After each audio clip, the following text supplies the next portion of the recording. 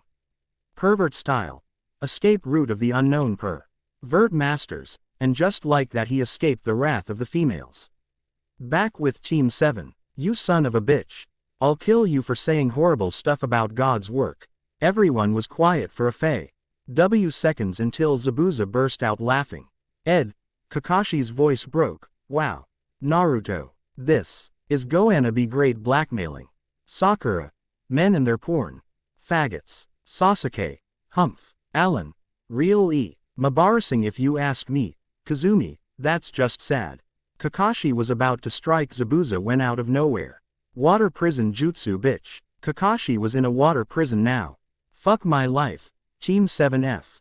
Alted but got back up knowing the dangers of this battle. Suddenly Ed took lead. Okay Naruto, Sasuke, you guys are with me.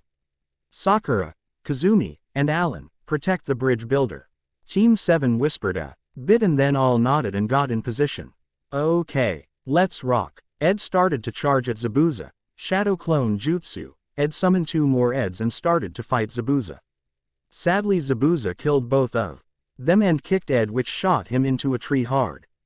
Then a Naruto clone grabbed him from behind and then more did the same.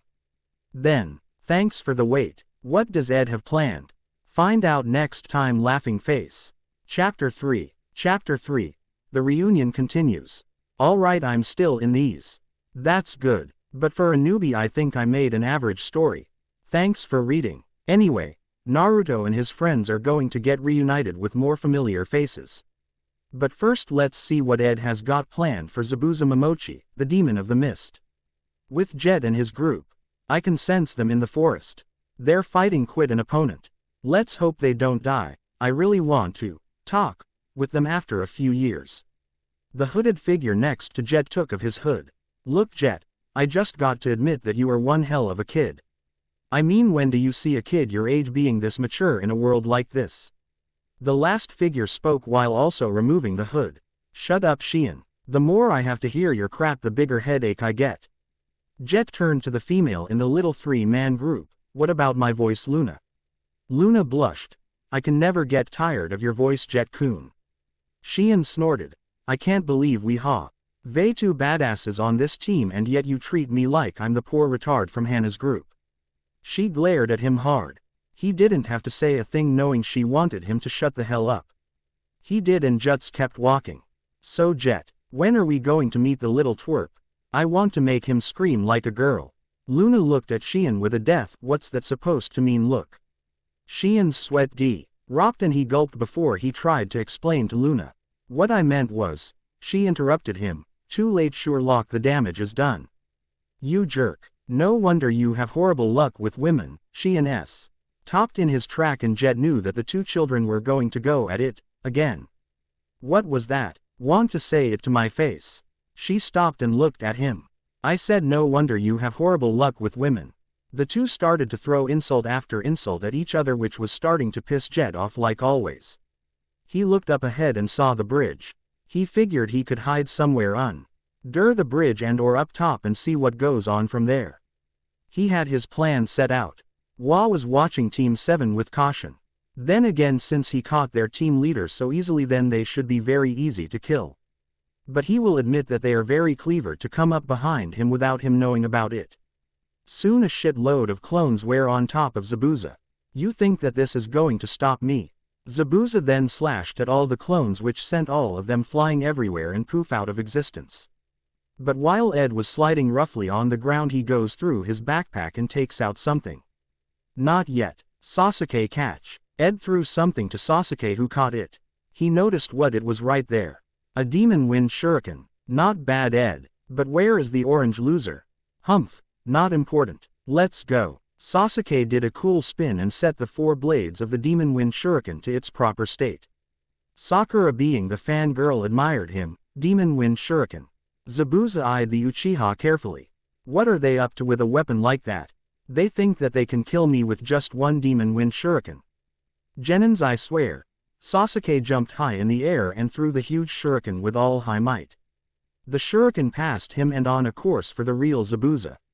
Oh, I see. trying to get my real body while the clone was destroyed by Ed's wind-style, drilling wind bullet.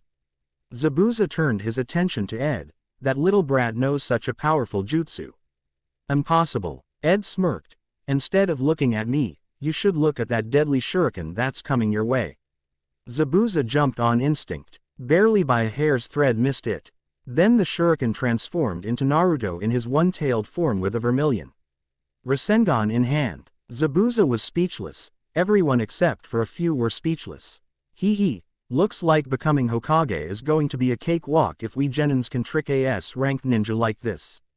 Now take this. Rasengan! Exclamation mark quote. Naruto slammed his vermilion Rasengan into Zabuza, freeing Kakashi at that moment and causing a pillar of water from the lake they were standing on to raise into the air. Zabuza was knocked out cold. Although everyone was happy that Naruto was able to knock him out, Sasuke was not so happy. Naruto, you asshole, you have been hiding this much power from everyone, damn it. I need power like that. If I can just get my hands on that stupid fox of his, then maybe I can get the power to kill him. Worth a shot anyways, no female bitch can resist me. And with that Sasuke smirked and started to think of ways to get the art of Kyuubi and use her for his own plans. Humph. Let's go already. Just as the team was about to move out, a mysterious ninja came and picked Zabuza up. Thank you. You all have made my job a bit easier. Kakashi knew what the ninja was. He was a tracker ninja. Ninja who hunt down missing ninja from their village. The reason why is because those missing nin have village secrets. When the nin is taken down, they destroy the core to leave no trace of her existence. Naruto ran up to the ninja. What the hell do you plan to do with him? Kakashi talked from behind. Naruto, he is a tracker ninja from the mist. He's only doing his job. Naruto retorted. But, let it go Naruto. I'll tell you guys later, but for now, let's get the bridge builder to his home. Naruto growled but knew what was important. With that the ninja vanished. After letting Kakashi get enough strength, he takes them to the forest. Okay, so I need you guys to climb trees, okay? Everyone looked at Kakashi with a WTF look. Oh, don't give me that look. Look, I'll show you what I mean, okay? Kakashi, limping with a crutch, walked to a tree.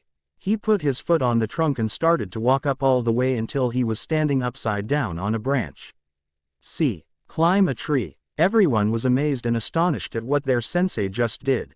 Ed spoke what's on his mind. So, did you put super glue on the tree bark or on your shoes? Everyone wanted to fault after he said that. Quote ellipsis dot. Okay, Ed, think for a second. If I put super glue on the bark, I wouldn't have been walking because my foot would have been stuck. 2. Glue is not strong enough to support a grown man. 3. If I had put glue on my shoes, I would have things stuck on the bottom of my shoe. Ed could see that. Oh, but how are you doing that then? Kakashi faulted. Damn it, Ed, just climb. Ed was headed for a tree but was stopped by Sasuke. I'll go first. Watch how easy it is, you loser. Sasuke concentrated chakra to his feet. He then ran to the tree, but when he got there he was only flouting in the same spot, even though he was trying to run. Basically it was like a moon run on a tree. Sasuke was going to fall. Dame no, no, no, no, no, no, no, ah fuck life and everything ah. Sasuke fell on the ground. Oh, so you want to play games with me? Sasuke tried once more. Ah my elbow, ah my knee, ah my head, ah my ass, ah my dick. Sasuke was on the floor with those weird injuries. Dame. Kakashi spoke in a slow and movie-like way. You disappoint me, Sasuke. Ed is unhurt, while you look like shit. Sasuke, still on the floor, retorted. But he's asleep. Kakashi looked at Sasuke. Don't be blind, Sasuke. Can't you see that he's meditating deeply? Everyone looked at Ed and apparently Naruto too. They were both asleep. Looks like Naruto is also meditating deeply. Interesting. Sasuke growled. RRRRRHH. You're all goin' see. RRRRRAAAAAAAAAAAAAAAH. Sasuke ran at the tree once more. Ah my face. Ah my pituitary. Then for some apparent reason Sasuke turned into juice. That's when Ed and Naruto woke. Ah, what a great sleep. Now it's time to concentrate our Cabra. Sasuke corrected. Your chakra, both were concentrating their chakra. Naruto though only one thing. I'm sleepy. Then both charged at a tree. Wagagagagagaga. Then they got a kunai that was on the top of the tree. Sasuke was shocked, as was everyone. It can't be. Naruto commented. How is this Sasuke? Sasuke thought something he never thought he would thought. Although they beat me, I feel proud of them. Then Sasuke noticed something. Wait a second, what the hell is that? An elevator opened up inside the tree. An elevator. Sasuke felt like such a jackass. You're such assholes, Naruto. Naruto and Ed laughed a bit, jealous Sasuke. Then Kakashi said something no one expected. Good work, boys, you found the elevator. Sasuke was beyond confused. What? Kakashi explained. The purpose of this training was not to climb the tree but to see beyond what you normally can and discover the elevator that's inside the tree. You disappoint me, Sasuke. Sasuke retorted, but I thought that this was going to help us have a better control of our chakra. Kakashi said something that broke Sasuke. Chakra, what the hell is that? Sasuke ran back to the house in a weird crazy person way. Well, that went well. Sakura giggled a bit at Naruto, which did not go unnoticed by him. Oh, now she laughs at my awesomeness. After all the beatings and insults, but Sakura-chan is hot. Aw, fuck it, I honestly rather go with Kyuubi-chan. She is way hotter, cuter, and she doesn't beat me to a pulp. Naruto forgot that Kyuubi can hear his thoughts. And she was blushing after what he said about her. She smiled and started to think about what it would be like to be mates with Naruto. Kyuubi has Ed, and he's human, so why not try it out? Time skipped to the bridge battle. The little random thing on the tree exercise was from a YouTube video I saw. Go to YouTube and watch it. It's called Naruto Parody Funny EP. I give credit to Dimitri14 for the little inspiration and funny video. Closing parenthesis. Kakashi, Alan, Kazumi, Sakura, and Sasuke were protecting the bridge buoy. Elder when a sudden mist came upon them all. Team 7 got in a protective formation around the bridge builder. Soon Team 7 heard laughing. Everyone was all tensed up from the evil laughter. No one knows where the laughter is coming from, and they know very well who their opponent is. I thought you were dead from the Rasengan Naruto hit you with. You really are the demon of the mist. Zabuza. Zabuza appeared. Of coup, that attack was powerful enough to put me down but not enough to kill me. Team 7 saw the tracker ninja from last time. What are you going with, Zabuza? I thought you a tracker ninja formed the hidden mist village Kurigakure. The ninja stepped forward. Yes, that's right, but that was what I wanted you to think. In reality, I'm with Zabuza. Sasuke was the first to attack. He was matching the ninja's speed. Impossible. He can match Haku's speed. Who is that brat? Damn it, I don't have time for this. Mei is trapped by Gato and I'm here doing this. Shit. When will that little piece of shit come out? Haku noticed one little thing about his opponent. Those eyes. You have a Gekkei Genkei, don't you? Sasuke smirked. He has in fact unlocked his Sharingan. Yes, I do. Oh, and it's about to kill you, fake tracker ninja. Soon, without noticing it, Sasuke noticed he was fighting two Hakus. Only for his Sharingan to detect something shocking. They were both clones. What? Damn it. Haku's used his killer jutsu crystal ice mirrors on Sasuke.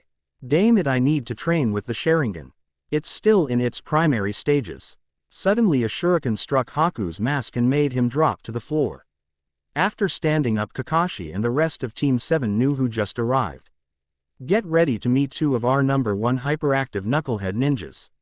Soon a poof of smoke appeared and both Naruto and Ed appeared. You guys could have woken us up, you know. But it looks like we made it just in time. Naruto helped Sasuke out. I'll help the others and take care of Zabuza, okay? Naruto nodded and moved out. Damn it, no, you idiot. Attack him from the outside. But it was too late, Naruto was already next to him. Oh, well, I think it's a bit too late for that. Sasuke face palmed so much he made his face bleed a bit. This is the end for you two. Haku started to send endless needles on both Naruto and Sasuke. Both genins were helpless against Haku's attacks. With Team 7 watching Ed versus Zabuza. This kid is very skilled for a freaking genin. Zabuza was in a close range battle with Ed. Hey kid, I want you and your brothers to do a little job for me. Got over that hill over there and free all the prisoners there. I have a friend in there who I want to save, but Gato said that if I don't do jobs for him then he will rape and kill her. I want to help her dream out on restoring mist to its proper ways. Will you help? Ed was thinking if this was a trap. But then again he did see a lot of sorrow, hatred, and most of all, fear for this friend of his. Do you like this girl? It was challenging to fight and whisper to each other, but this was the only way Zabuza could save his friend. No, she was like my sister. I want to help her, but I feel like today is my last day. So, I want to entrust you and your brothers this mission. Think of it as a dying wish. Ed looked a bit down and looked up back at Zabuza. Okay, you can count on us. Zabuza was happy and thickened the mist. He gave Ed a map and Ed ran and got Alan and Naruto. Zabuza told Haku to let them go. He nodded and made clones of the three brothers to fool the others. But they had no idea how long they will last. With the three brothers, Ed explained everything to Alan and Naruto. I can't believe this. We got to go and save all those people now, screamed Naruto. The other two nodded in agreement and ran to the location on the map. After coming to the top of the hill they spotted a facility. Nothing three Jinchuriki can't handle. All three called upon their tailed beast's power with 3 tails each and crashed through the gates. What awaited them was an army of guards. And dead bodies of women with something white coming out of their private areas and mouth. This infuriated Naruto and Naruto killed them all. Vermilion Rasengan. Alan calmed him down. Calm down. Look, we found the master key for every single room in this facility. Let's go save everyone now. Throughout the search there were about only 5 people who survived the entire time. Everyone else was dead. Naruto saw a man drag a girl to a room. It was obvious he was going to rape the girl. Naruto ran towards the door and kicked it open. Naruto made it just in time too. She was on the bed while the guy was in the middle of taking of his pants. Get ready to die, you sick bastard. Naruto killed the guy and quickly went to the girl. Hey, you alright? Naruto noticed that she was a rather young. About the same age as him. Note. I'm making Mei very young. I mean, I want to make a little Mina Kushi thing but for Naruto. So yay, let's see how this goes. Naruto blushed at how mature her body was. It was almost too crazy to believe. But right when he was about to shake out of his trance she woke up. WH, who are you? Nah. Ruto was brought back and looked at her beautiful green-like eyes. I'm Naruto Uzumaki. I'm here to save you. She looked around and noticed that she was naked. Then she noticed the guy who was going to rape her on the floor. She then looked at Naruto and hugged him. Thank you so much, but did you free the others? Before Naruto can answer, Ed's voice was heard in the room. Yay, we did. Don't worry, we saved everyone. Everyone that's left, that is. The room was quiet when a little girl ran up to Mei and hugged her. So Naruto, are you going to introduce us to your new friend here? Naruto blushed. Ed shook his head to get back in the situation. Yay, about that. She didn't say yet. Ed and Alan nodded. My name is Mei Terumi. Alan noticed something about her. She had long red hair. ACC. According to his knowledge, only Uzumaki have red hair, because not only are the Uzumaki known for their red hair but also for their huge amount of chakra, which she totally has right now. That and their sealing styles. Naruto is an exception for the red hair thing because his father was the 4th Hokage. He was a blonde and was from the Namikaze clan. You are an Uzumaki. They're known for their red hair and huge amount of chakra. Naruto is an Uzumaki but was born with blonde hair. You both have huge amounts of chakra. So yay, you're an Uzumaki. Mei was surprised to hear she was an Uzumaki. Her life she was raised in the Terumi clan. Ed thought of something. Guys, let's continue this conversation while we get the fuck out of this hellhole. Everyone nodded and started to run out. Back with Team 7. Let's end this, Zabuza. Lightning blade. Kakashi had his hand engulfed in pure lightning and charged straight at Zabuza. But something happened just before Kakashi was able to hit Zabuza. Haku appeared right in between the two ninja and was bleeding tons of blood out due to Kakashi's lightning blade. Both ninja were shocked at what just took place. Zabuza. I will protect you with all my life. Haku died right there. Kakashi took Haku in his arms and jumped back. Once setting the kid down, he looked up at Zabuza, who was clearly in shock to see Haku die. Suddenly everyone heard laughing and clapping. Everyone turned to their right and saw the very man who runs Gato Inc. Gato himself. Well. It looks like the great demon of the mist has failed to finish the job. So much for a great assassin. Bring me the girl. Zabuza grew enraged and went right after Gato. Soon a small army of ninjas stood in Zabuza's way, but that didn't make him slow down, let alone stop. No, in fact he started gain speed. Soon Zabuza was bulldozing and killing everyone in his way. After a short amount of time Zabuza made it out on the other side and stared to run towards him. Zabuza was injured in both arms and could not use them properly, so he managed to put a kunai in his mouth and stab Gato in the rib at an angle in order to pierce his lung at least. Gato fell of the bridge and all remaining ninja just ran away. That's when Naruto and the others arrived back at the bridge. Okay, we're back, but what's up with the corpses? Naruto then saw Zabuza and Haku on the floor together. Zabuza. Naruto quickly ran to Zabuza. He looked up to Naruto. Hey kid, did you save her? But before he could answer, Mei ran towards Zabuza up at her and smiled. Mei-chan, I am sorry I couldn't help you become the Mizukage, but please go with this kid, become strong with him and come back to the mist to become the greatest Mizukage. I will be watching over both you. Good luck. Zabuza died right there and Mei started to tear up. Naruto comforted her. While Naruto was doing his thing, a few things ran through a few people's minds. Kyuubi, I got my eye on you, you bitch. Don't think that you can get my mate so easily. Ed, get some bro. Alan, good for him, but I wonder how he got the girl and me and Ed. Well, aw shit, why am I alone? Sakura, why do I feel affection towards this? Suddenly the mist went away and rain took its place. Everyone tensed and got ready for whatever is next. Ed was just standing there and started to walk away. Then out of nowhere a GUY with a sword in hand was running at Ed with godlike speed. Ed managed to take out a kunai and block the attack. Jet smirked back at him. Long time no see, Ed. Hope you gotten better since last time. Ed barely dogged a fatal attack. Ed got another kunai, but the thing was that they were like Osamas and he slashed at Jet, who just blocked the attack like it was just air. Damn it, we were little kids. It's not like we were fucking teens where we have the opportunity to become Jonin. Jet remained impassive and charged in at him. As their swords clashed as thousands of sparks fly out every powerful clash they keep getting into. It was like a fireworks show from the other's perspective. Alan charged in to help his brother but was cut off by Shion. Hey there, it looks like you two have taken up new lives. Let's see just how you two have gotten stronger. Alan cursed. Damn it, why are they here? Are they here for Naruto? No, they don't know him, but why are they here? I swear, if they're just here to get their stupid revenge, then I'm going to kill them for putting our team in danger.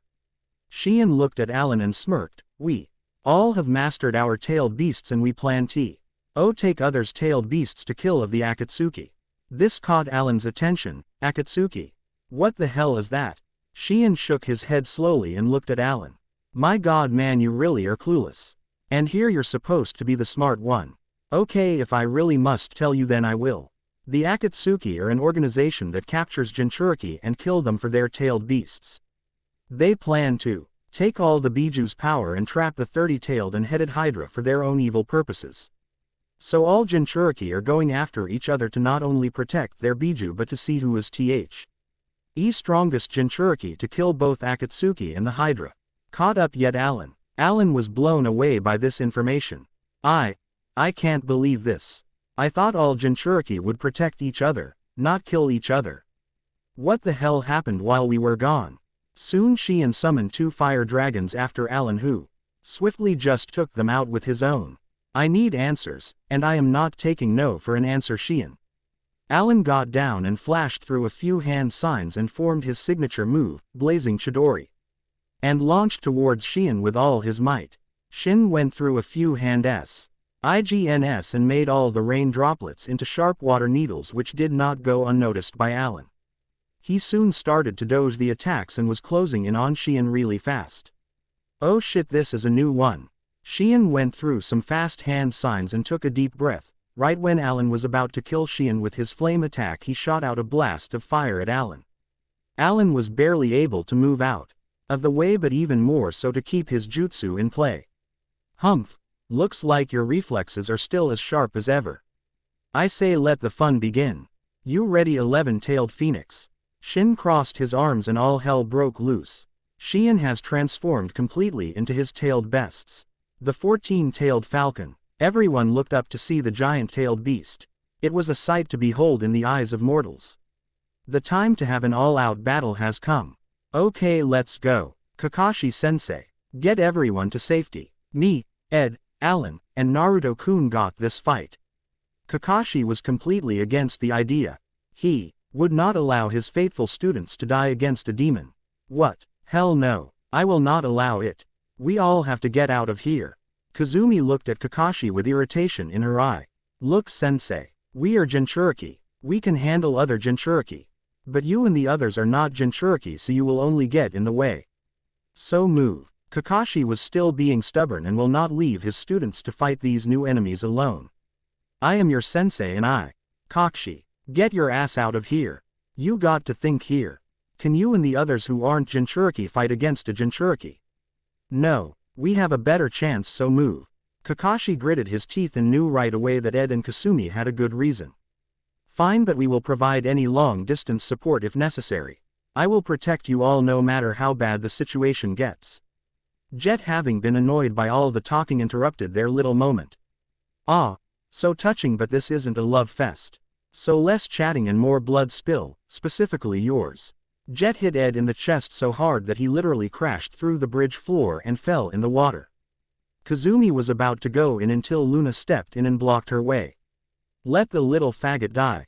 Because I'm you, opponent. She growled and both started the fight off with 2 tails worth of power. With Ed and Kayumi, Kayumi quickly ran to her container. Ed-kun. Are you okay? Speak to me. She heard some mumbling and she put her fox ear near his mouth to listen to his mumbling. God, you're beautiful. She blushed and smiled at him. Flattering will get you nowhere, you know, Ed-kun. Ed smiled but quickly sat up. Damn it. They already know how to use their tailed beast's powers already. Kuso. We are far behind. Kayumi and Ed sat there thinking. Then it hit her. OMFG, you're still drowning. Ed realized that too. Ah shit. Quote. Back in reality, Ed woke in the water and started to swim fast to the surface. He was low on air, which put a ton of pressure on him. Hat and how deep he descended in the water. Kuso. Back on the bridge. You are going to pay for killing my brother. Naruto was enraged that he has seen right before his own eyes, his beloved brother fall in battle. Oh, what do you suggest that we do then, little newcomer? Kyuubi can feel strong chakra coming from the enemy right in front of them. Be careful, Naruto-kun. He has very wrong chakra signatures coming from within him. Meaning if what he said is true, then he has probably taken other Jinchuriki's chakras along with their tailed beasts. But the problem is that I don't know if he does have more than one Biju in him or not. Naruto gave her his famous smile, which, to him, goes unnoticed, gets girls to like him more. Thanks for the info, Kyuubi-chan. Now let's get this fight started. Naruto grew one tail and charged at Jet with all his might. This is just too pathetic. Let's go. Jet clapped his hands and yes, that's right, 2-tailed beasts appeared. This stopped Naruto in his tracks. Let's see if you can handle the 15-tailed dragon and the 16-tailed griffin. Wind style. Great drilling air bullet of destruction. Suddenly a huge destructive air bullet hit the griffin and caused it to fall a bit. Water style. Multiple water dragon barrage. Then the dragon was being constantly hit with an endless barrage of water dragons. Jet and Naruto looked back to see who caused the attacks and Naruto was overjoyed to see who it was. Bro, you're alive. Ed gave him a thumbs up and smiled. Of course, I won't go down that easy. Not let's beat he crap out of them so we can help the others. Alan's voice soon came to them from one side. No need for that, my brothers. Naruto was happy to see his other brother. Alan Nei-chan. Then Kazumi's voice on the other. What? No love for the lady of this team. Rude much. Naruto turned and saw. Soon both teams were back side by side. Damn it, we are outpowered here. We need at least one more Ailed beast to handle the extra one they have. Out of nowhere a hidden cloud ninja appeared. I heard y'all needed some help. So I came to lend some rushing to y'all's hell. Everyone was downright confused about the mysterious newcomer. Who are you? The ninja looked at Naruto. I be the rapping killer bee, the savior that be me, yeah. Ed just faltered. Well, we are going to die. Nice knowing you guys, but I don't think we are going to live anymore. Killer Bee slapped Ed behind the head. Ouch. Killer Bee stood. Don't decline your savior, fool ya fool. Ed just gave up ND decided to take what he and the rest of those he cares about a chance. Alright, fine. Let's go. Killer Bee right. Killer Bee nodded in approval and all four got in a stance. Judging from all the damage you three have taken, you are out of breath. Let me handle this, And within a few seconds he was the eight-tailed octopus beast. Yea, I be the mighty 8 tails, the best be me in 8. So let's get a cracking, on your lacking. Soon everyone can hear the 8 tails. My god, you suck at rapping. Although you do have a point. Let's teach those punks a lesson. Killer Bee started to send countless barrages on the enemy. The enemy was severely weakened and Bee finished them all off with a Bijudama, tailed beast bomb. When the fighting was over, Killer Bee went over to our heroes. Wow, that was so cool. You're amazing, Octopops. Killer Bee smiled at Naruto for his gratitude. No need to worship, no need for motion, fool ya fool. You guys need to rest up, or you guys need a grave, yeah. Ed stood up and walked to Killer Bee. We thank you, but this is no place to talk. Can we go talk somewhere else? Killer Bee nodded and went over to Tazuna's house where they found the rest of Team 7. You faggot. You completely abandoned us. I thought you said you were going to provide long-distance support or something. Kakashi turned towards Ed and explained, look, I wanted to stay and so did May, but Sasuke ran off saying he had an amazing plan to help out everyone. We all complied and followed him. When we got here he said, let them die, it's better and everyone is happy. So when I found out he was only trying to get us away from you guys, we ran back out of the house, but we saw a huge explosion, and we thought you didn't make it. Sorry for disappointing you. It was awkwardly silent. And Killer Bee did not like the sound of this, Sasuke. Leaving his own teammates to their despair. Hey, what's with all the noise down here? Sasuke stopped, head and looked at his Jinchuriki teammates. Ed and Naruto were gritting their teeth and clenching their fists while they glared at Sasuke. Sasuke flared his Sharingan and got ready. He was not going to attack, but he knew, no. Everyone knew that Ed and Naruto were going to attack him at moment's notice. Ed only got Kayumi's eyes from the rage, but Naruto's rage was greater. He was forming his one-tailed form. Sasuke, you are going to get an ass kicking for what you pulled. Leaving your own teammates to die back there. That's just sick. Sasuke glared but quickly remembered one of his plans. Alright, who am I going to seduce? Naruto's bitch or Ed's whore? Tricky. I'll go with Naruto's bitch. Sasuke's little commas started to spin and he went into Naruto's mindscape. Naruto's mindscape. He saw her. The Kyuubi no Kitsune in her heavenly human form. Dame, what a dirty-looking vixen she is. This is going to be fun. As he approached the cage, a tail lashed out at him. Narrowly ogging the fatal attack, he looked at her and he saw her glaring at him in her huge fox form. Get out of here. You were never welcomed in here. Now leave or you'll suffer the consequences. Sasuke smirked. Oh, but don't worry your pretty little vixen head, you smoking hot whore. This is only going to take a few minutes.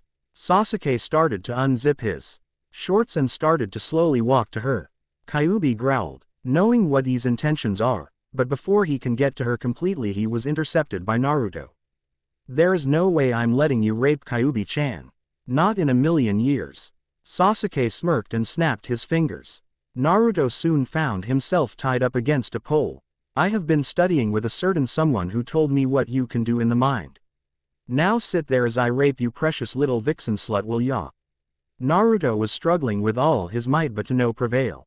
Sasuke snapped his fingers once more and Kyuubi was back in her humane form tied in a bed. Sasuke ripped off her clothing and took off his shorts and readied himself. Right when he was about to make contact he was blasted with an air bullet. Hey, not on my watch, Uchiha. Kayumi was there as well. She IED Kyuubi and gave her back her clothing. Ed helped Naruto and started to walk towards Sasuke while Naruto and Kyuubi ran into each other's arms. Kyuubi-chan, I'm so sorry I couldn't do anything to stop him. I'm so sorry. Naruto was heading a few tears as was Kyuubi. It's okay Naruto-kun, it wasn't your fault. You were battling something you haven't even heard of. I should be the one that's sorry. Both of them hugged while Ed and Sasuke battled it out. Get out of my brother's head you piece of worthless shit. Sasuke smirked and refused. Make me. Ed growled and charged in once more. Asuke smirked and both ninjas started to fight in close combat. How did Ed-san and Kayumi-chan get in here? Killer Bee appeared behind them. It's because all Jinchuriki are connected. So Ed was able to come and aid your needs, fool. Naruto was just happy that Kyuubi was safe and that his brother was able to help. You were really just an annoying ant, aren't you, Uzumaki? Ed growled a bit more. Then just like that Ed dropped down and something no one expected happened. Ed grew fox ears and 9 fox tails just like Kyuumi. Kyuumi was loving the look while everyone else was dumbfounded, all except Killer Bee. He knew what form Ed was in and knew right away that the other Jinchuriki were going to obtain the form really soon. Hey 8, you seeing what I be seeing? It's harmony mode, a form only when a tailed beast thinks that their host is worthy of it. Looks like that boy and his beast must be really connected. All the 8 tails could do was nod in agreement, but did everyone know that Ed and Kyuumi are more bonded than they think? What the hell are you exactly? You demon. Ed just smirked. Demon. Never judge a book by its cover. Just because they look howl and strike fear into any person doesn't automatically make them evil. So next time I ever hear you judge a demon without ever getting to know them, you will die. That's a promise, Sasuke. Sasuke Jew. Saint ignored him and got in a ready stance. All the while Kyuumi was smiling lovingly at her host. Naruto stood up and walked towards Sasuke. I got it from here, bro. Ed looked at Naruto and nodded, KN. Owing that he needed to do this and not him. The two were fighting with all their might and were dishing out their best jutsu. Although he did enjoy fighting and getting some real hard and accurate blows onto Sasuke's face. Alright, don't lose, bro. Ed walked back next to Kyuumi, who happily attached herself around Ed's arm, winning these lucky thoughts. Why can't me and Kyuubi-chan be like that? It would be nice to be with someone who loves me. Was Naruto's thoughts. How I wish me and Naruto-kun could cuddle together like that. I envy you, sis. Back in real life, Kakashi just watched, as they all stared right at each other. Not moving a muscle, Sakura was waving her hand in front of Naruto, then Ed, and then her beloved Sasuke, who hates her with every fiber of his being. Why are they standing there? What's wrong with them? Kakashi was no expert, but by using the power of his Sharingan he was able to get enough information to explain to her. I think they are fighting in their Mindscape. I'm not too sure, but that's all that I don't know why they are standing there facing off. Sakura looked at Sasuke and Naruto because they looked like they were concentrating the most. Back in the Mindscape plane. Boom. Sasuke came crashing into the wall and coughed up blood. Kuso. Why can't I beat him? Is it because I'm in his Mindscape? Or is it because he is fighting for that vixen whore? Naruto gave Sasuke a winning hit. Sasuke was brought back into reality along with the other Jinchuriki that supported. Immediately Sasuke was blasted to the wall and coughed up more blood. Damn you, Naruto. I will kill you. I will get more power, and I will kill him. Naruto was unaffected and was thinking that Sasuke has major issues. Sasuke, why do you want me to die? Why do you want more power? You know that we will help you no matter what. Why? Because you are a part of Team 7. Sasuke was taken back. He didn't realize how much he would help him. Although, if he does stay, then he will have to depend on them for him to get to his goal. If he leaves, he will be able to gain more power than Team 7 can as a team. He made his decision and will leave within this year. Sasuke just stood up and went upstairs. Listen, fool, ya fool. I got to return back to my village. Otherwise I'll be a missing. Since you're all Jinchuriki, I better help y'all out, Jinchuriki. Naruto looked at Killer Bee, wondering what he could possibly help them on. What exactly are you going to help us on? Killer Bee looked at Naruto and continued. You all have potential and you could use a little more skill on how you use your powers, yeah. Killer Bee went on after he saw all the confused looks on everyone's faces still. In order to match up against those other tailed beasts, you must master your own tailed beasts. Which will no do lead you to success, fool ya fool. Everyone was amazed. Can they really master their Baiju? It seemed impossible, but it was worth a shoot. Okay, when do we go master our Biju?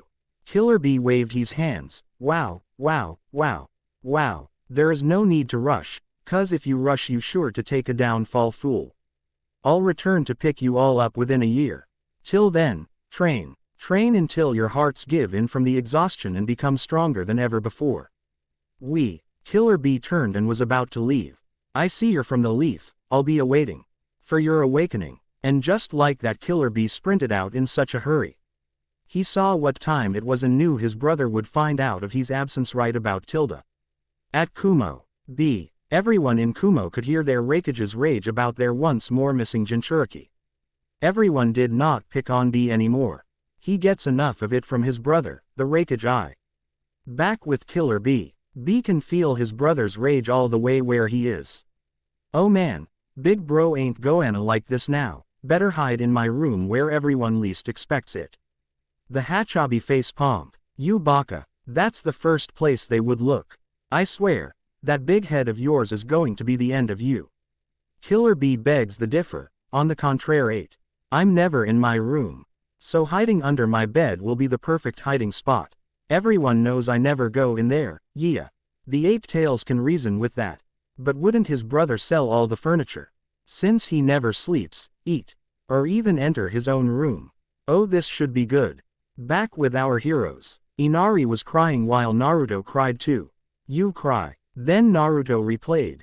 No, you cry, it's alright times. Sniff. Men cry real tears and heroes cry heroic tears. Both look like they were about to explode. You baby, you cry first. Naruto gasped a bit and turned both were crying.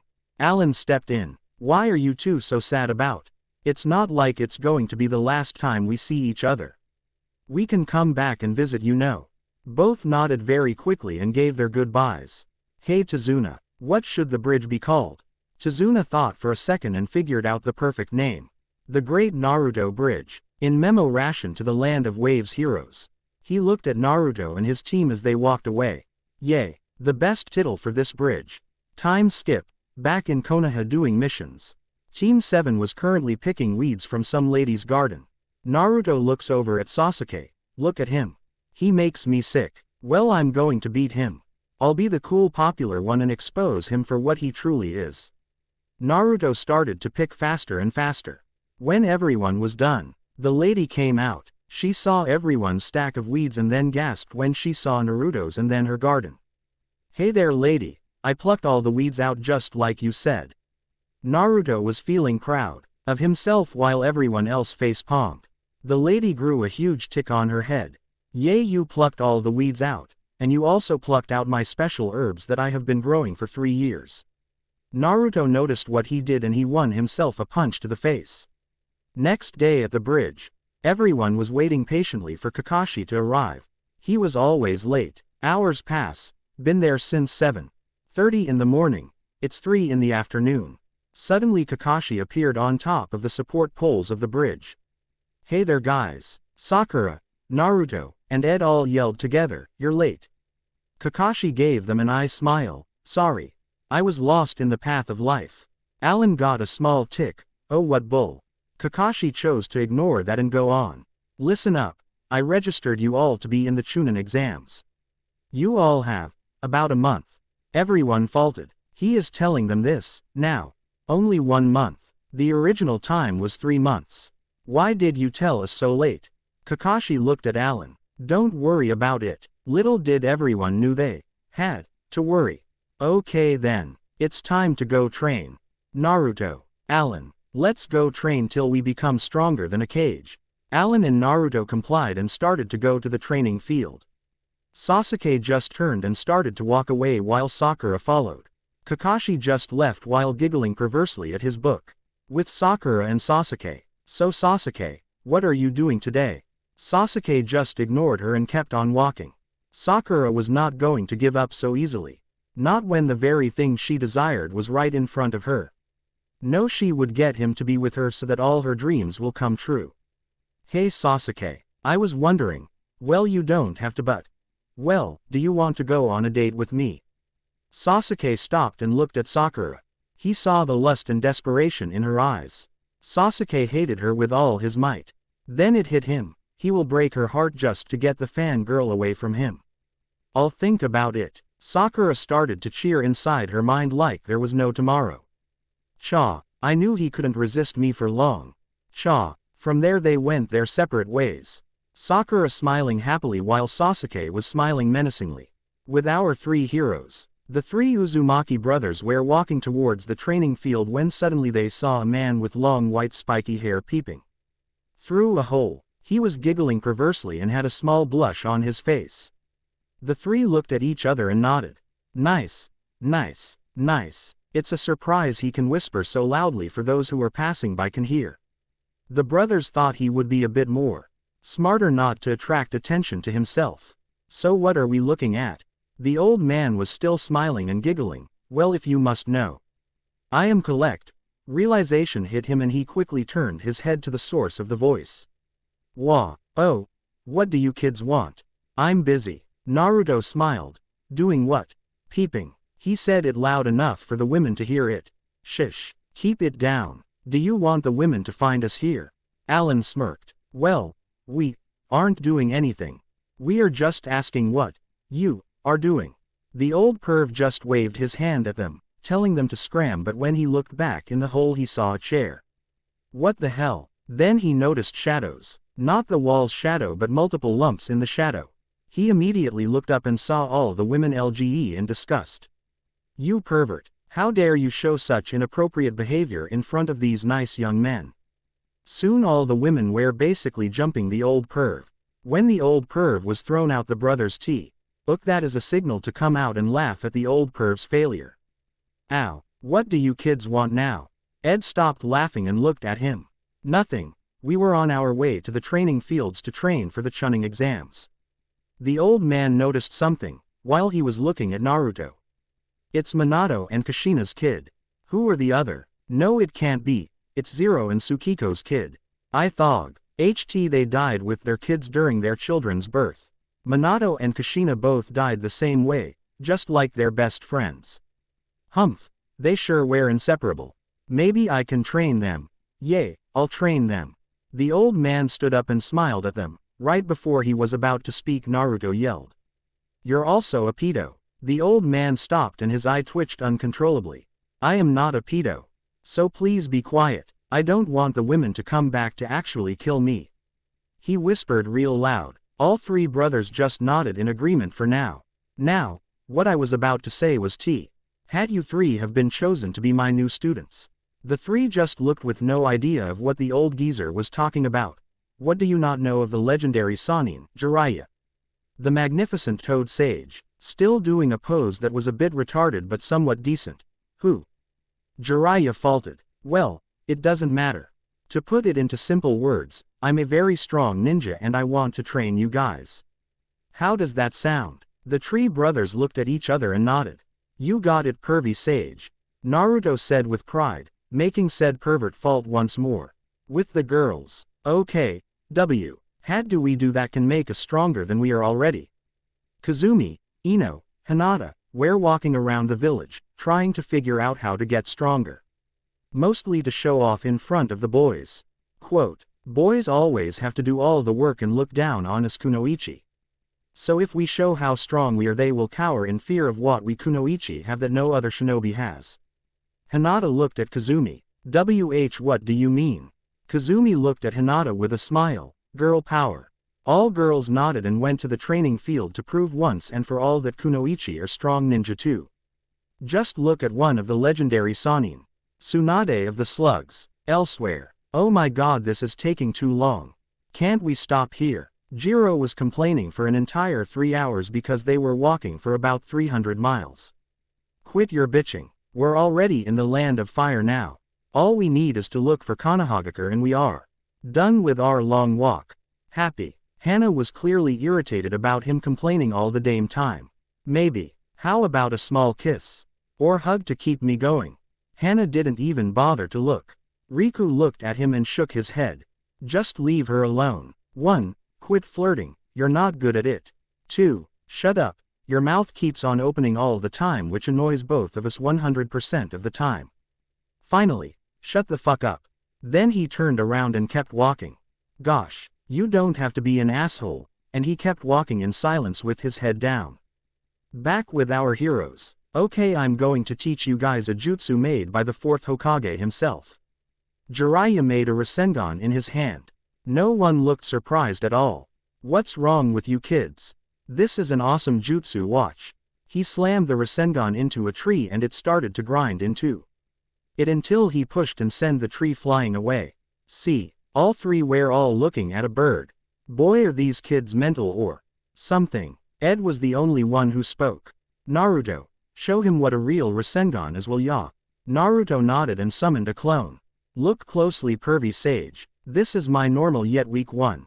Naruto slammed it on a tree and sent it flying while taking along 2 or 3 other trees too. Jiraiya stood there in awe. Naruto then went into the one-tail stage. This is my strongest one though. Kyuubi Rasengan. Naruto slammed it on a single tree and it caused a huge explosion, making a huge geyser rise up into the air while making a huge earthquake that shook all of Konoha and maybe some nearby travelers too. When the smoke lifted, Jiraiya looked stunned at the huge crater made 3 by Naruto. It blew all the trees from within a 5-yard radius. That's a Rasengan, pervy sage. Naruto went back to normal and Jiraiya was impressed yet confused. How could he know such a high-level jutsu? It took Minato 4 years to make. His son mastered it in such a young age. Amazing. Jiraiya smiled and stood up. Okay, now for a test. Beat this guy and we'll reward you with something special. Summoning jutsu. Quote, okay, I got a computer at my house finally. So I can write during the weekends. So what is it that Jiraiya will reward them with? Find out next time. So till then, keep being awesome, Datbayo. Chapter 4. Naruto and his brother's characters. Shion. A badass Jinchuriki with Jet and Luna.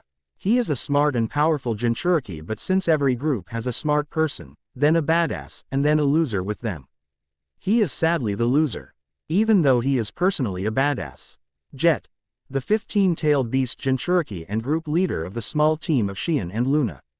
His intentions are to always beat Ed and Kyumi. He hopes to end them if they ever get on his nerves enough. He is in love with Kyumi. Luna. The female member of the 3 members that are all Jinchuriki. She holds a 12-tailed bear in her. She also hates Kyumi for winning Jet's heart. Bears and kitsunes, foxes, are known for their violent encounters. Foxes and bears hate each other very much. They are great enemies. Riku. He travels with Jiro and Hana. He is an excellent Jinchuriki finder and great battlefield reader. Although very smart, he can also see what other people are doing by making a hologram appear by using his own chakra. Jiro. He is the knucklehead of the team, consisted of Hana and Riku. He is in mad love with Hana, but no matter what he does he can never get her to appreciate him. He curses Ed and Alan because they are the only ones she thinks of. Hana. She is like a mother, but most of all a big sister to Ed and Alan. She wants to find and protect them, but because she had no absolute way of finding out where to look, she joined Akatsuki just to get the chance to see them once more. She is the Jinchuriki of the 12-tailed wolf. Ed. Like Naruto's own twin. Literally, he has whiskers like him. Sapphire blue eyes, but raven hair. Other than that, he is just as hyperactive and knuckleheaded as him. He holds the Kyuubi's sister, the 9-tailed fox Kyumi no Kitsune. He has a serious connection with the Kitsune god. Chakra natures are wind and water with a bit of fire. Alan. He is basically a Sasuke, but one who cares for others and who isn't an emo antisocial guy. He has the legendary 11-tailed phoenix. He also has a very strong connection with the phoenix god. His chakra natures are lightning and fire with a bit of wind. Kazumi. She has a small crush on Ed, but she mostly concentrates her energy on getting Kyumi away from him. She feels like a demon is a bit too untrustworthy. She is a strong Jinchuriki of the 13-tailed, in this case winged butterfly. She is not to be taken so lightly with when she is angered. Kyumi. She is Kyuubi's sister. She is an orange fox with orange flame-like color eyes, Ninetales like her sister and almost the same attitude. She is a princess like her sister Kyuubi but is not bestowed the title of Kitsunes. Her parents are royalty in the Kitsune's world and she is in the family of the Royal Kitsune God Guardian Squad. They are special and all-powerful foxes that protect the Kitsune God. Luna. He is an Uchiha who looks up to Sasuke like a brother. He will do anything to help him. Although he likes Sasuke a bit more than he should, he has a secret crush on him. His rival is Ed Uzumaki and their rivalry is just as big as Naruto's a second strongest ninja. Almost to obtain the actual power of the Sage of the Six Paths. He is the father of Ed and Alan and sometimes goes by his middle name Sora. He died against the 30-headed and tailed Hydra, sealing it in a containment barrier where all Beige, Yu and summons can work together to kill it once and for all the more protecting his beloved children like his best friend in the world, Minato Namikaze. He is an Uchiha, Tsukiko. She was the most hyperactive but smart. She also had her mother's middle name Akira. She was always strong and can beat any challenge she faces without fear. She likes close combat because she was always running out of chakra and ninja tools. Sataijutsu is her main class. She was the Jinchuriki of Kyumi. She gave her last breath protecting her beloved children. Just like her best friend in the world, Kushina Uzumaki. She is Ed and Alan's mother and she is an Uzumaki. Jinchuriki 11 and up. Extra 9. Ed Uzumaki Fox. 11. Alan Uzumaki, Phoenix. 12. Hannah Wolf. 13. Kazumi Butterfly. 14. Sheehan Falcon. 15. Jet Dragon. 16. Griffin. 17. 19. 22. Felipe Snow Coyote. 23. Luna Swan. 24. 25. 26. 27. Peacock. 29. 30. Headed and Tailed Hydra. As the story progresses, the more information will be revealed. Chapter 5. Chapter 4. Okay, now I can type freely at my house. Which means that I can update faster now. This is great for you if you like my story so far. So if you're happy about a little faster updates, good for you. Now, it looks like Jiraiya has taken the liberty of training all three of our heroes. This should be good. Laughing face. Jiraiya summoned his best summon. The Chief Toad. If you can beat Chief here, I'll reward you 3 with great things. You have 2 days to beat him. If you can't manage to beat him but you lasted the 2 days, it still counts. Now, go. Ed, Naruto, and Alan scattered to surround the giant toad. HMPH. You want me to fight simple little kids? Have you turned evil, Jiraiya? Or are you being immature because they made fun of you? Jiraiya just faltered. No, look, just fight them, okay? I'll tell you later. The giant toad nodded and got ready. Okay, I dare all of you to try and hit me.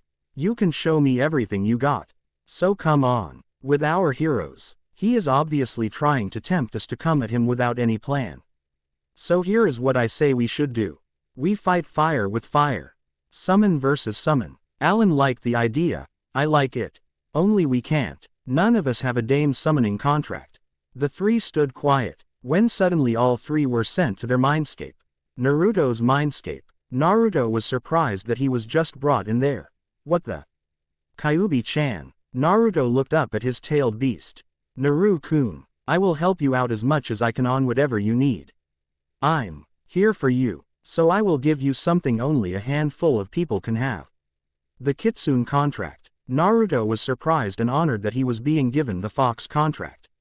If only a handful have been using it, and you were next in line, you feel like a total badass. Hugh-chan, I feel so honored. Thank you. Oh, and I accept the Kitsune contract. Kyuubi was stunned at what Naruto called her. While she was stunned, Naruto took the scroll and signed his name with his blood.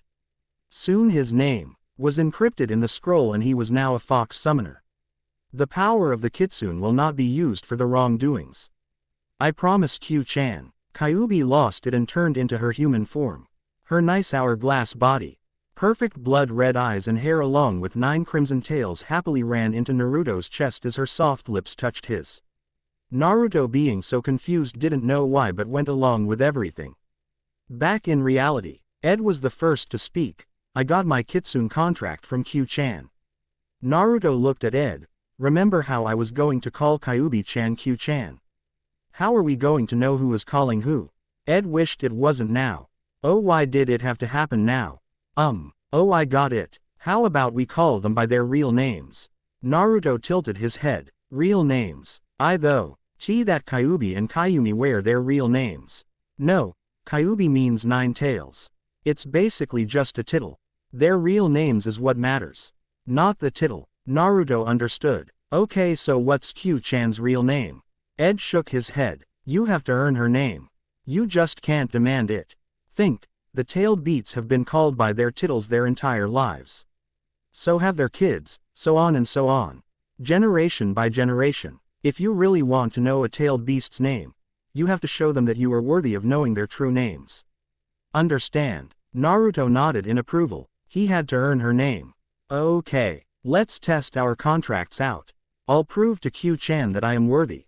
I will, from here on out, prove my worth with all my heart, soul, and all my dreams. Hell, I am willing to give up my Hokage dream for her. Believe it. Ed and Alan smiled while Kyuubi was beyond touched. That's our little bro. Now let's summon an ally. Ed bit his thumb and slammed down his hand. Summoning jutsu. A poof of smoke appeared and a small baby fox appeared. The kid looked up at Ed and Naruto. So you are the new guys. Not bad. So what do y'all need? Naruto and Ed crouched down. Maybe for some help. The kid started to laugh a bit. Listen, do I look like I can be of any help against that guy? He pointed at the chief toad who was destroying trees, trying to find where the 3 are. It's only a matter of time before he finds us. Let me try. Alan bit his thumb and a huge phoenix appeared. About their height actually. Ed and Naruto looked at the huge bird. Well, if it isn't the new guy. Already need help, I see. So what is it? Ed stepped in. Look, can't we summon a fox or phoenix that can fight the chief toad? Both summons looked at each other. So you want our chiefs? Alan nodded. If they can help against him, then anything would be good. Both summons looked at each other with an, okay if you say so, but you might want to reconsider, kind of face. Quit hiding and fight already. The 5 can hear Gamabunta's yells from a short distance. Hurry please. The 2 summons nodded and disappeared. Soon after 2 giant poofs appeared and Amabunta turned to the giant smoke clouds. With Jiraiya. No, it can't be. They already have summoning contracts. Impossible. Jiraiya almost had a heart attack when the clouds disappeared. The chief fox and phoenix. No way. Back on the forest. Alright, you two better have a good reason on why I should even be out this early. Growled the giant, surprisingly 9-tailed fox. You're a 9 tails. The fox nodded. Well do. I have 2 9-tailed daughters. Now answer this. Why are they sealed in you? I have been looking for them this entire time. Ed spoke. Look, Chief Fox, we can talk later. Right now we have to fight Chief Toad over there. Alan agreed. That's right. So Chief Phoenix, Chief Fox. Care to help us out? Both chiefs nodded. They wanted answers. That and to get to know their new summoners. 2 against 1. The odds are really not in my favor today, are they? Fine, come at me then. The giant toad took out his blade and charged. Hey Chief Fox, what's your name, if you don't mind me asking? The fox took a second to think whether to answer. My name is Kuta Gitsune. Naruto and Ed nodded. Nice to meet you. I'm just gonna call you Kuta for short, okay? He smiled. Whatever you say, Kits. Alan asked his chief summon for his name. So what's your name? The phoenix looked at him and looked back at Gamabunta. The name's Noboru. Alan nodded until Ed yelled. Okay, enough of the introductions. Let's get this fight started already. The 2 chief summons agreed and charged at Gamabunta at amazing speeds. Hey, what's your names? Alan introduced everyone. I am Alan Uzumaki. The 2 over-on chief foxes had Ed and Naruto Uzumaki. My 2 idiot brothers. Both summons nodded while dogging the toad chief's blade. Now that we are a team, we can both use combination jutsu or special jutsu. Here is a scroll with our combination and special jutsu. See how well we can execute them. Alan and Naruto along with Ed each got a scroll.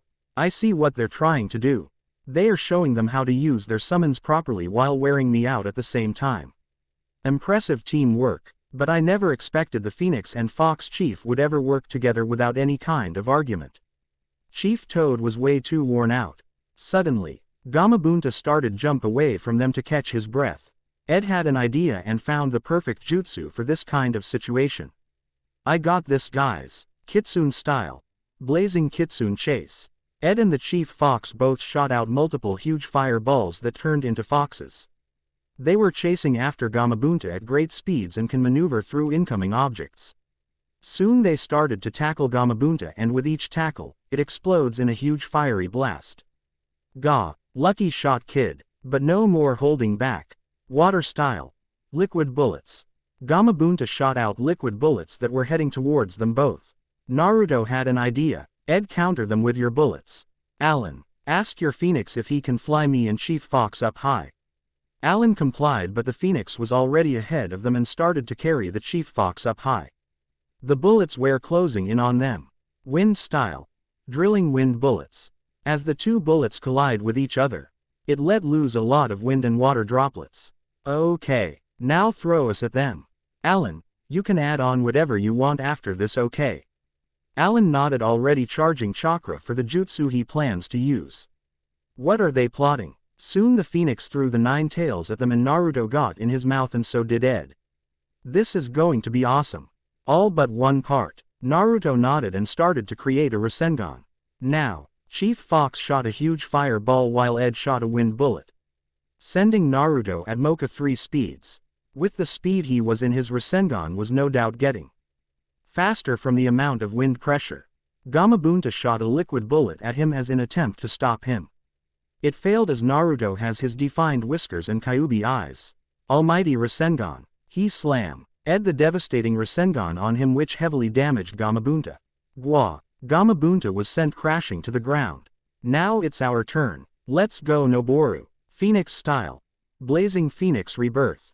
Chief Phoenix went up in flames and went up high into the sky.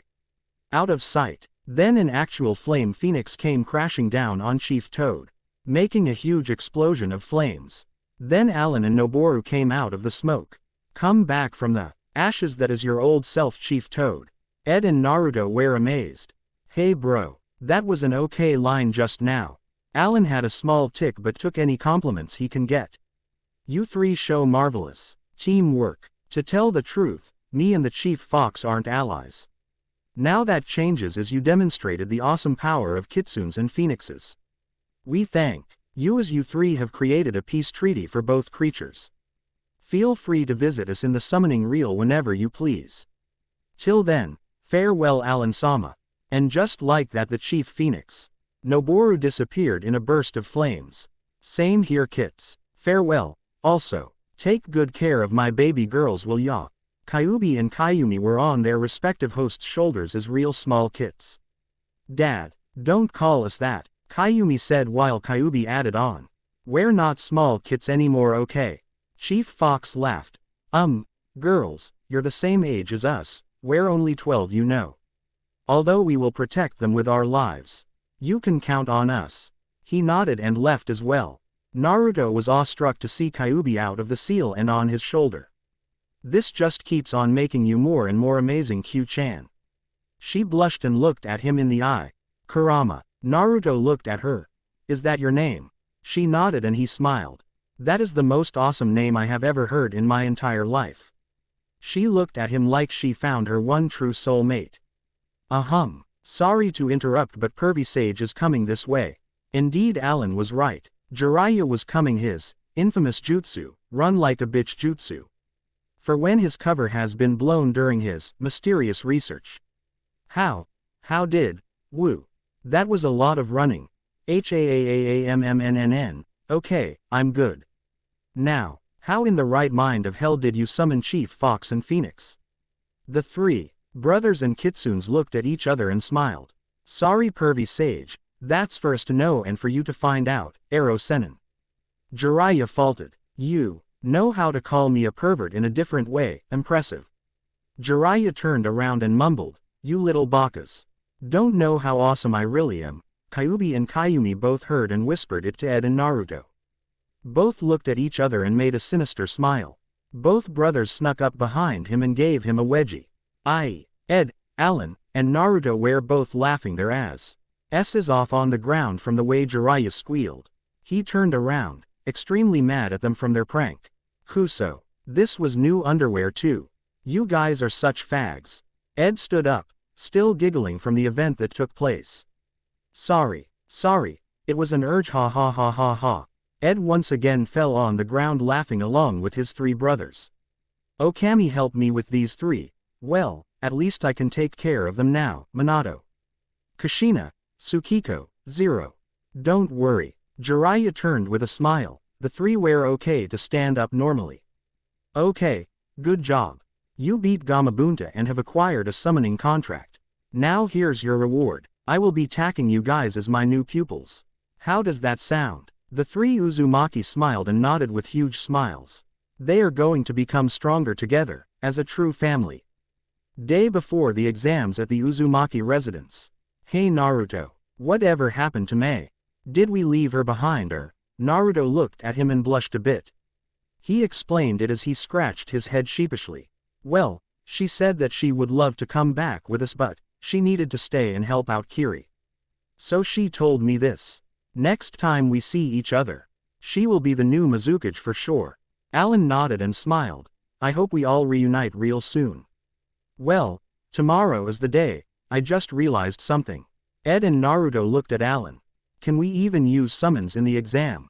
Ed and Naruto thought for a second and soon both faltered. Naruto quickly went through his backpack and took out the rules book. Naruto faltered and gave the book to Ed. Oh, NCE. Ed read the rules. He dropped his head in defeat. Rule number 46,972.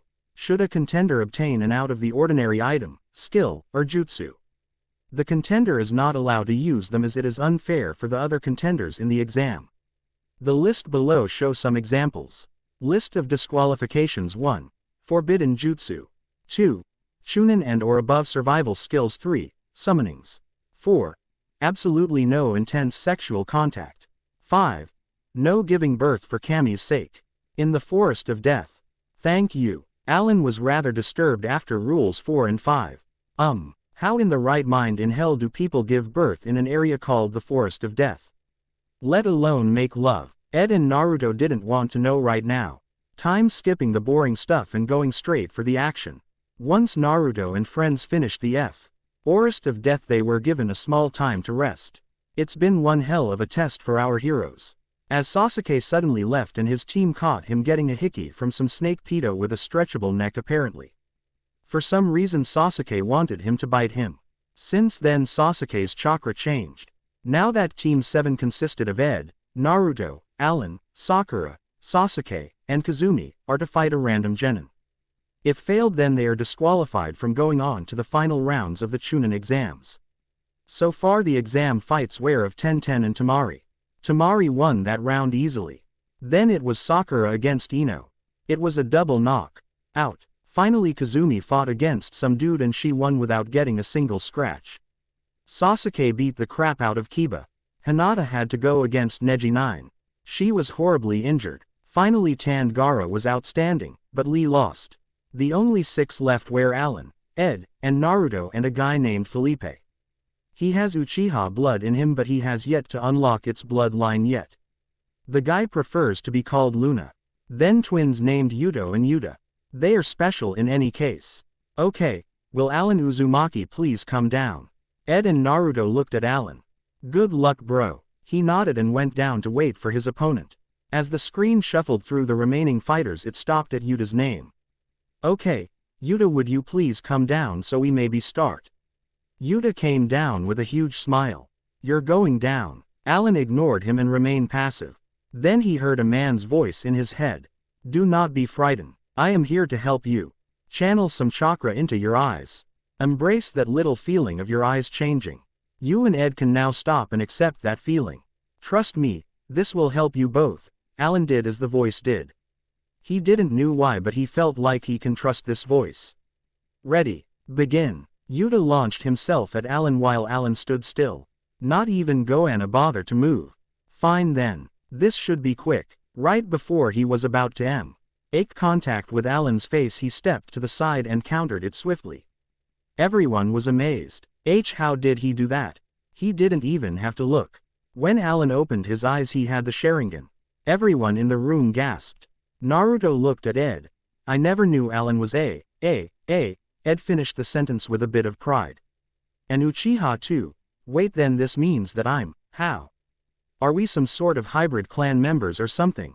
Are me and Alan the sons of an Uzumaki and Uchiha? If so, who? I heard that Uzumaki and Uchiha hated each other a lot. If so, then how are born with both clans' bloodlines? Naruto can feel his brother's confusion and thought. Not just because he is saying it out loud, but because he can feel it through the connection of their brotherly bond. Naruto wanted to ease Ed. Ed, love can be found anywhere with anyone. Once they get to know each other, then love takes over from there. For example, I know about you and Kayumi-chan. No one has ever heard of a tailed beast and human together. You have harmony mode early because you and Kayumi-chan love each other. She trusts you and knows you are worthy of knowing her name. Ed smiled. No matter what people say or think, you must follow what's in your heart and live with the one you think is right for you. I may not be an expert, but what I'm saying right now is what I think love is. Finding the right person for you and not caring what others think or say. Just so long as you're with that person, everything will be alright. Ed put his arm on Naruto's shoulder. You have a way with words, bro. That's some deep words you just said, and I do believe you're right. By the way, her name is Yuzuki. Naruto was surprised that Ed told him her true name. You really believe in me that much? Ed nodded and turned to face Naruto. We are Uzumaki. We never leave each other in the dust. We will save each other from the darkness that's always around. No matter what happens, we will always be a family. I promise you that. Ed smiled. So what's our ninja way? Naruto smiled. To never go back on our words. Ed nodded and turned back to the fight. Now let's cheer for our bro. Naruto nodded. Yay. Unknown CED to them that everyone in the entire room heard Naruto's words.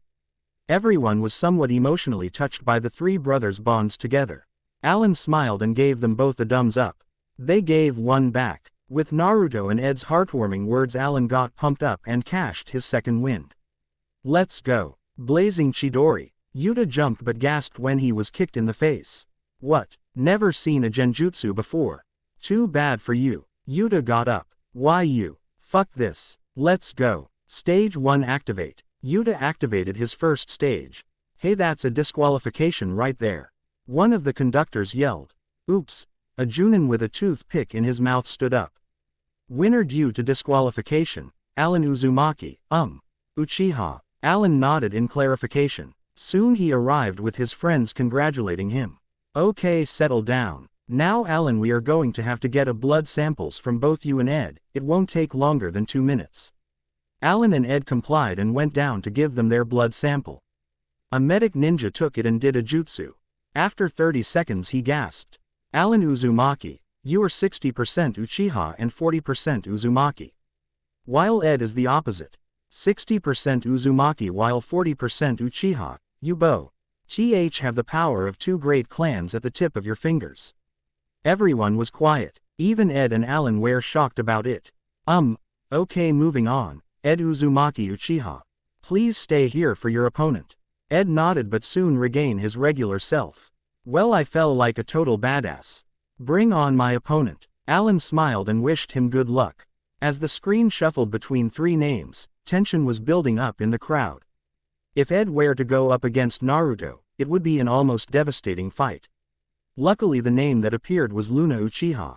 Some people sighed in relief and got ready to watch the fight. Ready. Begin. Ed concentrated and flared his Sharingan. Then he turned it off. What? Don't know how to use them right. Ed shook his head. No, since I am mostly Uzumaki, I say let Alan be the Uchiha one. So from now on I am Ed Uzumaki Uchiha, brother of Alan Uchiha Uzumaki and Naruto Uzumaki. Believe it. Naruto cheered. Yeah, you better believe it. Luna just sighed and got in a ready stance. Well then. Time to lose in front of your brother's tem. Ed got a tick and charged. Ed was mostly throwing attacks for Luna's chest and feet, to either throw him off balance or lose his breath. Luna was onto his plan but did not notice a clone get him from behind. He can create Kage Bushin. Not a problem for me. I like the way that Sasuke-kun fought. So maybe, soon Luna was fighting like Sasuke was. Stealing someone else's stance and fighting with it instead. Ed was having trouble from all the different kind of stances Luna was throwing at him. Kuso. He fights like Sasuke does. Except he keeps switching stances, so I won't keep up with what kind it is, whether it be a full offense, defense, balanced defensive offense. Kuso. Ed got out of range and back flipped away to catch his breath. Ed was willing to risk it, but then again he couldn't. So he settled for taijutsu. Okay, since you jacked people's stances like Sasuke did, it gives you the upper hand. So why don't I give you a taste of your own medicine? Ed finally activated his Sharingan. This time for reals. Luna cursed because he still hasn't unlocked his Sharingan. You lucky Tem. If only add my Sharingan. Sasuke can see the potential Luna has. I'll take him with me. He could be useful. Soon Ed was sending an endless barrage of taijutsu attacks to Luna, who couldn't keep up. Ed knew he was going to do next, so it was easy to counter and prevent his attacks. Let's end this. Kage Bushin no Jutsu. Soon after exerting a huge amount of chakra, Ed was able to summon a ton of shadow clones to surround his opponent. Kuso. I'm outnumbered. All Ed clones responded. You sure are. Now get ready to lose. All Ed's clones dog-pilled him. Then the real Ed grabbed one of the clones' legs and started to pull and run a bit from the pile. As he ran, more clones were being pulled out who were holding on to the next clone's feet. Then Ed swirled the giant clone whip and slammed Luna head first in the ground. The clones were in a U shape to add extra damage to the slam. Winner, Ed Uzumaki Uchiha. Now for the final rounds of the preliminary rounds. Naruto Uzumaki vs. Yuto. Wished Naruto good luck on the way up. Okay, final round before the finals next month. This will be the last fight to determine the last contender to go to the finals. Ready, begin. Naruto immediately summoned 3 clones and charged at Yuto. I already have a plan to deal with you. Yuto was about to move but found himself immobile due to a clone behind him. You sneaky bratanched him up high into the air. Naruto. Uzumaki barrage. Naruto slammed his foot into Yuto's face and made him crash down face first. To everyone's surprise, he stood back up. I learned from brother's mistake. I know how to properly defend myself without getting disqualified. Naruto cursed under his breath. HMPH. Okay then. I'm just going to have to kick your ass then. Naruto charged at Yuto but was surprised when he suddenly appeared in front of him and started to punch him in the face. The speed of the punches were so great that you can't even see his arm. It was a blur of attacks. Yuto gave him a final punch and made Naruto crash hard into the wall. It looked Naruto was out, but a certain vixen gave him the encouragement to keep going.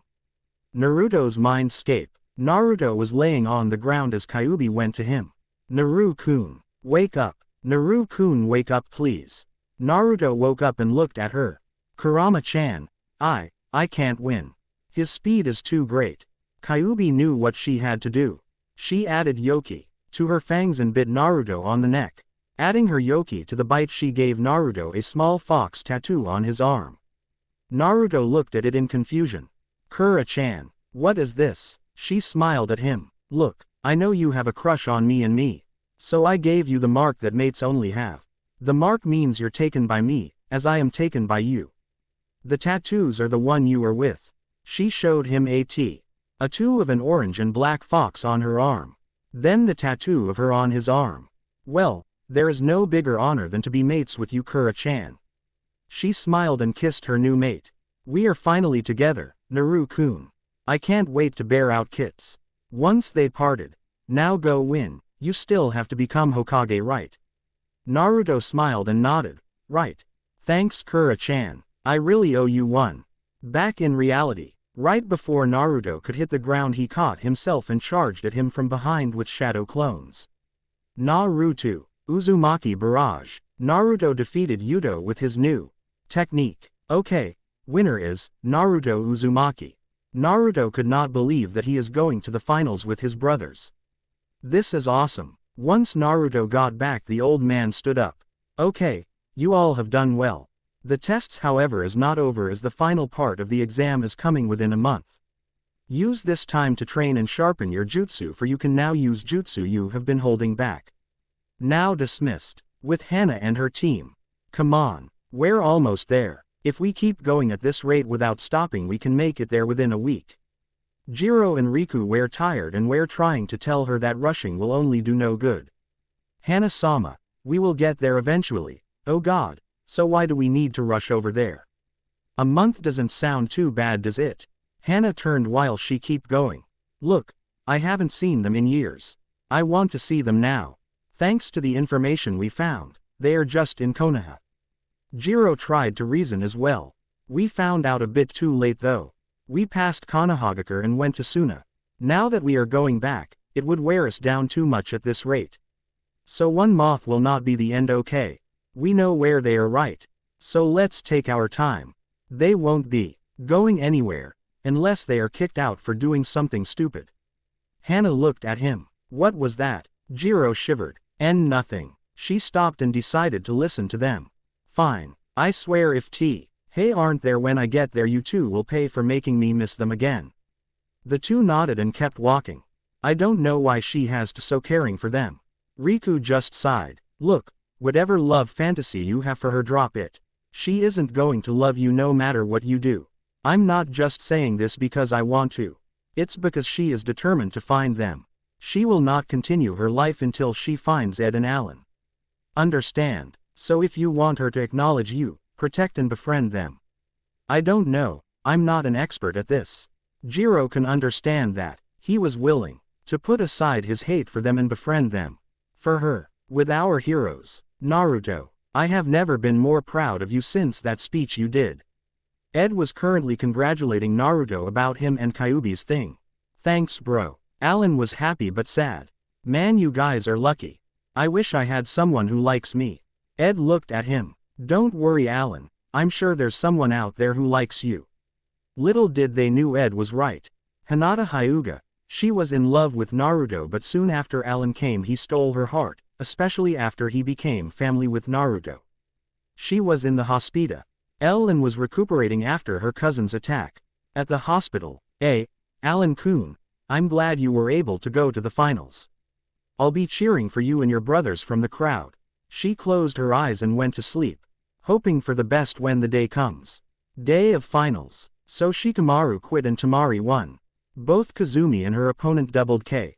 Just Ed, Alan, Naruto, Neji, Gaara, and Sasuke. Okay, the matches are Naruto vs. Neji, Alan vs. Ed and Gaara vs. Sasuke. Some people started to murmur.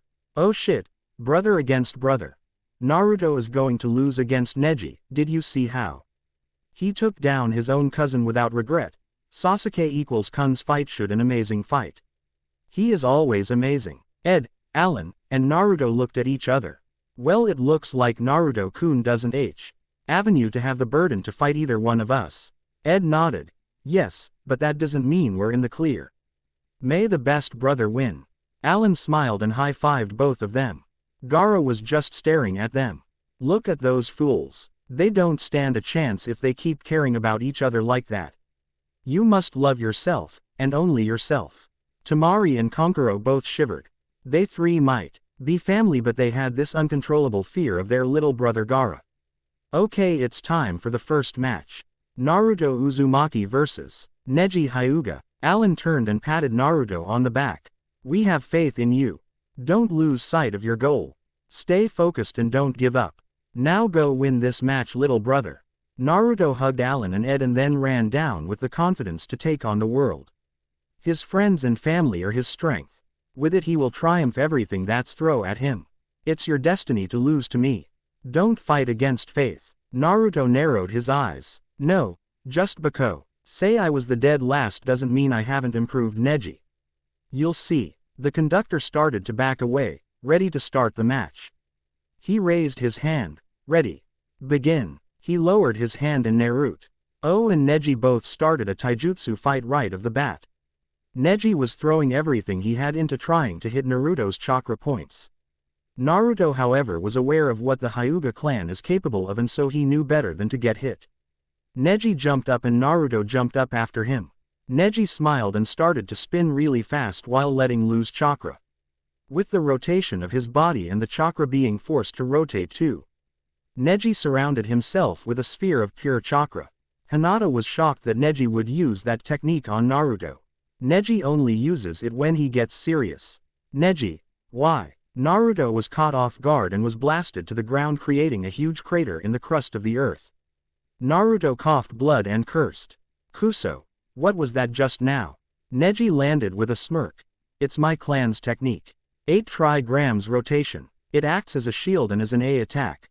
Like I said before, it is your fate to lose to me. Naruto stood up. Shut up. Shut the hell up with all T. His crap about fate. You think you know everything. Well, you're wrong. You think I didn't improve. Well, let me remind you that in the last fight I had to hold back because I could have been disqualified. Now that the old man says to show everything we got, I know I can win. Inside the Shiki Fuja seal, a beautiful goddess with stunning red hair noticed something. A chakra ability that is very much like hers. She wondered what the feeling could mean. I wonder what's going on with Sochi Datbane. I hope he's Naruto. Naruto summoned chakra chains from his back. The chains trapped Neji and made him immobile. Now this is my power, Neji. You see, faith doesn't create the future. We do that on our own. Giant Rasengan. Naruto slammed the giant Rasengan into Neji and blasted him to the wall. Gah! Neji fell to the ground hard but stood back up. No, refuse to accept your words. Faith is something that is greater than us human beings. Faith creates the path we take. Faith. Naruto's patience was running low now. Neji, listen to yourself. If faith wants you to die, would you just sit there and accept death? Or would you rather live to fight another day, even if you quit the fighting? Better to start a happy life than to just throw it all away. You understand what I'm saying, Neji. Faith is all but in the heart. You are your own faith. You create your own path. Neji has never been so changed in his life. He understands but needs to test the length of Naruto's determination. This last blow will decide whether or not to believe him. Neji let loose a burst of chakra. Naruto let loose a burst of Kyuubi's chakra. Both looked into each other's eyes and both launched at each other with the chakra bursting through their bodies. Everyone had so much suspense that some random guy threw up from all the suspense. Gross but true story, bro. Soon Naruto and Neji clashed with all their mights. Everyone was blinded by a giant flash and soon found 2 giant smoking craters. Ne saw Neji walking out of a crater while Naruto stayed motionless in the other.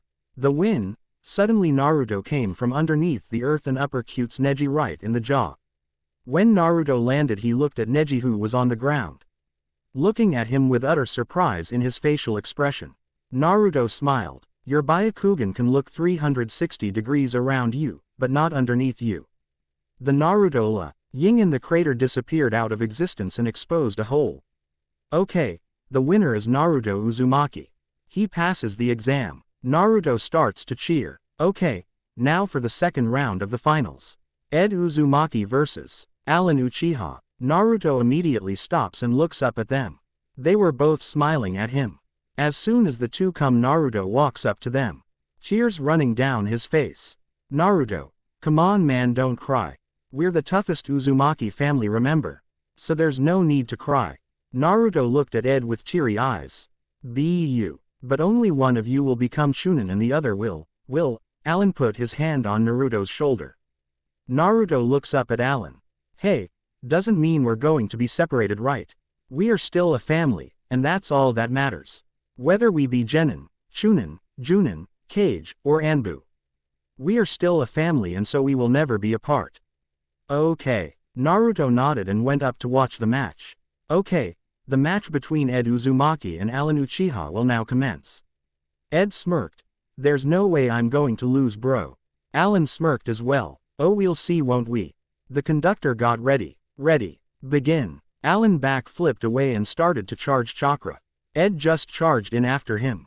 Alan was expecting this. Since Ed, Naruto, and himself have been training together, they pretty much know the same thing. The family jutsu Rasengan, and their own taijutsu stances. This is going to take a while. Although I always beat both of them in sparring matches, even when it was 2 against 1 I still win. Maybe this could actually be more than just an average. Fun. This could be very fun. Alan jumped up and flashed through a few hand signs. Fire style. Fireball jutsu. Ed nearly dogged it and flashed through a few hand signs himself. Oh yay. Wind style. Great whirlwind. Alan was caught off guard and was thrown higher into the air by the great whirlwinds. Alan grunts from the force of the wind, and while he is occupied by the winds he doesn't notice Ed flash through a ton of hand signs. Water style. Water dragon jutsu. Alan sees the great water dragon heading towards him. Okay, planning on finishing me off already. Too bad. Alan catches himself in mid-air and charges his Phoenix chakra into his hand. Phoenix style. Blazing Chidori LV2. Alan calls forth a greater power than ever before. As his flame Chidori is ready to strike, he waits for the perfect opportunity. He flares his Sharingan and finds a weak spot.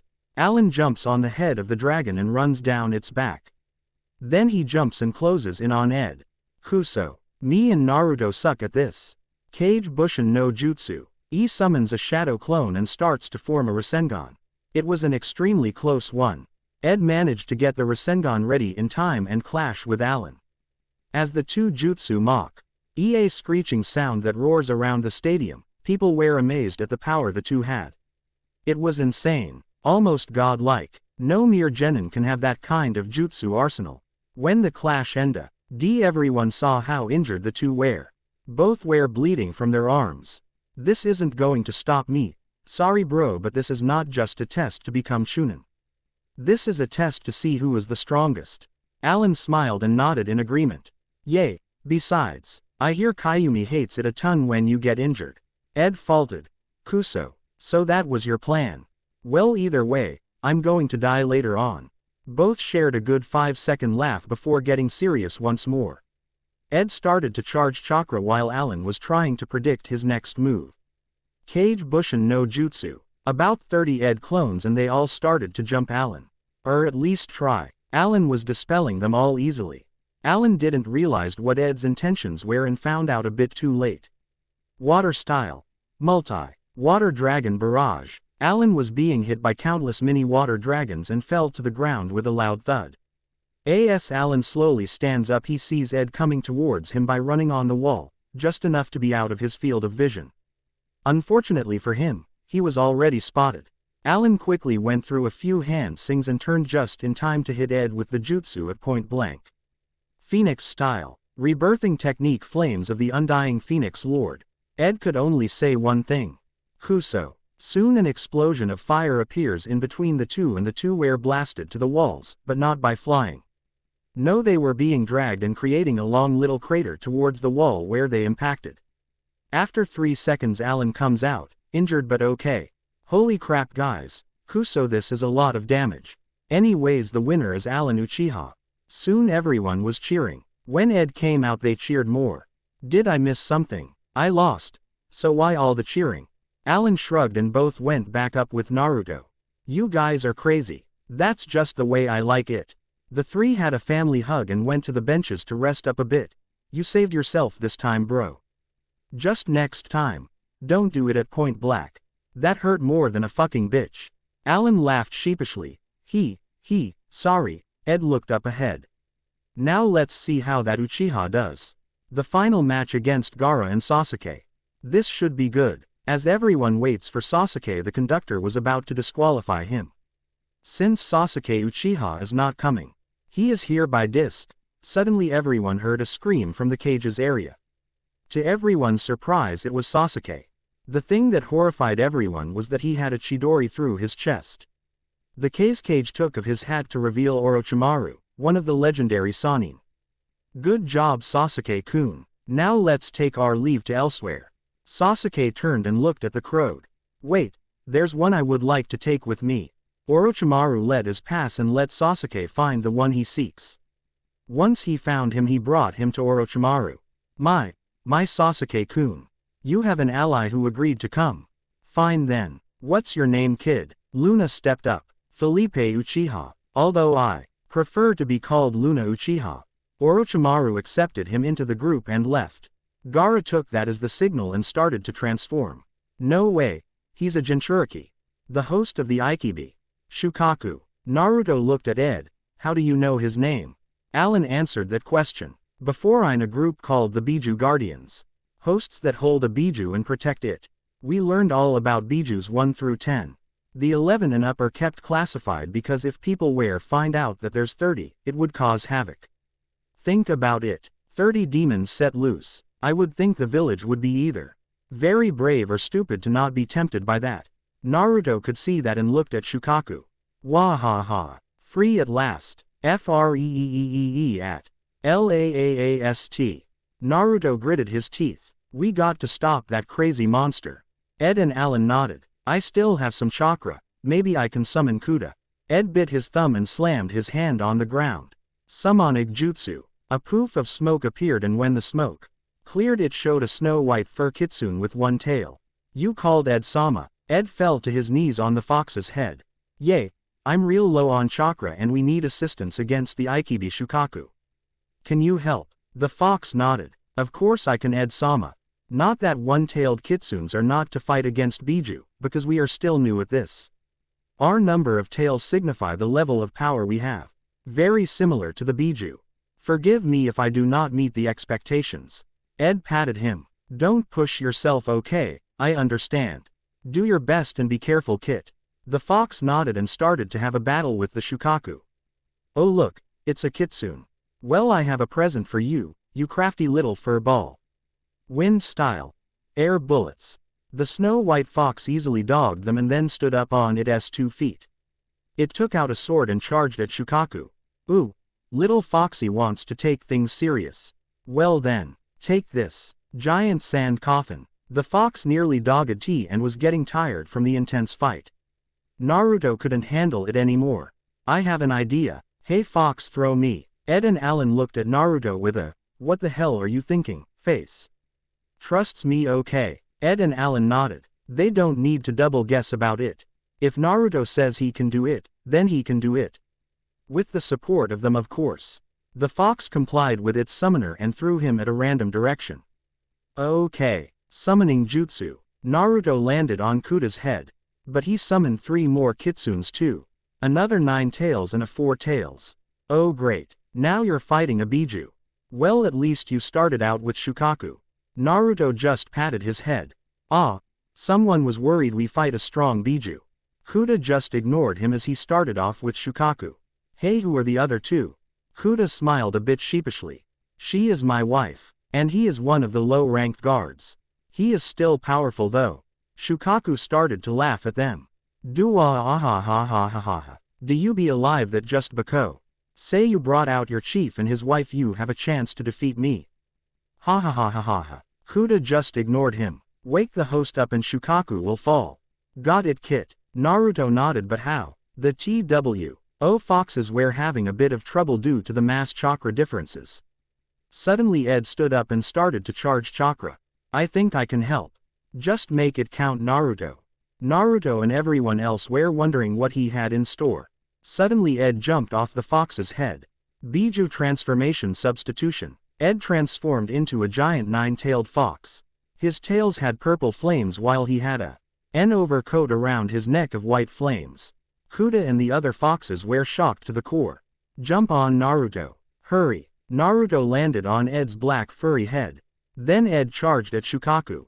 Ed grapple. Ed him while biting Shukaku and holding down his hands. Go, Naruto. Naruto jumped and was heading towards Gaara. Sand stopped him right before he was going to hit him. Kuso. Wake up. Naruto headbutts Gaara, and as soon as he did, Gaara woke up. Shukaku started to fall apart as he screams his curses at them. No, I barely got to do anything. It's not fair. You basters will pay the next time I see you. You will all pay. Shukaku's words echoed as he disintegrated into sand. Ed transformed back and was falling down until another poof of smoke appeared. Kayumi appeared and caught her host. Alan was glad everyone was safe until he realized that Naruto was still with Gaara. Kuso, you better be safe, little brother. Alan went to go get Naruto as Ed is well guarded enough. From all the kitsunes he and Naruto summoned, When Alan arrived he saw Naruto and Gaara on the floor. It looks like Naruto won. Suddenly giant snakes were coming this way. Kuso. No one has any chakra to help you all out. Kudo was smiling as he stepped forward. It's okay. We understand. Leave those snakes to us. Suddenly a Bijudama hit all the snakes, causing them all to disintegrate. Soon after Alan heard a familiar voice. One he hasn't heard in many years. Alan-kun. Ed-kun. Are you two all right? Alan turned and saw the very person who was like a mother, but mostly a sister to him and Ed. Hana-chan. You're here. She smiled at the rejoice Alan gave but went away when she saw Naruto and Ed critically hurt. So was Alan. Look, I got this from here. Alan noticed the Akatsuki robes and the other two. You're in Akatsuki. Hana looked at him and smiled. When we sit down to talk, then you'll know the truth, okay, Alan-kun. Alan nodded and fainted from the exhaustion and stress. Time skip at the hospital. Naruto, Ed, and Alan were all in a hospital beds. They looked outside to see the village repairing themselves, remembering the invasion and the destruction of the leaf. They so remembered the old man dying because of Sasuke. Suddenly there was a knock on the door and Hana came in. Look who's up, early as ever I see. She said it with such a heartwarming smile and in a loving manner. Well, you know us, Hana-chan. Oh, why are you here? I thought we were all supposed to split so Akatsuki won't find us all. That and why are you wearing the Akatsuki robes? Hana sat down and took a deep breath. Look like I got a ton of explaining to do. Okay then, let's exchange stories. I tell you everything that's happened and you tell me everything that's happened to you. How does that sound? The three nodded and agreed.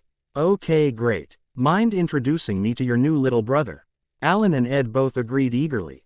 Sure thing, Hana-chan. Naruto-kun, this is Hana. Back then she was like our mother. Mostly our sister, but she took care of us as if we were her own. Ed blushed a bit. Honestly, if I did, then it's no wonder I have great looks. Hana giggled while Alan just sighed, and Naruto just laughing a bit sheepishly. Anyway, moving along from where Ed left off. We all met at the Biju Guardian HQ. When we obtained the orders to split, we were separated from her. I'm a nag, Ed to find Ed, but we thought we lost her forever. Tears started to flow from both dual-blooded clan users as the memory of being separated from her was heartbreaking. Hana started to pat their hands to calm them down a bit. Naruto has never seen them cry. They were the one always telling him to be tough, but seeing them like this was sad. So after we got separated we tried to look for her. After many years we gave up, and that very night, Naruto, we found you. Naruto was surprised. In the end, we decided to stay with you. Try to help you as much as she did to us. We were trying to follow in her footsteps. For all the wonderful things she provided. So far, your opinion is what tells us how we did so far. Naruto was all the more sad, touched, and heartbroken. You guys saved me from a life of loneliness. You guys were angels sent from heaven. I thank you too, and I hope we can still have awesome adventures together. As a family, Hana smiled. Those two have become heroes. Saving an innocent child's life from loneliness. I'm proud of you too, Naruto-kun. What a pretty name for my new little brother. Hana smiled and got comfortable. Okay, where to begin?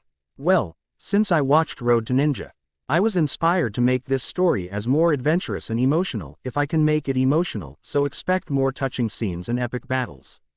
Later on. Till then, keep being awesome, Datbeo. Chapter appears and tells her part of the story. Naruto learns about his brother's past and found out that his brothers had it rough as children too. This world is very corrupt, but unless someone does something about it, it will continue to be cruel. What will happen now? Let's find out. After Hana finished her side of the story, Naruto was broken-hearted. The bond the three had were very special and strong. Now he was a part of that bond. He was honored and happy. Suddenly Jiraiya appeared from the window. Hey there. Everyone was surprised to see him. Pervy Sage, what are you doing here? Jiraiya looked at Naruto with a bit of sorrow. I got assigned a mission by the village's civil council. We need a new Hokage and I know the perfect person for the job. So I decided to take you three with me. What do you say? Naruto, Alan, and Ed were confused and concerned when he said that he needed to find a new Hokage. A new Hokage. Why do we need a new one? The old man is still around. Jiraiya sat down, ready to tell them the news. The third Hokage has fallen in battle. While you guys ran out to see what was happening, Sasuke killed the Hokage with Chidori. Naruto W. As the one who took the biggest hit from the information. What? Sasuke killed the old man. Naruto balled his fist and slammed the wall. Why? Why would he do such a thing? What did the old man ever do to him? Other than keeping him alive. Jiraiya calmed him down and made him sit down again. Look, I hear that she went to Kiri. Let's go there and get it. She is a legendary Sannin just like me. Just a major life and death word of advice. Do not piss her off. She will, without a doubt, kill you. Also, since she is a Sannin, she can travel anywhere she pleases just like me and Orochimaru can. All three nodded and stood up. Oh wait, can Hana-chan come too? Naruto asked, wanting to spend some time with his new sister. Sadly, Hana declined. Sorry little Naru-kun, I would love to, but I have to stay and help rebuild the village with my other two friends. Naruto understood. He was down she couldn't come but was happy she was going to stay with them from now on. Okay, when you're ready meet me at the gates. All three nodded and went to their house to pack up for the trip. Uzumaki residence. As the three were packing, Naruto had a flashback to Hana's story. Flashback at the hospital. Let's see, where to begin. Hana thought for a second. Okay, since you already know how we meet and how we got separated, I'll tell you my side of the story. The three nodded and paid close attention to her. Okay, after a week of looking for you two, I found two people who were willing to help me out. The two are the very two in my team right now. Riku and Jiro. Those two might annoy me at times, but if it weren't for them, I would have never have found you two at all. We looked from place to place, looking and looking. When I heard about the Akatsuki and their plans, I was thinking of never getting involved. Thing is that since they look for Jinchuriki, I can find you both more easily because they will provide with information about your locations. For every Jinchuriki I found, I asked about you guys and then leave them alone. I have no intentions of hurting a fellow Jinchuriki. All three nodded and kept listening. So I kept looking and looking until I finally found the lead I was looking for. The information was shallow but useful. You two were living somewhere in Fire Country, so I volunteered to stay in Fire Country until I found our targets and bring back the Biju. We were currently in Sand. Hearing how there was a Jinchuriki who lived there, we thought he might have seen you two or something. That's when we finally found your locations after talking to a Sand Junin. So once I found out, I raced back to Konoha with all my speed. It was going to take us a month to get there, so I waited patiently, waiting, holding in all the butterflies in my stomach of GE. TTING, the chance to hold you two once again after so long. When we arrived, I saw you two fighting the Shukaku. I was happy to see you guys but horrified on looking upon your injuries.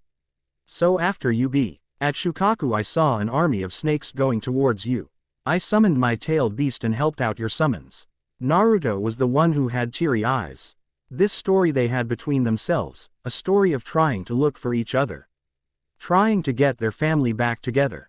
It was pretty sad, but all the experiences they encountered made them stronger in the end. While they grow in strength, they also grow in will. If Naruto thought this was sad, just wait until he hears a story that will change his life forever. The time for that was sooner than he expected. That was the time where Jiraiya came in and, well, Jiraiya things up.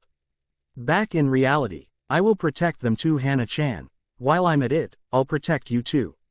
You're all my family and it's my responsibility to protect you three now. Naruto was ready to go and went to the gates.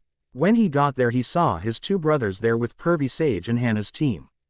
Ready to go, Naruto? Naruto nodded. Good luck on the mission, boys. Jiraiya stepped up. No need to worry, little lady. I will protect them. Jiraiya was puffing out his chest, trying to be muscular. Ed and Alan both kicked him in the ass, making him fall in the ground. Don't you dare flirt with her. They both screamed. Hana just giggled and Naruto with Riku and Jiro both smiled sheepishly at the scene. Oh, before you go, here's a good luck present. She kissed Alan on the cheek. Then Ed and finally Naruto. All three blushed while she giggled at their reactions. Jiraiya was rather jealous and started to drag all three away. Okay, let's get going already. New Hokage isn't going to come on its own, is it? Time skip at Kiri. Here we are. Kurigakure. Now before we can look for her we must find and tell the Mizukage that we are present at the village.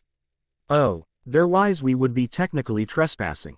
The last thing we need is a war between Leaf and Mist, at a time where there is no Kage at one's village can lead the village to getting wiped out. The Ri nodded and went to the Mizukage's mansion. Upon arriving, Ed knocked on the door. A female voice called for them to enter. When the door was open it revealed none other than Mei Terumi Uzumaki. Naruto stepped forward. Mei-chan, is that you? She looked up and smiled. Naru-kun. She stood up and ran into Naruto's arms. The two had a moment to hug out, they longing for each other. When the TWO broke apart she looked at Hai with a smile.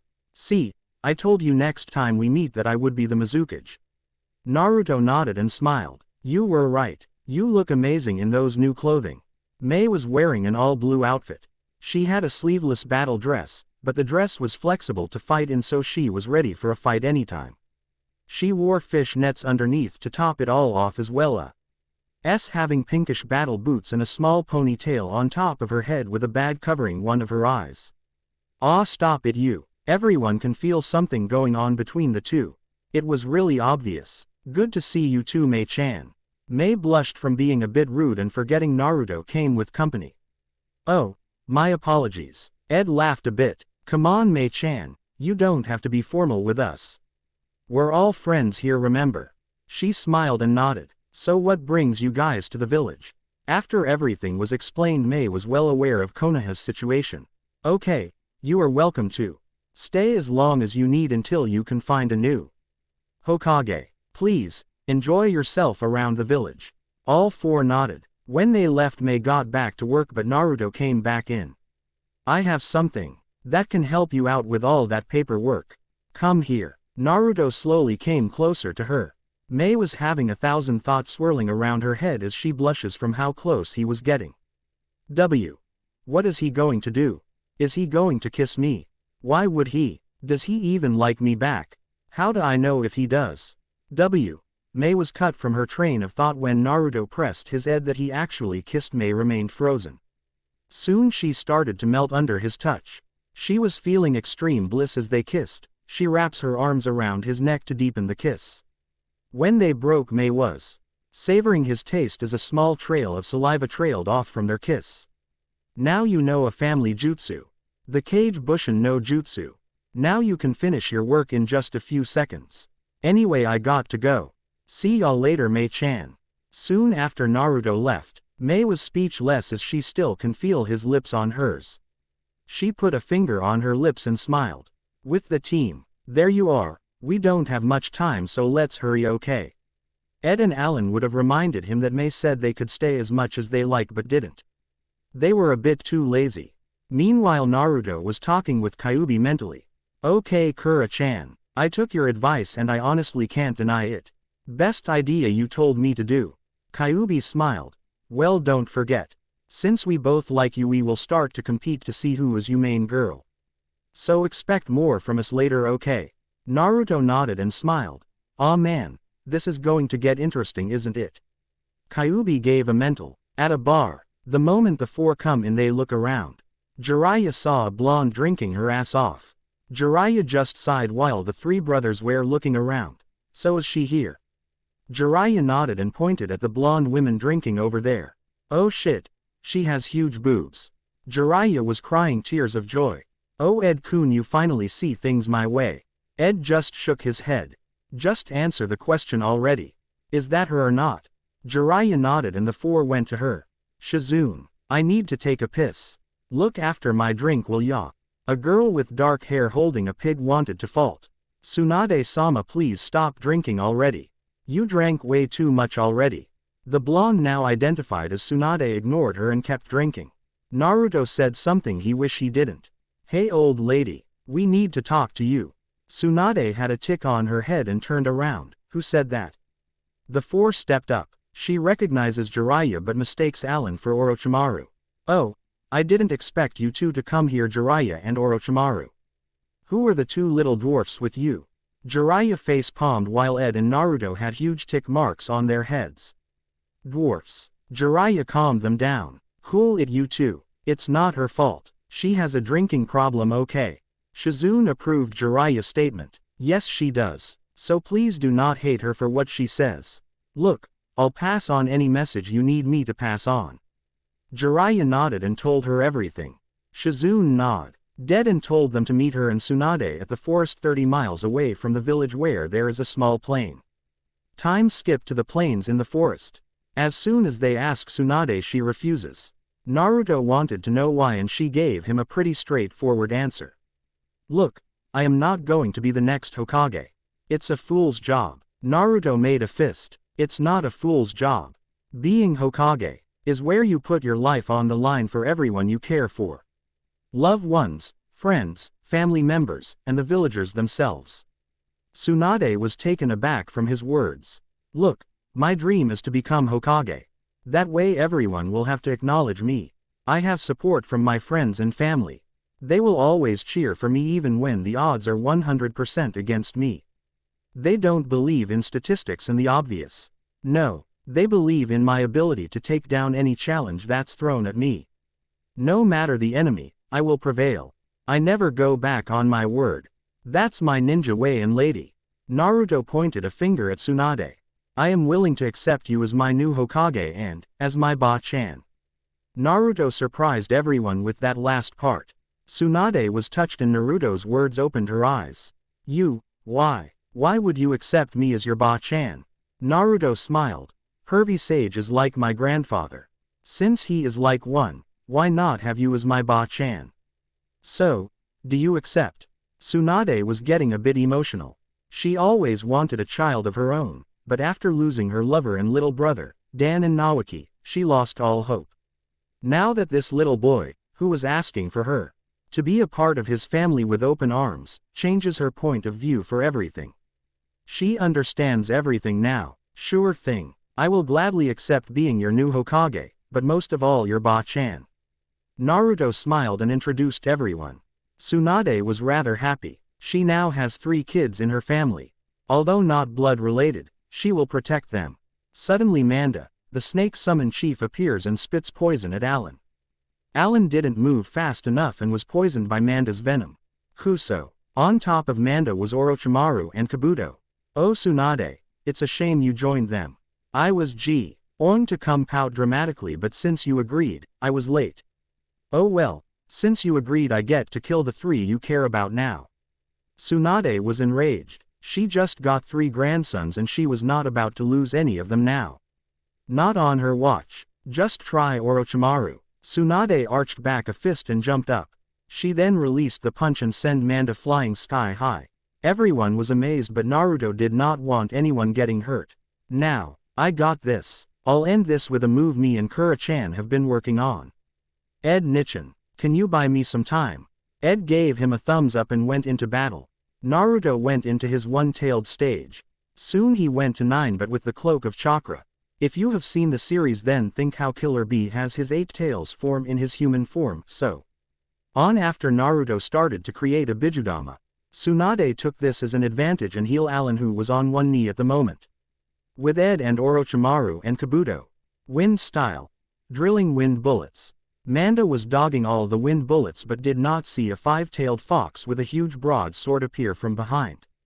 What? Manda from behind. Manda dogged the attack and slithered back to gain a bit of distance. This is just like last time. Only this time he has all his chakra. Orochimaru cursed. This guy again. Oh yay, Chief is so going to declare war against those scaly faggots. Ed laughed a bit. Yay. They have been a real problem so far. First Konoha and now this. What else could they try to destroy? The giant Kitsune shrugged and got ready. Sir, should we reanimate a dead summon? Orochimaru smiled. Yes, give him a taste of his own medicine. Kabuto and Orochimaru both reanimated, like a resurrection, a fox. Not just any fox, one of the guardian protectors of the Kitsune god. The Kitsune who was on Ed's side was starting to get a bit intimidated. Don't worry, we can beat him with combination jutsu, okay? The Kitsune nodded and got ready. The dead one opened his eyes and charged at them. Kitsune style. Kitsune flower floral flame bomb. Soon a giant flame ball was headed towards the fox, but he dodged it easily. Soon the fire ball expanded while getting thinner.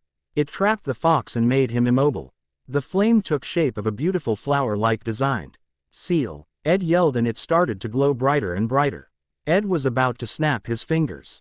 Quote, flower floral technique bomb of the rising flower bloom. Ed snapped his fingers and a rising flower of flames rose to the sky.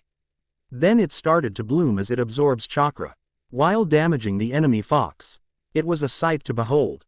Orochimaru cursed as he knew all too well that he was getting overpowered right now. That boy really seems to be getting more and more interesting as time progresses. Flash back to the destruction of the leaf in the forest. He was able to transform into some new kindi of kitsune that has never been seen before. It was so shocking that even the kitsunes that wher either couldn't believe the sight right in front of them. This is something that is very interesting indeed. Back in present time, Kabuto, try to capture him if you can. I would like to run some experiments on him. Kabuto adjusted his glasses and nodded. Hi, Orochimaru-sama. Kabuto started to charge chakra into his hand and Saronkra, which took the shape as a blade. Chakra dissection blade. Kabuto jumped and aimed for Ed's chest. Not on my watch, you nerdy-looking fag. Kabuto lost all concentration and got a huge mega tick mark on his head. Nerdy-looking fag. You little brat, you're going to pay for that. Sadly for Kabuto, he did not see Ed right above him with a Rasengan in hand. One of the ninja rules, never let your guard down. It could cost you your life. Ed slammed He Rasengan on Kabuto and sent him flying down to the ground. Orochimaru was not happy with what he was witnessing. Grr, that boy seems to be getting more and more on my nerves. Time to end this insolence now. Forbidden art of the gates of hell, hellbound chakra gate. Quote, suddenly a gate appeared and towered over everyone. Jiraiya and Tsunade imminently warned the three not to look. Ed and Alan were being ignorant and charged at Orochimaru. No, stop. You can't beat Orochimaru. If you fight him, no, you will lose, but if you don't, he will try to make you look into the gates. Ed smiled and looked at them. Don't worry, Ero Sennin, and you too, Ba-chan. We aren't going down so easily. Not without putting a good fight. Orochimaru just smiled. You think you can beat me? Don't make me laugh. Soon after, the sound of two summons disappearing was heard. Looks like both foxes were taken out. Easier for me to kill you because I still have Manda. Orochimaru jumped high into the air and landed on top of Manda's head. Both Ed and Alan stopped and got ready. You think that's going to intimidate us? Ha, you're sadly mistaken, you snake pedo. Come on, bro. Let's kick his ass already. Alan nodded and both started to flash through hand signs. Ed was the first to go. Water style. Bite of the water dragon god. Ed summoned a huge water dragon who was the same size as Manda. Alan was the next one to use a jutsu. Phoenix style. Screeching lightning phoenix tail feathers. Quote, Alan sent a huge lightning-like feather into the water dragon. The two jutsu combined to make a lightning water dragon with a lightning phoenix feather inside. Manda was lucky to dodge it but was not expecting the combination jutsu to explode. You little, I underestimated you too. Let's see if you can dodge this. Manda sent giant boulders flying towards them with his tail. While Ed and Alan were busy dogging the boulders, Manda burrowed his tail and made it come crashing up from underneath them. This was acting both brothers crash into boulders and each other. That dirty playing. Tsunade began but was cut off by Jiraiya when he put his hand on her shoulder. Let's help our grandkids. Sumo. Jiraiya began but he was cut off by none other than Naruto. Pervy sage, no. I got this. Alright Kura-chan, let's hit him with everything we have. Bijudama. Naruto shot out the tailed beats bomb and it was wrecking everything in its path as it closes in on Orochimaru and Manda. Look who got beat up. Now get ready to be sealed in. Orochimaru was cut off his trail of thought when a tailed beast bomb was right in front of both him and Manda. Fu. The bomb exploded into a high-density explosion of pure chakra. Jiraiya and Tsunade were speechless but began to act after Naruto collapsed from chakra exhaustion. Was the stress worth it? Hell yeah. On the way back to Konoha, the three brothers were awake now but very sour from the fight against the Sannin. As an overall in the battle, they were RPRISED themselves that they managed more than 40 minutes against the pedophile. If we can last that long against the snake pedo, then we can certainly handle you guys, no sweat. Ed went on how powerful the three have become. Tsunade got a tick on her head from a certain part and challenged all three. Get ready to lose, Ba-chan. Tsunade just smiled as all three came at her full force. Tsunade just flicked all three of them on the forehead and made them fall on their butts. When Tsunade walked to them, they all readied themselves for a heavy hit. To their surprise, she kissed all three of them on the forehead. After that, she kept on walking. Now going to Sasuke and Luna. Okay, what do you know about the Uchiha? Luna was a bit confused on the question but complied. We were the most powerful clan back then. We reviled the Senju clan and were great enemies with them. We hold a special ability to copy our enemies' jutsu and read their next move. We were very famous until the clan was massacred by one of our own. His name is Itachi Uchiha. That's pretty much all I know. Why do you ask? Sasuke smirked. Well, you see, Itachi is my older brother and I wish to get revenge on him for what he did. He killed my parents and everyone I knew. I need answers while at the same time. Revenge. I took you along because I knew you could very well be the last Uchiha I can trust. Will you help me on my quest for power and revenge? Luna was thrilled that Sasuke needed his help. Of course I will help. Sasuke smirked and turned around to start walking to the training room Orochimaru had set for them. HMPH. I like you, kid. Luna was really happy Sasuke liked him and followed him to the training room. First things first. We need you at your very best you can be. So we need to unlock your Sharingan so we can take down big obstacles. Luna nodded and both got in a ready stance.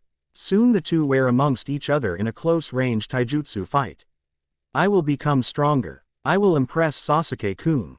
Most of all, I will defeat you, Tem, for making me look like a fool in the exams. With Naruto and gang. Aku. Naruto smiled at Ed. Someone is thinking about you. Nice, bro. Ed shivered. I can't help but feel creeped out by this one, but also a sense of danger. Shit happens, I guess. The group were almost back in the Leaf Village. Jiraiya and Tsunade were having a private conversation. I still can't believe that those two kids trained Naruto to master 3 tails worth of power. All the more help him get along with. Tsunade looked at Jiraiya. With Kyuubi. Jiraiya cried a stream of tears. Yay. With her. Tsunade started to get it now. Wait, her. Kyuubi's a girl. Finally. Something that tells men that even women can be string beings too. Jiraiya looked at her with a, you better be drunk right now, kind of face. No one is saying that. Besides, it's not fair. I hear that female demons are heavy lookers. Their ugliest demon could be the hottest being in our eyes. I can only imagine their hottest demon. Jiraiya started to droll. Tsunade got a tick mark on her head from Jiraiya still being a huge pervert. You are such a huge pervert. Jiraiya laughed sheepishly and returned to his normal posture. Sorry. Still, how they helped him get this strong is beyond my own. Jiraiya was disrupted when Ed and Naruto both yelled. Konoha dead ahead. Tsunade looked at the gates of the village and smiled. It's been a long time since she has seen those very gates after walking out from the loss of her 2 loved ones. She then grew a bigger SMI. When she remembered that she now has 3 grandsons. Family who want to protect her, and family who she wants to protect. Tsunade was cut from her thoughts when she saw her 3 new family members in front of her. Come on, Ba-chan. We got to give you a tour of your new home. Ed started and then Naruto added on. Yay. You haven't lived until you tried the ramen here. Naruto took her hand as D and Alan took her other hand and started to walk her in the village. My, what gentlemen you 3 are. The brothers had a small blush but smiled nonetheless. Jiraiya was left behind. What about me? Man, those 3 are really something. They changed Tsunade real quick. HMPH, you have amazing kids. 0, Tsukiko. You 2 Minato and Kushina. Your bonds with each other have been passed down to your kids and now they became a family from it. Jiraiya turned and left to attend to important business. Time skipped to a few months. Tsunade has called in Naruto, Ed, Alan, Shikamaru, Neji and Choji. She had an important mission for them involving Sasuke. I have informed a few sound ninja are crossing the land of fire. I need you 5 to go and intercept them. Bring them back if you can, and if necessary, kill them. Am I making myself clear? The 5 nodded and were walking to the gates when Naruto saw Sakura crying. Shikamaru was the first to step in front of Naruto. Look, I know you're concerned for her, we all are. But we can't waste our time trying to find out what's wrong with her. You can ask her, when we come back, okay? Naruto was shocked at what Shikamaru just said but knew he had a point. She wasn't in a life or death situation, so he didn't have to put her first. Besides, she treats him like shit. So yeah, he will ask what's wrong when he comes back. Sasuke was a bigger matter to deal with. As the 5 were walking and passing Sakura, she looked up and saw the 5 heading out. She saw Naruto amongst them and went to him. Naruto, speak of the devil for the 5. Naruto turned around and saw her still crying but walking towards him. Naruto, please do me a favor. Please. Naruto sighed. He knew he was going to regret it, but he wasn't a dick. He wasn't going to turn her down, not like that anyway. Yay, what is it? Sakura, still crying, begged. Please, I beg you, bring back Sasuke-kun. Please Naruto, I love him. The 4 who were listening were each having their own little tantrum inside their minds. She knew very damn well that Naruto loved her. Or so they thought. Point is, they thought she was a total bitch for saying that, but understood it all. It's not like everyone gets what they want in this world. This world is unfair and you won't get the girl you like right off the bat, they could love another. You got it. I never go back on my word. I never turn down a friend in distress. I will bring him back. It's a promise of a lifetime. Sakura smiled and nodded. As Naruto talked with her, he noticed that she had nothing but despair in her eyes. And he said his promise, it sparked a small flame of hope for her. Although he kind of doesn't want to, Sasuke was a member of Team 7 and also a friend in a way. Besides, he can do it. He has people like Ed and Alan on his team. He has real friends on his team. Out on the grass fields, Naruto and his group managed to confront the enemy. Sure enough, Sasuke was there and Luna. There were 6 of them and only 5 of them. Kuso. They have huge amounts of chakra. Alan agrees with Shikamaru's concern but also pointed out something. True, but none of them are Jinchuriki like me, Ed and Naruto. So you got nothing to worry about. Naruto noticed something as the team tried to make a plan. Pissed. Hey Ed, Naruto whispered and Ed complied. What is it? Naruto pointed out the female on the opposing side. See her. Is she an Uzumaki? Ed looked and did notice it, but maybe. Her hair is a bit in between red and pink. It's a maybe, you know. Yumi and Alan don't necessarily have red hair, but we are all Uzumaki. So to me, honestly, it's a maybe. Naruto nodded. The girl was the first to speak out loud. Oh my god, can we get started already? I'm tired of waiting for you fuckers already. Everyone's sweat dropped. Ed whispered back to Naruto once more. Yup, only an Uzumaki will show no fear on what they say. That, and she has a lot of spirit. Tomboyish spirit, but spirit. Naruto agreed but laughed a bit. He found another family member. The Uzumaki girl narrowed her eyes on Naruto and spoke out again. What's so funny, you little squirt? You think this is a joke? Naruto can really see it now. She is a full hot-blooded Uzumaki. Hey Shikamaru, let Naruto handle her, we can handle the others, okay? Shikamaru nodded and everyone went a different way with their opponents. Naruto and the girl stayed there. I'm going to teach you a lesson, brat. Naruto smiled. You got it. I'm glad I met such a pretty fellow clan member. The girl was confused. Such a pretty what? You making fun of me, bitch? Naruto shook his head. No. Why? Also, what's your name? My name is Naruto. Naruto Uzumaki. The girl was beyond confused. HMPH, the name's to Yuya. The answer to your question is none of your fucking business. Naruto laughed a bit. Okay. Nice to meet you, to Yuya-chan. Why do you think I'm insulting you? All I said was that it was nice to meet such a pretty clan's member. Chiyuya blushed every time he called her pretty. She has never been called that by anyone. Shish. Shut up already. What do you mean, clan's men? Naruto explained it all to her. Also, I can get rid of that cure's mark. We Uzumaki are skilled Fuin jutsu. I have been practicing with my brothers. I am as more skilled at it than Jiraiya himself. Chiyuya was shocked. She has heard of him and how good he is on seals. If this kid surpasses him then.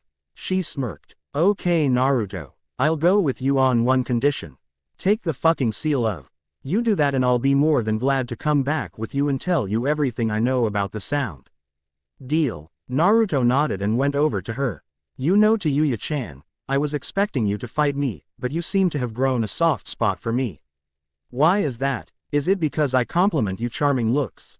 She blushed even more. Shut the fuck up already. It's not that at all. Even though it was that after all. After a while Naruto was able to get the curse mark off her. She still has the huge amount of power from the curse mark, but as her own chakra and not the curse marks. HMPH, arigato. Bastard. Naruto smiled and wondered how everyone was doing. With Shikamaru and Choji versus Jirobo and Sakin and Ukin. Okay, the plan is simple, we wear them down by dogging all their attacks, from there we can fight them in their curse mark mode. Choji was a bit against the plan. Won't that make things worse for us? Shikamaru shook his head a bit. No and yes, you see, when they go into curse mark mode, they will be tiring out more from the overexhaust of chakra they are using. So when they turn back to normal, we can hit them with everything we have. Choji nodded in acknowledgement but can feel that he is going to be running a lot. Kuso Shikamaru, you are going to owe me a all-you-can-eat buffet for a week. With Allen and Neji versus Kidamaru, you're on your own. Give up while you can. Kidamaru shook his head and cursed. Kuso, you better finish off that brat fast Chiyuya. Looks like I'm going to go in curse mark mode right off the bat then. Just like that Kidamaru went into his curse mark mode and took out his bow. Let's see how fast you can dodge my piercing arrows. I warn you, my accuracy is the very best of them all.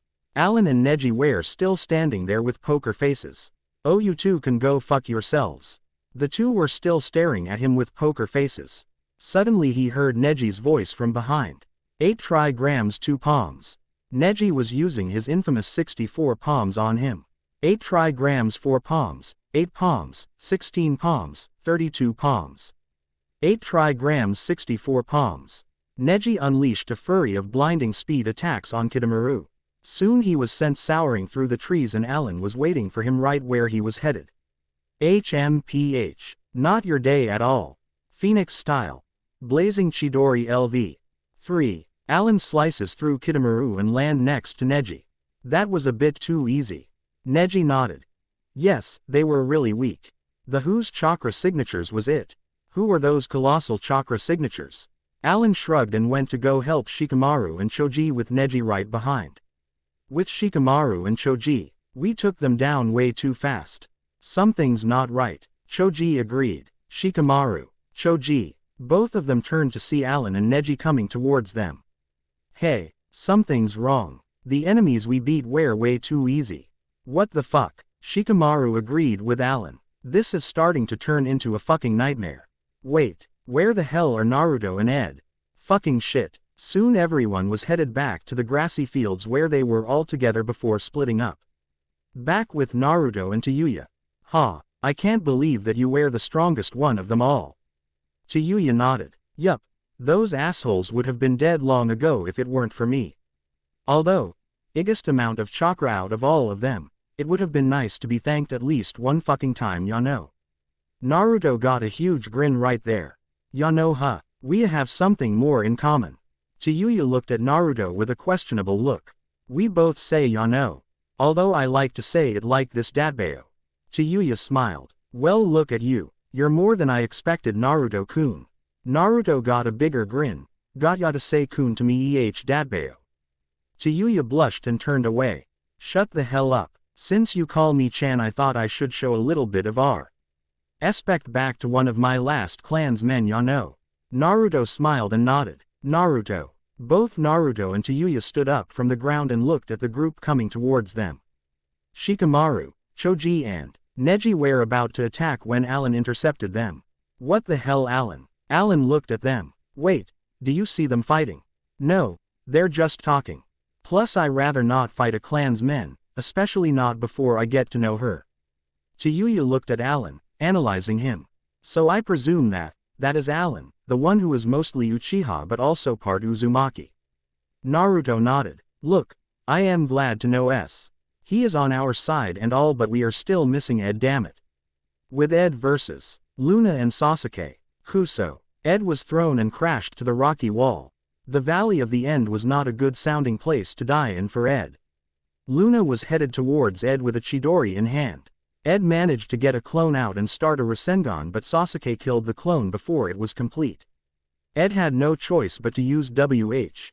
At little of the Rasengan he had created and clash with Luna's jutsu. Obviously Ed lost and was sent flying once more. Kuso. At this rate I'm done for. No, I'll at least take down one of them.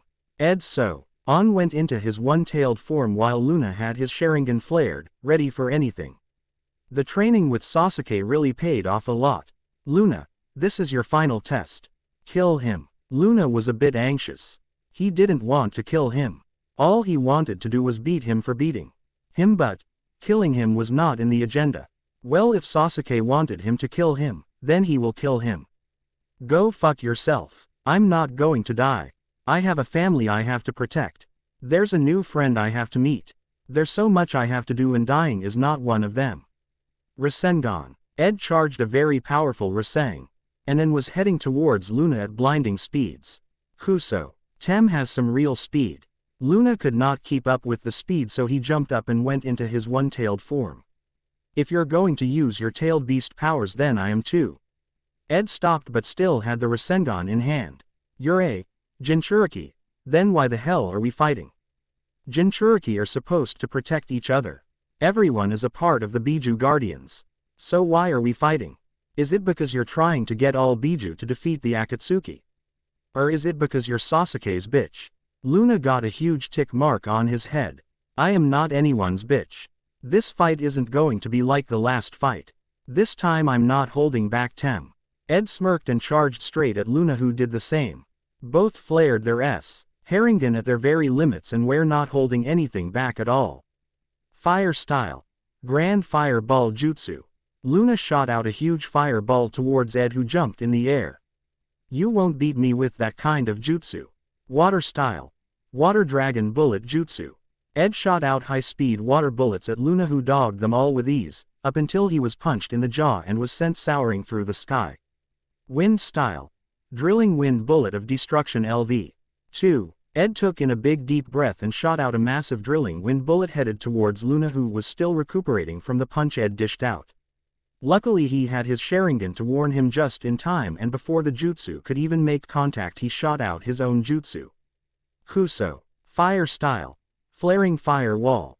Luna managed to block the incoming jutsu but did not expect another coming his way from behind. Kuso. He sent another one from behind me. Luna was prepared but noticed the jutsu just vanish. When he turned, he as greeted with a Rasengan in the stomach. Luna was once again sent flying and crashed into the wall. Just give it up already. You're no match against me. No matter what you do, it won't be enough to beat me. Unlike you, I have things I want to protect. No one in this world is going to make me stop protecting them. No one, not even both of you. Luna slowly stood up from the rubble from the wall collapsing over him. I understand your reasons, but they are of no concern of me. I fight to help Sasuke-kun out. If you stand in our way, then I will kill you. It's as simple as that, okay?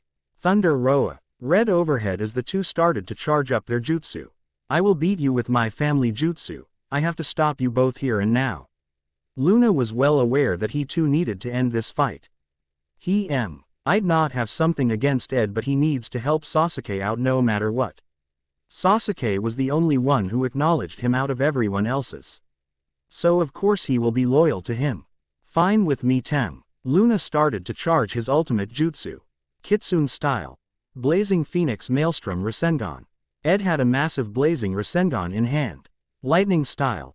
Uchiha Crest Chidori of Death. Luna had a massive crackling dark blue Chidori in hand. Ed had some real big thoughts going through his head right now. I can't believe that these two wear the huge chakra signatures the entire time. Fucking great. Also, I can't lose with this attack. I have both my brother's power in this attack. Although this is the very first time I'm using it, I have very little control of it and it could.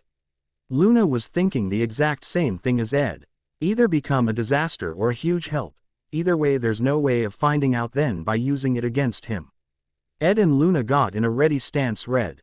Why to jump at each other with everything they got? Everything was silent as it started to rain. Thunder was coming towards them as a storm was approaching them. Sasuke was watching everything with his Sharingan. Watching ever more closely. Learning and memorizing Ed's battle style and combat skills. Then as the thunder was some sort of signal to start, the two jumped at each other. Getting closer and closer to each other until, boom, the two jutsu clashed against each other with a huge roar that made the water crash amongst each other. Then a huge flash caused by the two jutsu making an explosion blinded the whole area. When the light faded, Sasuke saw both Ed and Luna on the floor. HMPH, good job Luna-kun. Now it's time for me to finish this once and for all. Starting with you Uzumaki trash. Sasuke was making his way to Ed. The rain was getting harder and harder as he approached, as if the heavens were crying for the coming events. All the more Sasuke was smirking. With Naruto and gang. As Naruto and his friends were drawing closer to the final valley where they saw that giant flash and explosion, the team, Kuso. We have to get there now. Who knows what could have happened to Ed Nichin by now. No one has ever seen Naruto this concerned when that one time him and Kyuubi were having a small moment after Sasuke tried to rape her. Chiyuya was also getting a bit concerned. She didn't know why, but seeing Naruto this afraid was making her a bit afraid. She trusts Naruto and his brothers 100%. If one of them is in trouble she automatically gets concerned. Kuso, I don't even know the damn fool and he already got me to worry about him. What a fucking great feeling it is too. Just wait until I see him. Naruto and the rest were getting tired from all the high speed running towards the battle. Naruto, wait up. We all need to slow down a bit. Naruto glared at Shikamaru. What? Why the hell should we do that? Shikamaru was about to answer him when Neji spoke first. Look. I acknowledge you and your brother's strength. I know for a fact that Ed will hold up just fine. He isn't one to give up easily, remember. You three Athri share that same arrogance. The arrogance to never give up in any fight. So please take it slow and have faith in your brother just like we have faith. Naruto wanted to help him as soon as possible regardless of everything they say. Although if they get there tired then the team won't put up much of a good fight if Ed really needs help. Fine, I guess you're right. Although unknown to them, Ed gave it his all. He put Eve, writhing he had to control the power of his ultimate jutsu. The Kitsune style, Blazing Phoenix Maelstrom Rasengan was a family jutsu Ed created. Its power is supposed to be used for protecting those you care about, but since he just barely developed it, it was still unstable for usage in an actual fight like the one he was just in. We should be there within the next 4 minutes. That is nothing Ed can't handle. As the team draws forth a bit more slower for everyone to recharge their chakra for the upcoming fight, the rain was starting to fall heavier and more heavier. What's up with this weather? Why so dramatic all of a sudden? Alan shrugged but can feel 2 chakra signatures falling rapidly. Kuso, I can feel 2 chakra signatures falling rapidly. One huge chakra signature is still there though. The others were wondering what it could mean. He's right. I sense only one huge chakra signature left. It might be Ed. Naruto sighed in relief. I'm glad Ed Nichin is alright. Let's go congratulate him. The team finally gets there and runs out into the opening. Ed, my main man, you did. Naruto and the team were horrified to see Sasuke holding Ed by the throat and a chidori through his chest. Sasuke was smiling, and after he saw the team looking at him in shock he tossed Ed like a rag doll on the ground. Kyuubi immediately got out, tears in her eyes from witnessing her lover's horrid injury. She started to channel her yoki in her hands and started to try and heal the fatal injury. So the vixen slut comes out, time to obtain the slut now. Kyuubi glared at Sasuke. See, anywhere near Ed-kun and you will die. Sasuke ignored her and kept walking towards her. You will die unless you come with me. So what's it going to be? Live and find someone better. Or die with that worthless trash. Kyuubi glared even more menacingly at him. Isn't that obvious? I'd rather die alongside him than to go on living without my mate. Sasuke just sneered. You make me sick. Here, let me help you join him sooner. Sasuke was about to finish off Ed while Kayumi got ready to defend him when Naruto punched Sasuke in the face, sending him flying towards one of the heads of two statues there. Naruto was beyond enraged. His whiskers were very well defined as his eyes were no longer his but instead Kyuubi's, showing that he was drawing out her power. You bastard, Naruto, then unleashed a huge shockwave of chakra. Ellipsis. Holy crap, what will happen with Ed? What is this new power Naruto has unlocked? Just how strong has Sasuke gotten if he can make Luna match Ed? Find out next time. Also thanks for reading. Never thought I'd get this far. Well, since I'm here might as well keep going. See you next time Datbeo. Chapter 7. Chapter 6. Welcome back. So Sasuke unnerved Ed and Naruto and his team are shocked from the entire scene. Naruto is beyond enraged and is about to kick some major ass.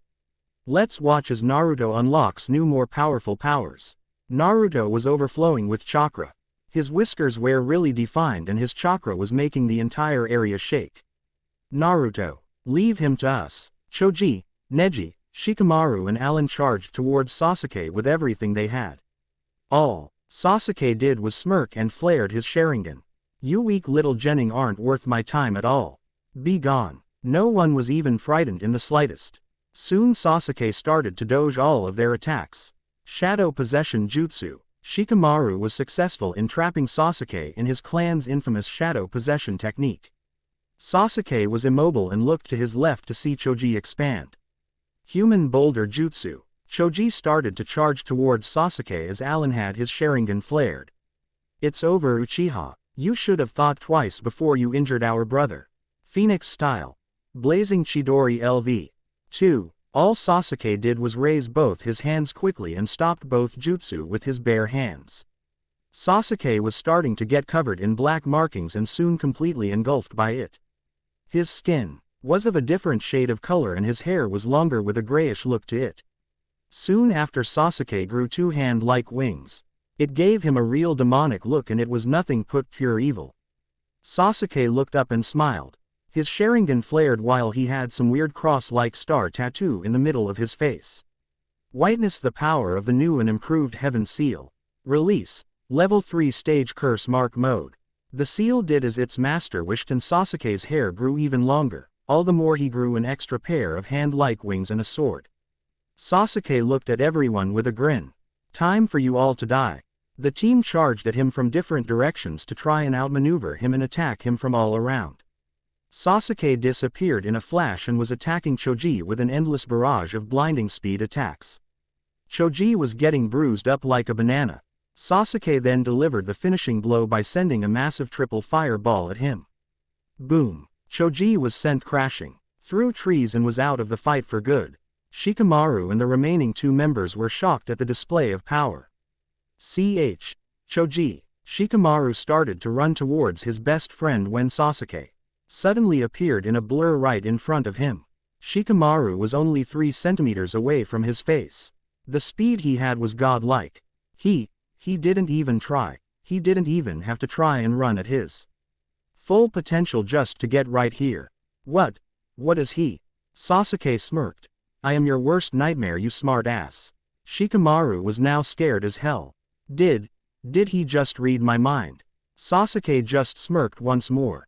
No, I didn't. It's just that your facial expression says it all.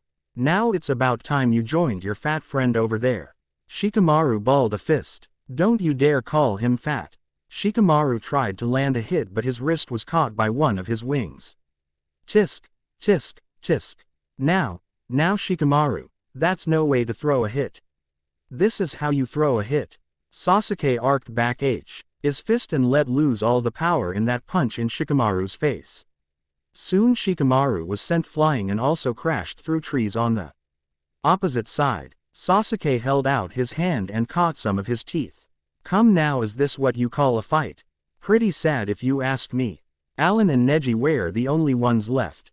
Naruto, who was still on top of one of the statue's head, was plain shocked at what he was watching. All his friends were being taken out without effort.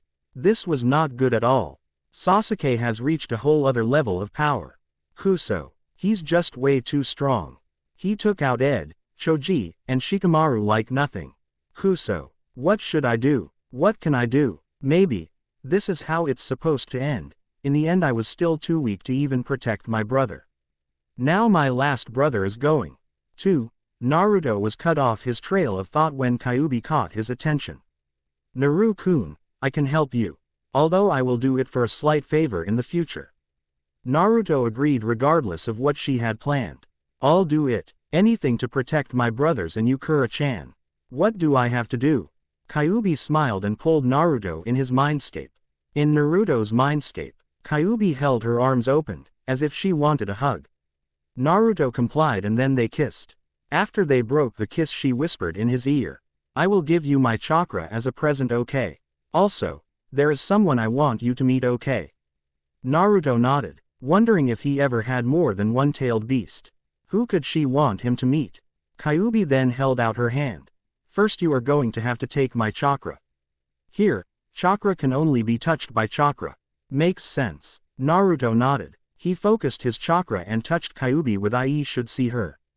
Naruto did as he was told but wonder some thoughts. There's another girl inside me. Naruto pulled out Kyuubi's chakra.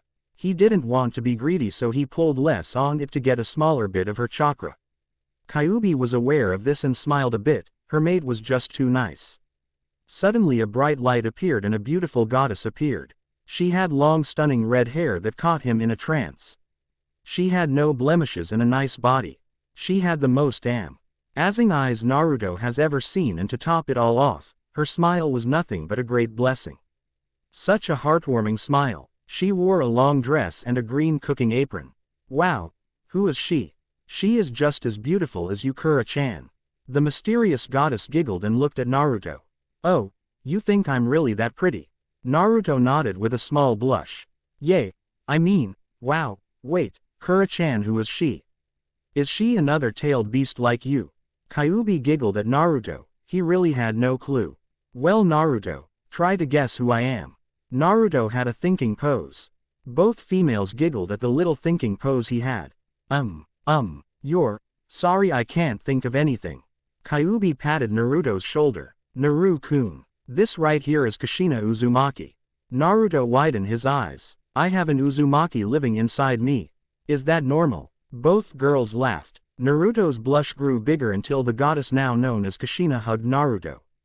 Our blonde hero was as red as a cherry. No need to be shy, Sochi. Naruto widened his eyes. This goddess just called him her son. What? Kushina looked at Naruto. I'm guessing you haven't met him yet, right? Naruto had a confused face until Kyuubi caught Kushina up. She nodded and looked at Naruto. Okay, if you have seen the anime and know the story then just insert her story here. For those of you who don't know what I'm talking about, just look it up. I don't recommend it because I don't want to spoil for some of you. If I did spoil for some of you then I'm sorry. Naruto, my chakra is fading and my time is coming to an end. Naruto looked really sad. Suddenly Kyuubi stepped in and talked to her in private. Kyuubi then smiled and walked over to Naruto. Naruto, how much do you think your mom is? Naruto had a, what the fuck are you talking about face. What do you mean? Kyuubi smiled a bit perversely. Rate her from 1 to 10. Naruto grew a huge blush. What? Why would I rate my own mother? Why would I rate my own mother? Kura-chan, what the hell, man? Kyuubi just smiled. Just give an honest rate. That's all you got to do. Also you can't say a 10 just because she's your mom. The first time you saw her I knew she caught your eye. So give your honest rate and reason why. Naruto was feeling really awkward. Well you see Kuso, why me? Okay, I rate, maybe, a 10. Kushina was not expecting that. She scored a 10 in her own son's eyes. Why a 10? Naruto gulped. Well, before I knew she was my mom, I have never seen someone so beautiful as her. She has a really pretty smile and really pretty hair. I think that her hair is what catches all the men's eyes, I bet. But yay, she really is pretty. Again, this was before I knew she was my mother. Now why did you want me to rate her? Kyuubi smiled. What if I told you that I can keep your mother from disappearing?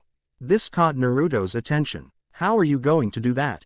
Kyuubi and Kushina took that as a yes and stood next to each other. A flash of light blinded Naruto. When he looked again his sweat dropped at what he saw. So this was her plan. What the fuck? Instead of two girls standing there it was just one now. Kyuubi and Kushina fused together to make one hell of a goddess. Why would you two plan this? This is going to be weird, you know. You know what I'm talking about too, Kura-chan. She still doesn't know about, you know. The new goddess spoke in such a heavenly voice. We already know. Once we fused our memories have become one. Plus you thought she was a 10 so I figured why not. Naruto faulted. Kuso. Why would she agree to this? Why? The new goddess giggled. Okay, we can discuss this matter later. Right now I have to fight Sasuke. Later we will discuss why this is a bad idea. With that Naruto left his mindscape. This was all too weird. Why the hell this happen? Why? This feels so fucking wrong. As Naruto was returning to conscience the new goddess laughed a bit. This should be interesting. Besides, at least we get to see him grow up, and you get to see your husband too. Kyuubi and Kushina can take over by simply switching wills. Yay. This still feels weird though, but I'm glad I get to be with him now. Kushina switched out with Kyuubi once more and went back to her cage. On the bright side we get to mess with him now. Oh yes, this should be very fun. She still wore Kyuubi's kimono but instead of Kyuubi it was Kushina. Her eyes were still blood red and she also still had her fox ears and 9 red tails. She smiled and went to go rest for a bit, fusing together still feels weird so they need time to get used to it. Back in reality. Kuso. Okay, can't think about it now. Right now I have to help my friends. Naruto saw Neji on the floor beaten to a pulp and Alan still fighting like there's no tomorrow. It was rare to see Alan in his one-tailed form. Seeing him all bloody and hurt in this form while Sasuke was still clean of any kind of hit. Sasuke then gave Alan one hell of a punch and made Alan land next to Ed who was getting treated by Kyuubi. Suddenly a finer goddess appeared next to Alan. Okay, what the fuck is up with all the goddesses? Is every girl we don't expect to see so pretty? Naruto needed a vacation after this. I take it you're Alan's Phoenix. The new Phoenix nodded. Hi, my real name will be told later on. For now let's concentrate on healing our idiots. Kyuubi nodded and looked at Naruto. Naruto-kun, please be carefully. We don't want to see you go down too. Naruto nodded and jumped down to face Sasuke. Sasuke looked at Naruto with a huge smirk. So the little orange fag comes out of his little cowering hiding hole. Came to join everyone else. Naruto remained quiet. Sasuke charged at Naruto at blinding speeds. Just as so. On as Sasuke was about to punch Naruto, a few thoughts ran in Naruto's head as he saw Sasuke's fist only centimeters away from his face. I can't forgive you anymore, Sasuke, but I made a promise to Sakura that I will bring you back to the village. I will bring you back. Only then will I be able to kick your ass. Until then, I will fight to not only kick your ass, but to bring you back. Naruto SNA. PPED opened his eyes and disappeared in a flash. Sasuke's attack missed and he hit the rock wall. When he looked up to see that Naruto wasn't there he turned around a bit shocked that he dogged the attack. Then he was really shocked when he saw Naruto. Naruto was shrouded in yellow chakra. It was flame-like and he had markings on his chest area. Not just any markings, the markings of the Sage of the Six Paths. What are you? Naruto looked at Sasuke. His eyes were flame-like orange and it had nothing but pure confidence in them. I would say that I'm your friend, but that ship has sailed a long time ago. Now, I'm your rival. Sasuke gritted his teeth. Where the hell did Naruto get that kind of power? Why the hell does he have the Sage of Fixed Paths markings? HMPH, well it doesn't matter. I will kill you here and now. In order to obtain the Mangekyo Sharingan. So prepare to die. Sasuke was cut off with a punch in the face. He went crashing into the rocky wall. Naruto was surprised himself that he had obtained such amazing strength. He remembered something. Flashback. Naru-kun, I can help you. Although I will do it for a slight favor in the future. End flashback. I just have a feeling that things will get more and more weird. I just wonder what the future holds. Hopefully it doesn't have too many huge surprises. Like the two of them fusing together like that. Naruto looked up aiming at him. Suddenly it hit him. If he can take chakra with his, then he can probably take away all that extra chakra Sasuke has right now and use it against him. It was worth a shot. Naruto got in a ready stance, as did Sasuke. As the rain was the only thing that can be heard, the atmosphere around the entire area was intense. Two great forces were about to crash. Again, as if the thunder was a signal to start. The two charged at each other with all their might. Naruto kept getting close to Sasuke, which was not going unnoticed by said Uchiha. Why the hell does he keep coming in for close range attacks? Kuso, at this rate I won't be able to catch my breath at all. Sasuke was too busy thinking that he almost got hit in the head. Sasuke then used his four wings to fly up high into the air and land on one of the statues, while Naruto jumped once top get on the opposite statue. As the two faced off in silence, Sasuke decided to mess with his temper, just to get him to attack recklessly. That should then leave him to attack him from all the openings he can muster from him. HMPH. I'm surprised that you lasted this long. You do know that if I win, then I will perso. Nally take the liberty of taking that vixen slut off your hands for ya. Don't worry, I'll take real good care of her. Naruto balled a fist. If he were to actually win, then he will no do about it, rape Kura-chan. And now since his Ka-chan and Kura-chan are one, then it will mean that he will be raping her. 2. Naruto will never let that happen. No way in hell. He will protect Kura-chan with his life.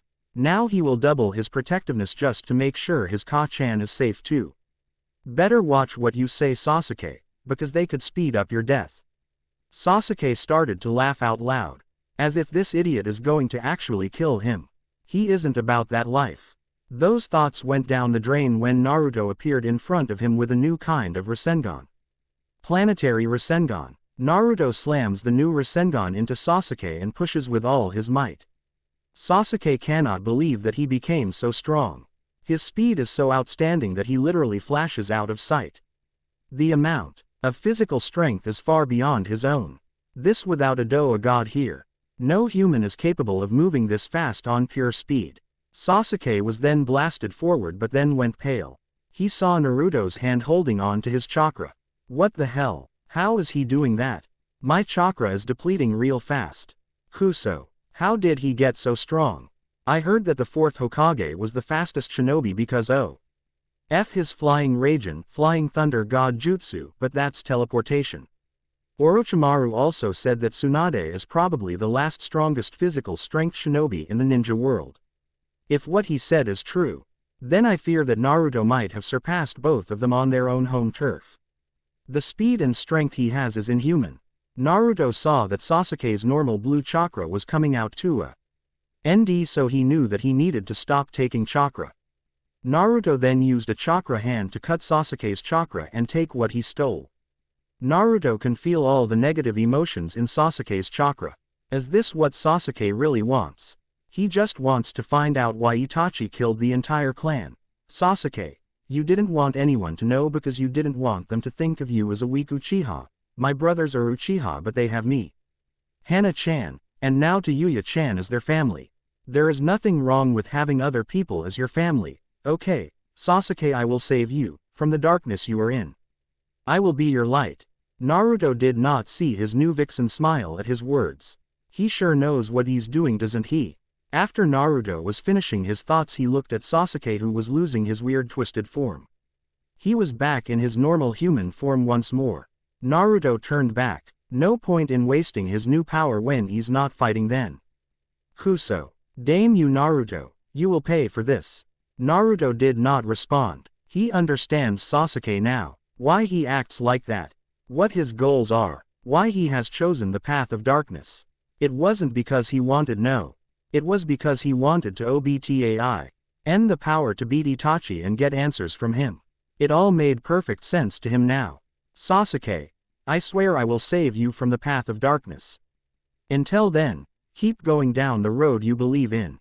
Go find Itachi and beat him so you can understand why he killed the Uchiha clan. Also, ask why he let both my brothers live, they're Uchiha too, so please. Ask why he let them live too. Sasuke was shocked. How did Naruto know all this? He never said those things out loud. What do you know? How do you know? Why do you know? Sasuke was cut off by Naruto. Naruto now knows that it's not his fault. Because I'm your friend. Friends worry about each other like as if they were an actual family. Sasuke was taken aback by his words. A family, his friends. He then remembers that he abandoned all. That when he left during the destruction of the Leaf Village. Sasuke then slowly started to stand up as he went into his second stage. Friends, huh? Naruto nodded. I know you're thinking that you abandoned all that when you left and killed the old man. Know this, Sasuke. Me, Ed, and Alan are your friends. We may not get along, but that's just how our bond is. Sasuke smirked. A bond? I'll sever that bond later on then. I will become stronger, Naruto. So watch your backs. Sasuke threw a chakra ceiling tag at Naruto, which caught Naruto off guard and chakra-less right now. Naruto cursed and looked up at Sasuke, who was flashing through hand signs. Naruto knows that he is about to summon something. Kuso. Sasuke summons thousands of snakes in all different sizes. Naruto can only take out a kunai and hope for the better. Chakra seal tags take 30 minutes to wear off, and Naruto did not have much he can work with. He needed to protect his friends who were all in different parts of the surrounding forest while his two brothers were still being treated by their own Biju. Naruto then sees that the snakes were charging at him, but due to the number of them they were going to crush over his brothers and tailed beasts. Kuso. No. Naruto then stands in front of them. He had a 100% chance of not being able to stop this. Suddenly, just as the snakes were upon them, a giant sand barrier appears in between them. Naruto looks to his right to see Gaara of the Sand, the Konkuro, and Temari, who were holding the rest of his team. Naruto saw Shikamaru still awake and he looked in terrible shape. Shikamaru. He looked at Naruto and spared him a few tears. He failed to complete the mission and all the more, failed to keep everyone safe. Temari saw those emotions on Shikamaru and held him a bit closer. She didn't know why, but seeing him like that hurts her for some reason. Naruto Uzumaki. I am here to help you and your brothers out. Thanks to you three I was brought out of my darkness and into the light. I thank you three and I wish. Gaara closed his eyes and looked away for a bit. Temari rolled her eyes and smiled while looking towards Naruto. He wants you and your brothers to be his first ever friends. He really wants to be your friend. Naruto smiled. Of course you can. The more friends the better life can be. Gaara smiled and looked towards the massive army of snakes. I shall dispose of these reptiles K9CKLY so we can get your friends some medical treatment. Naruto smiled. They're your friends too. They would be more than happy to accept you, not just because you're saving them, but because they would be more than happy to have you as a friend. Gaara was feeling overjoyed. He was happy for hearing those kind encouraging words from Naruto. Sand tsunami. Gaara washed over all the snakes in one huge sand wave. He then crouched down and slammed his hands on the ground. Giant sand burial. Just like that all the snakes were gone. Naruto looks up at the sky to see if Sasuke was anywhere, but he was gone. He then noticed that Luna was gone too, so he fled with him. Naruto was really going to need a vacation. He doesn't think he will be getting one from Ba-chan anytime soon. Back at the village, everyone was in a hospital bed in their own rooms, all except the three brothers. Gaara was thanked by everyone and was happy to know he now had friends. Sadly he couldn't stay long. He just happened to be doing a mission near their location and decided to help out. So after everyone gave their thanks he left back to Suna. Naruto was currently telling everything that happened to them. Then after Gaara came we were all able to come back to the village. Ed and Alan nodded in understanding the whole story. So here is what I'm feeling. I feel weak. Naruto and Alan looked at Ed. I couldn't hold out long enough for you guys to arrive. I had to go down with one of them and I couldn't even get a chance to fight the other, Kuso. Naruto narrowed his eyes on Ed. You're not weak. Hell, if it weren't for you taking down the other guy we wouldn't have stand a chance against Sasuke and Luna. You didn't go down in vain.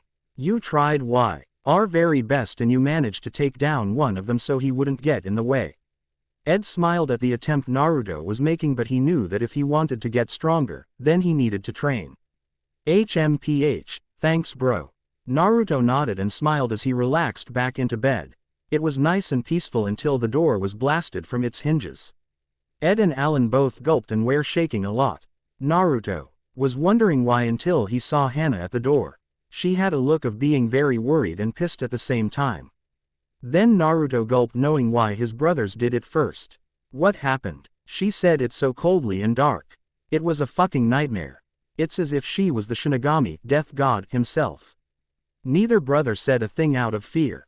No answer. Fine then. She started to walk towards the and it looked like she was about to smack Ed and Alan, but she hugged them. Don't worry me like that ever again, you hear? She then went to hug Naruto. Thank you for keeping those two idiots safe. It seems like you were the more reliable brother out of the three, so Naruto-kun, please look after them for me. Ed and Alan got a tick on their heads. They were the ones who take care of Naruto. Not the other way around. Hana looked at them dangerously. Naruto-kun got the least amount of injuries, unlike you two. Ed, you got pierced through the chest. Alan, you have broken ribs and dislocated hip. Compared to Naruto, you two are reckless. Ed and Alan were stuttering, trying to explain the story to her, but Hana made it clear and said she had business she had to attend to. She was now a Jun in of the Hidden Leaf along with Riku and Jiro. So heal up quick and I'll see you three later. She kissed Ed, Alan, and Naruto goodbye. When she did, a little bit of conflict can be heard inside Naruto's seal. In the seal? Who in the world is that? Kyuubi giggled inside and continued to talk in their combined mindscapes. Well, that is Hana. She is Ed and Alan's sister. They're not blood rela. Ted though, but she is like a mother to them. If I didn't know any better, I say you were jealous. Kushina blushed. I'm not jealous. Why would I be jealous of that? Look, I love Sochi, but I could never fall in love with him. Kyuubi shook her head slowly and sit down. Love can be found anywhere. It doesn't matter. Love knows no bound. So if you have a crush on him, it's okay. It's not your fault he's so cute. Kushina was indeed falling for him, but she could never go for her son. It was taking it way too far. Yet no matter how many times she says that, she can't help but giggle at how he looks, his amazing blue eyes, stunning sun-kissed hair and cute whiskers. Kyuubi was reading her like an open book. Oh yes, Naruto is starting to get pretty good at getting the ladies. He isn't even trying and he already caught his own mother. HMPH, if me and Naru-kun have our moment, it will automatically make him a motherfucker. Oh, the irony. Kyuubi giggled herself and watched on what the three were up to. Back outside, Jiraiya was just done telling the three about his 3-year plan on training them. The three agreed, wanting to get stronger, but declined his offer. They already agreed to go with the Cloud Jinchuriki Killer Bee. They got a letter not too long before the mission that he would be coming to pick them up for his own 3-year training. Jiraiya was let down but decided to let them be. Soon after the three packed up, they went to the gates to be picked up by B. So this is goodbye for 3 years, huh? I'm going to miss this place so much. The three spared the place a good last look. Then they head, somewhat bad but catchy rapping. The three saw Killer Bee land in front of them. Hey you fools, ya fools. You three ready for some real Jinchuriki training? The three nodded and were eager to get started. Alright then, let's get cracking on y'all's training or you'll be cracking like a weak nut. Yeah, the three's sweat dropped but started to walk. Well my brothers, from here on out, we will probably be facing heavily strong ninja from here. So whatever happens, know that I am thankful for all the good time you guys gave me. Alan smirked at Ed. Don't worry bro. Our happy family won't be end anytime soon. Naruto agreed with his brother. Hell yeah, we got each other's backs. Not to mention Octopops has our back too. Killer Bee nod. D but said nothing as he kept watching the family talk. You're right, let's get training like there's no tomorrow. And so the 4 Jinchuriki left to train, as a new era is about to begin. So the end of their childhoods are over. Now we move on to the Shippuden era. I feel Shippuden should start as a fresh new story, so I will be making the 2nd season separately. Thank you for reading my first fan fiction. You guys are all awesome. So I hope you read the next one. I will try to make the next one longer since this was kind of short. So till next time, Datbeo. Chapter 8, Naruto and his Uzumaki brothers Shippuden. Okay, so this is the 2nd season. I know I said I was going to make this as a new story, but my computer is being a derp right now and will not allow it. So I guess I will continue the whole story here. Of course I don't own the anything, so yay. Naruto, Ed and Alan are now grown up and are at the age of 16. Naruto will be showing of his godlike powers in here because he had time to mature and stuff. Pairings will now be revealed because of the maturity. So without a further ado, the story. Normal day in Konoha. Tsunade Senju, the princess of the slugs, once a legendary Sannin now the 5th Hokage, was currently working on paperwork. Ever since she became Hokage she has been dealing with all the village's problems. Of course she has her times where she rage quits from the stress, but she never gives up. Something she picked up from her grandson. I wonder where you three are. 3 long years and all I have gotten were letters saying how well you three are doing with Killer Bee. I sure miss them. Tsunade was cut from her trail of thought when Shizune come through the door. Tsunade-sama, we have report of 4 ninja coming into the village, one is a cloud ninja. Tsunade got up and went to go check if it was them. It had to be them. 3 ninja and a cloud ninja. When Tsunade got there she was about to hug them when she realized that it wasn't them. Oh, Hokage-sama, we were just about to come visit you. We have a message from Raikage-sama. Please accept it. The Cloud Junin handed her a golden scroll with Kumo's seal on it. We were asked to make sure it was handed to you safely. Now if you'll excuse us we must get back to our village and submit our report. All the Cloud Ninja bowed in respect and left the leaf to get back to Cloud. Tsunade was sad to find out it wasn't them. She walked back to the Hokage mansion and sat in her chair. She then opened the scroll and saw that it was a request for a small sparring match between Jinchuriki. Apparently all the 5 nations Jinchuriki were participating. Tsunade sighed. She knew that if she couldn't see Konoha as a weak village right now. Shizune once again came in. Tsunade-sama, 3 more ninja have just arrived. Tsunade didn't care. She is starting to give up hope when Shizune tells her something she has been waiting for a really long time.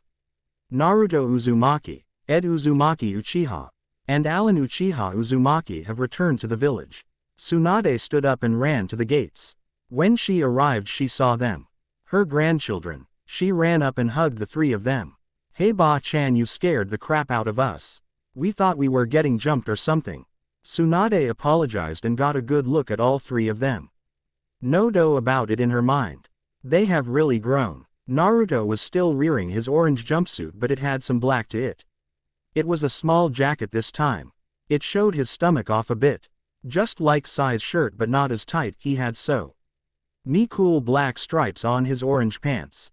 Naruto also had a sword on his waist like Sasuke has it, but it's being held by a black leather belt with the Uzumaki crest, and to top it off, Naruto had a bang to go with his own normal spiky sun-kissed hair. Also he got taller. Ed's hair has grown as well. He now has a tail to go with his old spiky hair which has increased in length. He also has the Sam kind of jacket as Naruto, except his doesn't have sleeves on both sides. Ed has black baggy pants with a cool design on one leg. He has chains on his pants and had belts wrapping around his entire East area and finished off with black leather gloves with small platinum rings right on his wrist to stop the belts from messing with his hands. To top it all he had a seal on one of his hands to in a second great sword at will while he had a normal great sword on his back. He has the Uzumaki crest on his back. Finally Alan had a muscle shirt underneath and a short-sleeved jacket. He also had the same gloves as Ed but without the belts wrapping around his entire wrist area. He had 2 belts intercrossing each other around his waist and he wore white baggy pants. His shirt was red and jacket was red and white and it had his Uchiha crest on his back while his belts had the Uzumaki crest. Alan's hair has grown into 2 long bangs and a small tail on the back. Think Sasuke's hair but with slightly longer bangs and with a small tail. To top it all he has one great sword that looks heavy to wield with just one hand. Tsunade was impressed by how good the 3 looked. They look pretty tempting and both look pretty handsome to her. Well, look at you 3. You all have grown and have become such handsome young men. The 3 blushed while Tsunade laughed a bit. When she was done she smiled at them. It's good to have you 3 back. Why don't you three get settled in and tomorrow I will give you a welcome back mission. The three yesed together. She then turned after having a small chat with them and went back to the mansion. Ed looked at his brothers. So why not listen to her and get settled in? From there we can go walk around the village and see who we run into. Okay. The two nodded and all three walked back to their old home. At the Uzumaki residence, Ed kicked open the door, threw his bags on the floor and opened his arms wide while starching. It's good to be back. Naruto and Alan's sweat dropped but agreed nonetheless. All three brothers then released their demonic maidens out of the seal to let them explore the brothers' home. Why don't you three pick a room? I'm guessing that you get sick and tired of the seal, so we decided to let you three out whenever we're all home. Kushina, remember Kushina and Kurama are the same being now. Kushina looked around and sighed a bit. This place needs to be cleaned up. It's very dusty and there is a bit of trash everywhere. The other two demonic maidens agreed, but the three brothers looked at each other. It's always been like this. The three girls faltered and all three had huge ticks on their heads. You mean to tell me you three lived like this all day every day? Naruto nodded to his mother but regretted it right after. Kushina punched Naruto and he crashed into the wall, making a few pictures fall. When Naruto looked up he saw his mother come up and grab him by the collar of his small jacket. I want this place cleaned up now. Me and the girls will go to town and buy some things. By the time we get back I expect these place to be spotless. Got it, Sochi? Naruto understood. Oop blushed as he looked into his mother's blood-red fox eyes.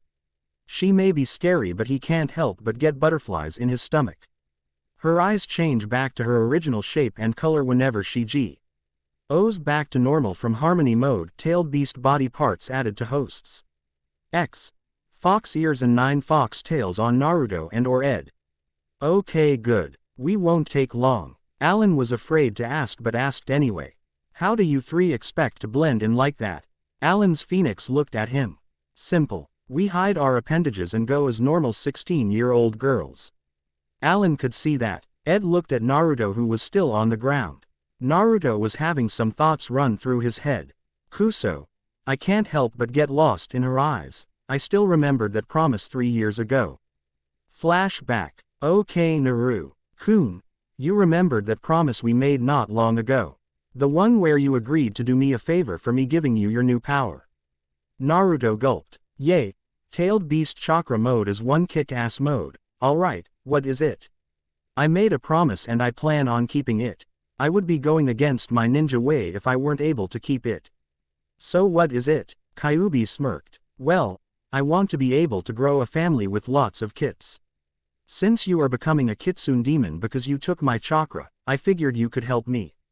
Naruto blushed and had a small nosebleed. But, I mean I'm not saying no but, it's just that. Look, you look like Ka-chan. It would feel kind of weird. Kyuubi didn't really care for his reasoning. She will soon be gone because she was giving Kushina her body and power. She will become the new Kyuubi, so she will become immortal. Look, you promised and plus I helped you a lot. I helped your mom stay alive. I gave you my chakra. The least you could do is follow your own ninja way and keep the promise you promised me. Naruto knew she got him. He can't go back on his word and plus she has a point. Naruto dropped his head in defeat. Okay, but not now. Kyuubi nodded. You still need to mature, right? Don't worry, I'll give you a sign when I think you're ready. Naruto looked at her but couldn't because he was kicked out of his mindscape.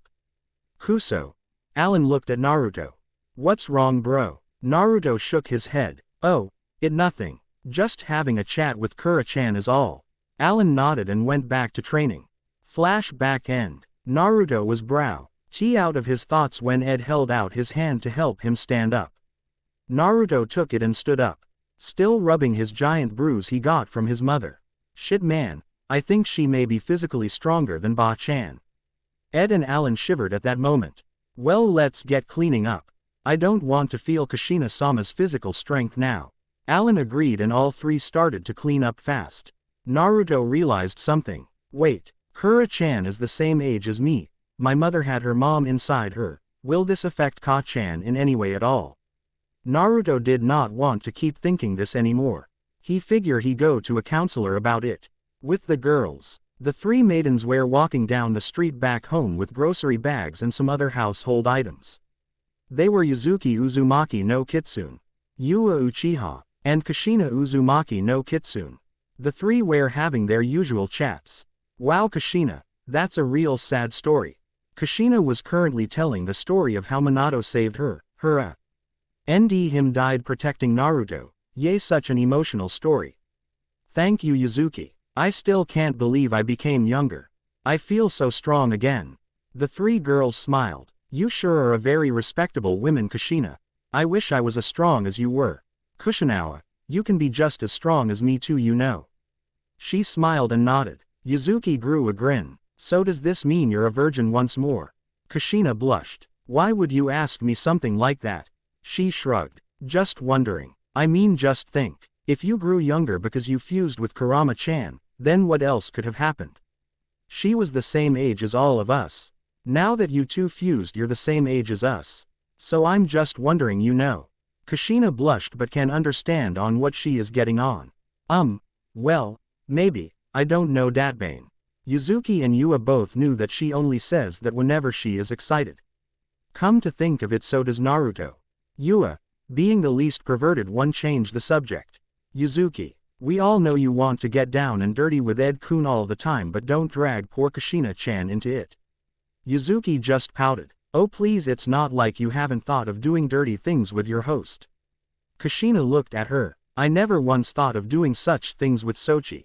Yuzuki just grinned. Don't think I can't see it in you. I see the way you two look at each other. Look, I'm an expert at this. I know when a girl wants the D. Kushina went full-blown red and turned away a bit. Yua just sighed. It's true, girls have their needs just as guys have theirs. With the guys back at the house, the three brothers were currently drinking some victory soda for finishing up their job. Ed stood up. Here is to the best thing in the world. Alan and Naruto both stood up and smiled. Then all three raised their drinks sky high. Here is to the Kage Bushin no Jutsu! Quote. All the Ed, Alan, and Naruto clones all cheered when one of them yelled that made every clone dispel immediately. The girls are coming back. Ed, Alan, and Naruto got in position and pretended like they didn't have a clone party. The girls came in and looked around. Everything was clean, the portraits and furniture were there. The girls nodded and liked how things were. Where are the three? The girls went to put the food in the fridge and saw the guys training in the backyard. Yuzuki went to the door and called them in. Hey, we're back. I see you boys are still training. Even after we departed with Killer Bee and he specifically said not to train for a while. All three brothers' sweat dropped but went back inside. Once then the six of them sat in the living room watching TV on the plasma screen. When they were done, the time for bed has arrived. Okay, due to Ed and Yuzuki's little love fest in the tents that one time, we will be having roommates with each other. Boys in one room and girls on the other. Deal. Everyone agreed except for Ed and Yuzuki, who just pouted. As the boys here entering, Kushina had a good point of view of her son. She caught herself and looked away but slowly looked back. How could I even be checking out my own son? Well, I can't help it. He looks so much like his father. He's growing the hair but he added his own twist which makes him look better, and those whiskers. Kushina smiled a bit with a blush. Yuzuki smiled at her, knowing very well what she was thinking about. Psst, you can dream about Naruto-kun later, okay? Kushina blushed and started to stutter a lot. Yuzuki smiled at her, knowing very well what she was thinking about. Psst, you can dream about Naruto-kun later, okay? Kushina blushed and started to stutter a lot. Yuzuki just started laughing while she entered the girls' room while Kushina followed. Next morning FTER Tsunade told them about the Jinchuriki spar. The three were walking up to the grasslands far away from all villages. There was a huge stadium about the size of all 5 villages combined. Okay guys, let's show off our new skills and powers. Alan and Naruto nodded. As they entered they were told to follow a shinobi to the battlefields. There they saw a ton of Jinchuriki there. Then they saw all boss summons with a few of their secretaries and loyal guards along with their family. All except the snakes, of course. Okay, Now that we have all participating Jinchuriki on the field, we will have one-on-one matches. If a contender is about to die, then all standing by shinobi will go in and stop the fight. The Jinchuriki are representing their own village, so make sure to give it your all. Okay. Okay. Now the first round is, the guy pushed a button and a hologram above the entire battlefield appeared. Villager from all over were there, even shinobi. The name and picture of the Jinch Yuriki along with village symbol appeared and soon started to mix the contestants. There were a total of 26 Jinchuriki. The announcer announced one more thing. I highly recommend not to lose, for if you lose, then you lose your biju, and that doesn't sound very nice now, does it? This put a bit of stress on the brothers. They never planned on losing, but if they do, then they lose their biju. Not good at all. They don't even know how strong anyone is in here. Plus Jet, Shion and Luna and Sasuke's friend Luna Uchiha were in it. So hell no, they aren't going to lose. Just as they brought back Hair confidence, the hologram showed Naruto and Jet. Kuso, you're up right of the bat and it's up against him, be careful Naruto. Naruto nodded at Ed and soon all Jinchuriki except for Naruto and Jet stayed. Well, if it isn't the little kid from the land of Wave. Sorry to say, but you're going to die. You got lucky back then, but that Eight Tails isn't here to help you. Unless he wants to get disqualified, that is. Naruto narrowed his eyes. I'm not weak anymore. Get ready to die with a sword someone special gave me. The fire flower blade. Jet started to laugh out loud. The ref started the Och and Naruto disappeared just like that. Think the flash step like in Bleach. Jet was then sent flying 10 yards. When he looked at where Naruto was, he was charging chakra. Then Naruto disappeared once more and Uzumaki barraged him. People in the audience were amazed. Sakura, Ino, Shikamaru, Choji, Tamari, Kakashi, Mei, everyone were amazed on how Naruto has gotten. His looks were new to EV. Everyone and his power was sure as hell new. Is that really Naruto? Back on the field, Jet summoned his griffin. All Naruto did was smile.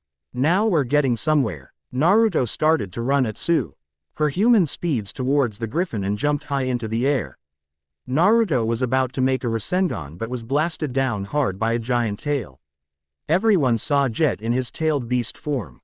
You are now fucked. Naruto stood up and smirked. Nope, it's you. Wind style. Drilling wind bullet. Naruto shot out a massive wind bullet at both the 15-tailed dragon and 16-tailed griffin. The Beast readied themselves but were surprised to see Naruto behind them. It's over. Wind style. Rasen shuriken. Naruto threw a spiraling giant shuriken made entirely of chakra at them. It soon expanded and caught them both. The amount of force was so huge that it carried both biju into the air. It then exploded in a giant explosion. The wind was making Naruto's bang flow sexually in the wind. All the girls soon had hearts in their hearts and Kushina glared at them from within the seal. Then she saw Naruto and blushed. Naruto was standing there and was about to turn around when he took out his broadsword from its sheath and blocked a kunai. Is this really all you got? This may have been overkill for me back then, but now, you are nothing but a tiny ant to me. Be gone. Naruto vanished and started to add Yoki, demonic, god chakra, to his sword. It started to pulse orange and then he raised it over his head. Naruto's eyes then turned into Kyuubi's eyes and he was just staring at Jet. This jutsu is an ancient kitsune technique from long ago. Black hole. Naruto slashes his sword from where he is standing and sends a slash wave towards Jet. Jet dodges it but the slash turns into a black hole that pulls him in and makes escape impossible. He wasn't being ripped to shreds, no, he was just in the middle of it and can't escape. When Jet looks at Naruto, all he sees is chains coming behind his bond, securing him on the ground while he charges a Rasengan. Red thread of fate's Rasengan of death. This caught Kushina's attention. He is using my nickname, HMPH, Sochi. You sure know how to impress a woman. Naruto's Rasengan was getting redder and redder with each passing moment until it was as red as Kushina's hair. Then Naruto launched himself at Jet at such high speeds. Kuso was all Jet was able to say because Naruto slammed his Rasengan into him. The blast sent Naruto flying and Jet still in the same spot due to the black hole. Naruto only went back a couple feet. Utsun made a single hand sign and made the black hole explode. It not only keeps enemies trapped, but absorbs natural chakra and chakra from its victims. Add on the Rasengan's massive amount of Chakra, then it is one hell of an explosion. Boom. Naruto was sent souring far and fast, but due to his mother's chains he wasn't going anywhere. Everyone was blinded by the amount of sheer power. It was too good to be true. Naruto Uzumaki, the dead last ninja, has become some sort of god. When the light of the explosion died out, everyone saw jet down and out. Winner, Naruto Uzumaki from the Hidden Leaf Village. Everyone started to cheer. Konoha was just purely shocked. That was just amazing. So he not only just got better clothing and looks, he got better overall. Okay, Jet will now lose his ailed beats and they will return to the summoning world. We have intel that Akatsuki, an organization bent on freeing the Hydra, is capturing all Biju, so only the strongest Jinchuriki may keep their Biju. Now on to the next round. Many Jinchuriki fought and so did many familiar. The old three that gave the brothers a run for their money have not been training at all. No, they were busy looking for them that they never got to train at all. So they are out. Luna has gotten way stronger too. He has a sword as well, but not just that. He can now summon snow coyotes to his aid now. He can now manipulate lightning and can render his enemies useless with black rain jutsu. Yay, no do about it, he has also grown. Okay, Luna Uchiha is the winner. Now for the final two fights. The last four contenders were Ed and Alan, of course, but also Gaara and Killer Bee. The last two fights are going to be heavy, seeing as to how Gaara is the new Kage and Killer Bee being their Octo-sensei. As the screen starts to slow down, it shows Alan and Gaara. Okay, Alan Uchiha Uzumaki versus Gaara of the Sand, or formerly known as the current Kage. Alan knew something was going to go down. He just had a gut feeling. Hinata, who was near Alan in the stands, cheered him on. Yo, you can do it, Alan-kun. Alan blushed. He has seen Hinata before, back then only a few times. Seeing her now and having the fact that she is cheering him on made him just fall in love. Okay, ready, fight. Alan took the initiative and started to run to the side of Gaara. Gaara sent his sand after Alan, who was easily dogging it and making his way towards Gaara. When Alan was close enough, Gaara started to talk to him. What does she see in you? Alan was confused and what Gaara was trying to tell him. What do you mean? What does who see in me? Gaara shook his head slowly. Hinata Hyuga, what does she see in you? Alan blushed a bit. Someone that cute, saw something that interests her. I never knew she liked me. Wow, this is pretty great. Alan wished he never said that as Gaara closed his eyes, anger evident in them. I am the one who is in love with her, you prick. Gaara sent a giant wave of sand at Alan. Who is now having trouble dogging the attacks. Wait, you like her? Since when? Gaara narrowed his eyes. Since the first time I saw her. Alan gulped. He knew he had to win now, not just to keep his Biju but to impress Hinata. Alan's Phoenix Yua did not have a problem sharing her host. Just as long as she gets some love too, then she is alright with sharing with one person only. Alan jumped high into the air, which only won him a giant wave of sand heading towards him. HMPH, Fire Style, Dragoon's Dragon Fire Blast. Alan took in a deep breath and unleashed a massive fire blast that blasted the sand away. Then Gaara made a giant sand spear and sent it spiraling towards Alan. Alan did not have time to react, so he made an instant blazing Chidori and clashed with the sand spear. He can use jutsu like that at will now, Kuso. He has gotten better. That used to be his old ultimate attack, now he can use it whenever he pleases. Gaara closed his eyes once more and summoned the Shukaku. Allah. En looked up at the towering Biju and cursed as it looked at him and started to take a massive deep breath. Oh, so it's like that then. Fine then, you little bitch. I'll whoop your ass here and now. BL. Azing Phoenix style. Ultima Chidori of pure flames. Alan jumps up towards Shukaku while Shukaku was still absorbing air. Just as Alan was halfway, Shukaku fires a massive beam of pressurized air at him. Thanks to Alan's Sharingan, he was able to dodge it and continue his ascent towards Shukaku. Shukaku, however, did not want Alan to succeed obviously, so he raised his hand and was going to slam Alan down when Alan's Sharingan transformed and he started to cry blood. Amaterasu. Alan summoned black flames onto Shukaku and Shukaku could not get them off. Ed smiled from the side view with Naruto. The Amaterasu is an undying flame. It is very powerful and can only be taken off by the user of the flames. Only side effect is that it can make the user go blind. Naruto was amazed at what the Sharingan can do, but he was glad Ed told him. If Sasuke has this technique, then Naruto is now prepared for it. Gaara was forced to seal Shukaku back in and looked back at Alan. When he did, he saw a fist just centimeters away from his face. Just as Alan made contact to Gaara's face, there was an explosion. Everyone looked up in the sky and saw a huge white dragon with a blonde man riding it. "Get ready to taste my art." The man then took out what looks like clay. Then he sends these flying birds towards all Jinchuriki until they all exploded in midair. The man was shocked. "What the hell? Art is a bang, but you didn't get to experience it. Who's the wise guy who destroyed my art?" Everyone turned to see Ed with two great swords in each hand. "I dare. I'm not really much of an art guy. But I can tell you that your art sucks huge balls." The blonde man jumped down to face Ed. "Art is a bang, damn you. Just who do you think you are?" Ed looked at the blonde. "Introduce yourself first and then I'll tell you." The blonde gritted his teeth and looked straight at Ed. "My name is Deidara. I'm from Akatsuki and I'm here for the Biju."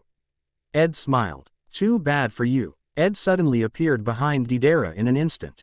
"You aren't going to get back to your hideout anytime soon." Deidara smirked. He knew that there was no way he could lose. "Ha, what makes you think you are on the same level as my art?" Deidara was shut up when he was kicked up into the air and got both his arms chopped off. Deidara screamed in agony and was sent flying by one heavy kick from Ed, although Deidara's arms were still falling and soon detonated in front of Ed. Ed, however, used a clone to throw himself towards Deidara in order to finish him off once and for all. Better now than later, because he will become a total pain in the ass if he lives after this. Let's see you survive this. Uzumaki Typhoon slash. Ed started to spin and using both his swords, he created a mini typhoon that will shred apart Deidara. Then out of nowhere Ed's spinning attack was halted when thousands of needles started to clash with him. When Ed's attack was done, he had to dodge the remaining needles. "Who the Ed's?" A hunchback man with some sort of tail waving back and forth. "Deidara, you idiot. You already lost your arms." "Pathetic." Deidara growled and stood up. "Shut the fuck up, Sasori. I wasn't prepared as all." Sasori looked at Deidara with a plain stare. "Don't look at me like that. You're just jealous of my art." Sasori just turned towards Ed. "You win this round, Jinchur, know what we're up against. Then we will return more prepared than last time. Consider yourselves warned." "Deidara, let's get back to base." Deidara gave Ed one last glare and turned to leave with Sasori.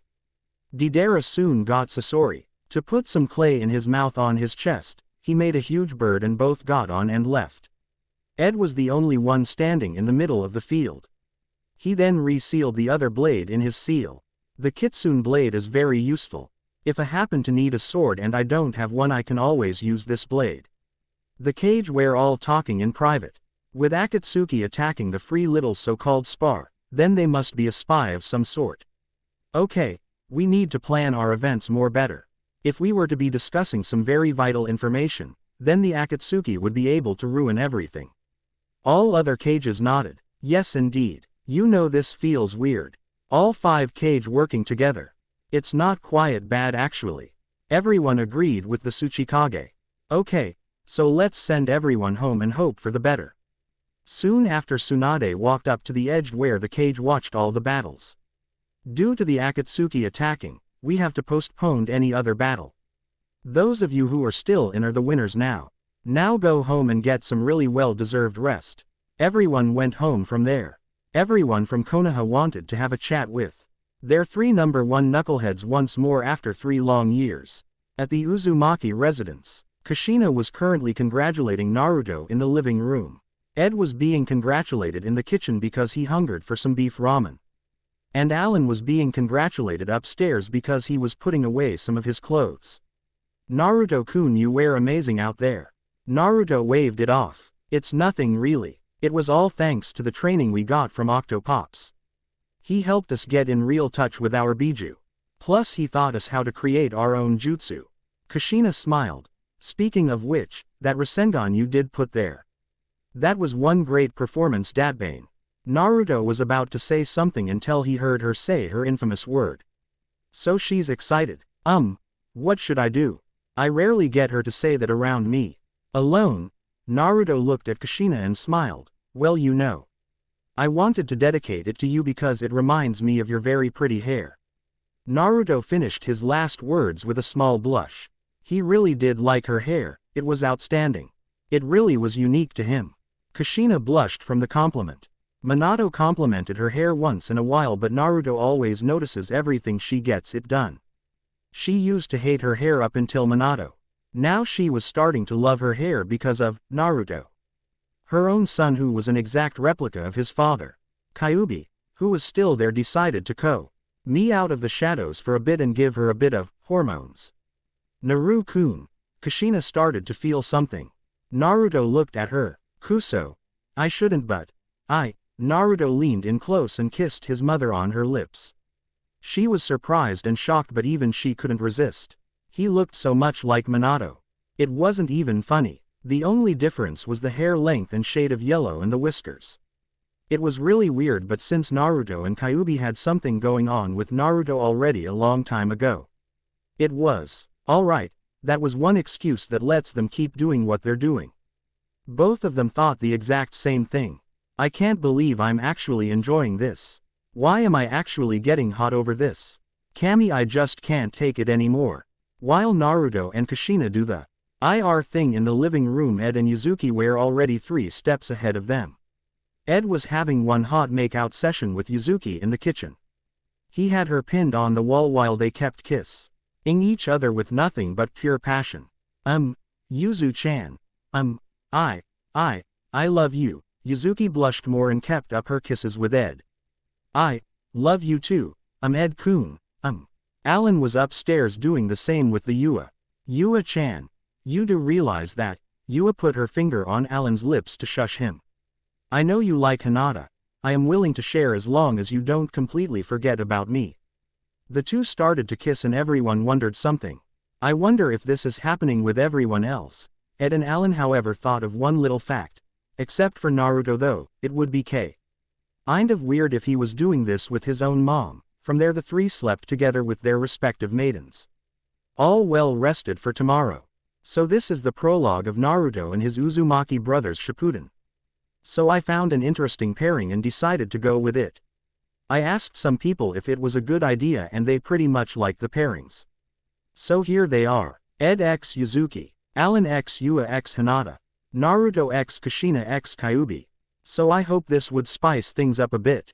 If this is something you do not like at all and or do not want, I'm sorry to say, but I'm keeping these pairings. More pairings will be shown later on, so expect romance and drama now. Anyways, thanks for reading. Till then, keep being awesome, Datbeo. Chapter 9. Naruto and his brothers' characters. Shion. A badass Jinchuriki with Jet and Luna. He is a smart and powerful Jinchuriki, but since every group has a loser with them, he is sadly that loser. Even though he is personally a badass. Jet. The 15-tailed beast. Jinchuriki and group leader of the small team of Shion and Luna. His intentions are to always beat Ed and Kyuubi. He hopes to end them if they ever get on his nerves enough. He is in love with Kyuubi. Luna. The female member of the 3 members that are all Jinchuriki. She holds a 12-tailed bear in her. She hates Kyuubi for winning Jet's heart. Bears and kitsunes, foxes, are known for their violent encounters. Foxes and bears hate each other very much. They are great enemies. Riku. He travels with Jiro and Hana. He is an excellent Jinchuriki finder and great battlefield reader. Although very smart, he can also see what other people are doing by making a hologram appear by using his own chakra. Jiro. He is the knucklehead of the team, consisted of Hana and Riku. He is in mad love with Hana, but no matter what he does, he can never get her to appreciate him. He curses Ed and Alan because they are the only ones she thinks of. Hana. She is like a mother, but most of all a big sister to Ed and Alan. She wants to find and protect them, but because she has no absolute way to find out where to look. She joined Akatsuki just to get the chance to see them once more.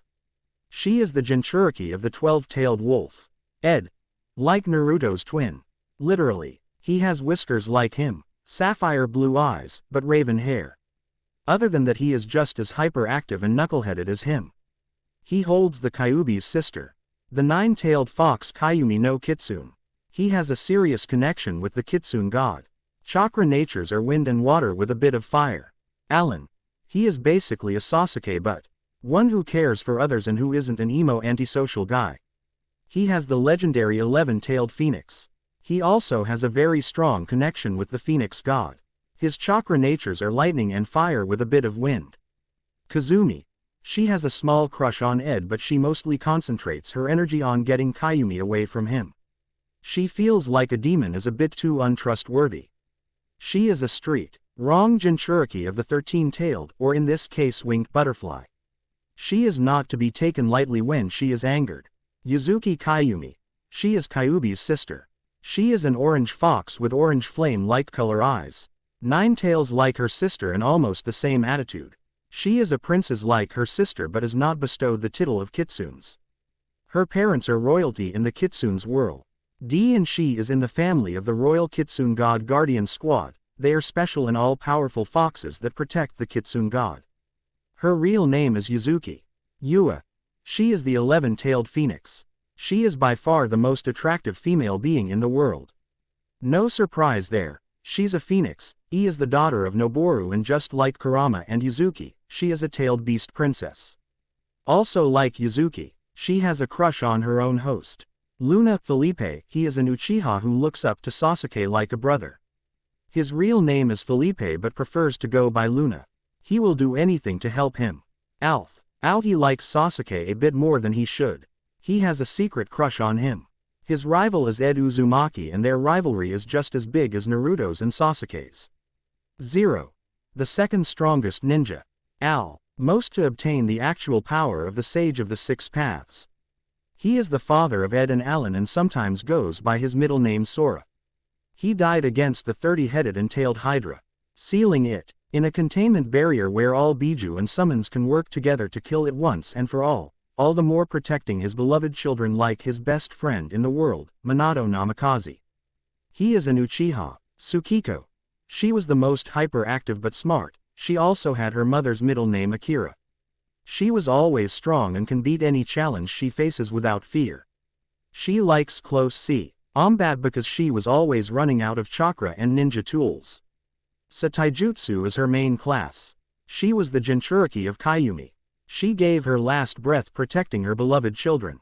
Just like her best friend in the world Kushina Uzumaki.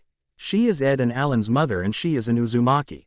Kuda Gitsune, Chief Kitsune. He is the fox chief and father of Kyuubi and Kyumi. He is a strong and powerful Kitsune and has great wisdom. He is married to the last generation Kyuubi.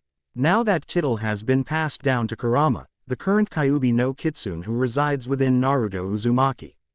Nob. Oru, Chief Phoenix. He is the Phoenix Chief.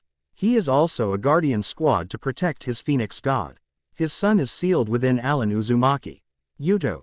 One of the Jinchurikis from the 20s and up. He possesses the 24-tailed Leviathan. He is Yuta's twin brother. First seen in Season 1. Yuta. One of the Jinchurikis from the 20s and up. He possesses the 25-tailed Behemoth. He is Yuto's twin brother. First seen in Season 1. Jinchuriki 11 and up. Extra 9. Ed Uzumaki Fox. 10. Sage of the Six Paths. 11. Alan Uzumaki Phoenix. 12. Hana Wolf. 13. Kazumi Butterfly. 14. Shion Falcon. 15. Jet Dragon. 16. Amiko Griffin. 17. Hajime. 18. Hanako. 19. Hayato. 20. Hikari. 21. Hotaru. 22. Felipe Luna Snow Coyote. 23. Luna Swan. 24. Yuto Leviathan. 25. Yuta Behemoth. 26. K. 27. Setsuna. Peacock. 28. Kunio. 29. Ryu. 30. Headed and Tailed Hydra. As the story progresses, the more information will be revealed. Chapter 10. Shippuden Chapter 2. Sorry for the late update. Summer S. Chio was a pain and also, I got a bit lazy. Sorry, anyways I'm here with the new chapter for Naruto and his brothers so please enjoy. Keep on being awesome and I'm glad you all like this story winking face. In the morning with our heroes. All three brothers were sleeping very much happily. They all had some very heated action last night. Alan woke up first since he is not as immature as Ed and Alan who wa. K up at 10 o'clock instead of 8:30 like him and the other girls.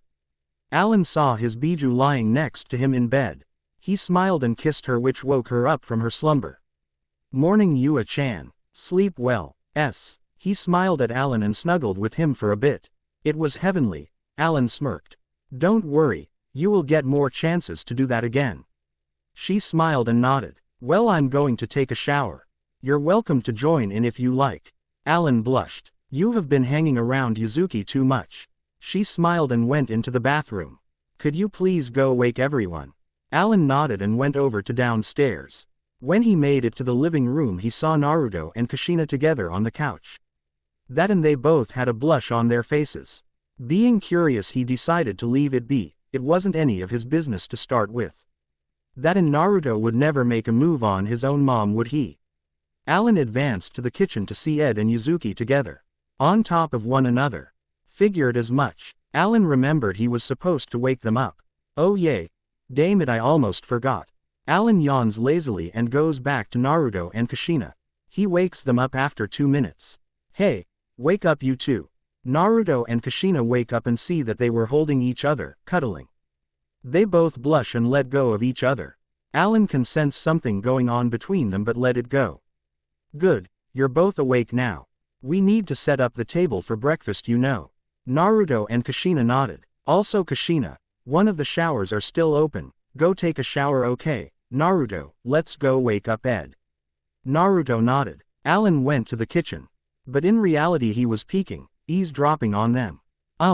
Ka-chan. About last night Naruto was cut off by Kushina putting a finger on his lips to shush him. It's okay Datbane, I had a bit of fun, besides it's been too long since I had some heated action like that. Naruto blushed a ton. Do you think that? Maybe. Kushina gave Naruto a small kiss on the lips and hugged him. Sure we can. Besides, I'm always with you Datbane. Naruto smiled and hugged her. The two shared a passionate kiss together. Ka-chan. If anyone finds out, they ill no thought have a change in opinion about us. Kushina knew that. She was his mother and he was her son. Doing this kind of things together was wrong. Alan never suspected this to happen. He read a book about something about this when they visited a town said to possess something about true love. Flashback. The team were traveling around when they saw a town. Ed started to run towards it.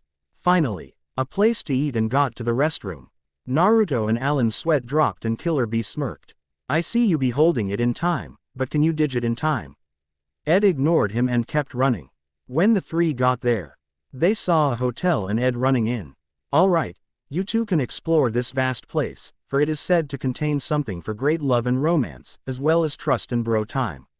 Yeah. Alan and Naruto nodded and went to explore. Seeing the town's temple he heard a priest talking. He was reading something out of a book, seemed like Bible of some sort. And so here is another reading, from the Book of Cupid. Alan figured he listen. It does not matter, who you, or who the person is. Just as long as they'll love each other, and bring about happiness with each other, may the two stay together. Once more, it does not matter, who you are, or who the person is, as long as they'll love each other, and bring about happiness with each other, may the two stay together. Alan was surprised. This town possessed a book from Cupid himself. That in the reading he just read makes so much sense, if you were in mad love with someone that is. Either way it made sense though. All but one thing though that was on his mind. Then a citizen asked a question. What if everyone rejects the thought of the two being together? Like as if it were a sin of some sort. The priest looked at him. Matter not, for that is just people expressing their own opinions. They are nothing but obstacles in life. Should the couple overcome all the obstacles, that will only show how strong they truly care about each other. The citizen nodded in acknowledgement. Alan nodded too. End flashback. Alan never knew that he would get to see this situation. He looked up and took out a copy of the same book. He wondered what else is true. He does not resent the fact that Naruto and Kushina had a thing for each other. No, in fact he supported them. He will protect their love for each other by not letting anyone ruin it. He then went to go wake up Ed and Yuzuki. Okay, wake up you two. Ed and Yuzuki woke up hugging each other after being woken half to death by Alan. What the hell, Alan? Alan sighed a bit and walked towards the fridge. Yua-chan wanted me to wake everyone up so we can start breakfast. Everyone is up, but you two. Ed and Yuzuki looked at each other and smiled. Well, if we are the last ones to wake up then we shows. Right bro. Alan got a huge tick on his head. He could not believe that he would try to get laid with her again. Look, I can understand that you two love each other very much, but quit trying to have sex at every given point. Besides, we need to get ready for a mission later on, okay? Ed and Yuzuki pouted but nodded either ways. Finally Naruto came in. Sorry for taking so long, Alan. So, he saw Ed already awake and faltered a bit.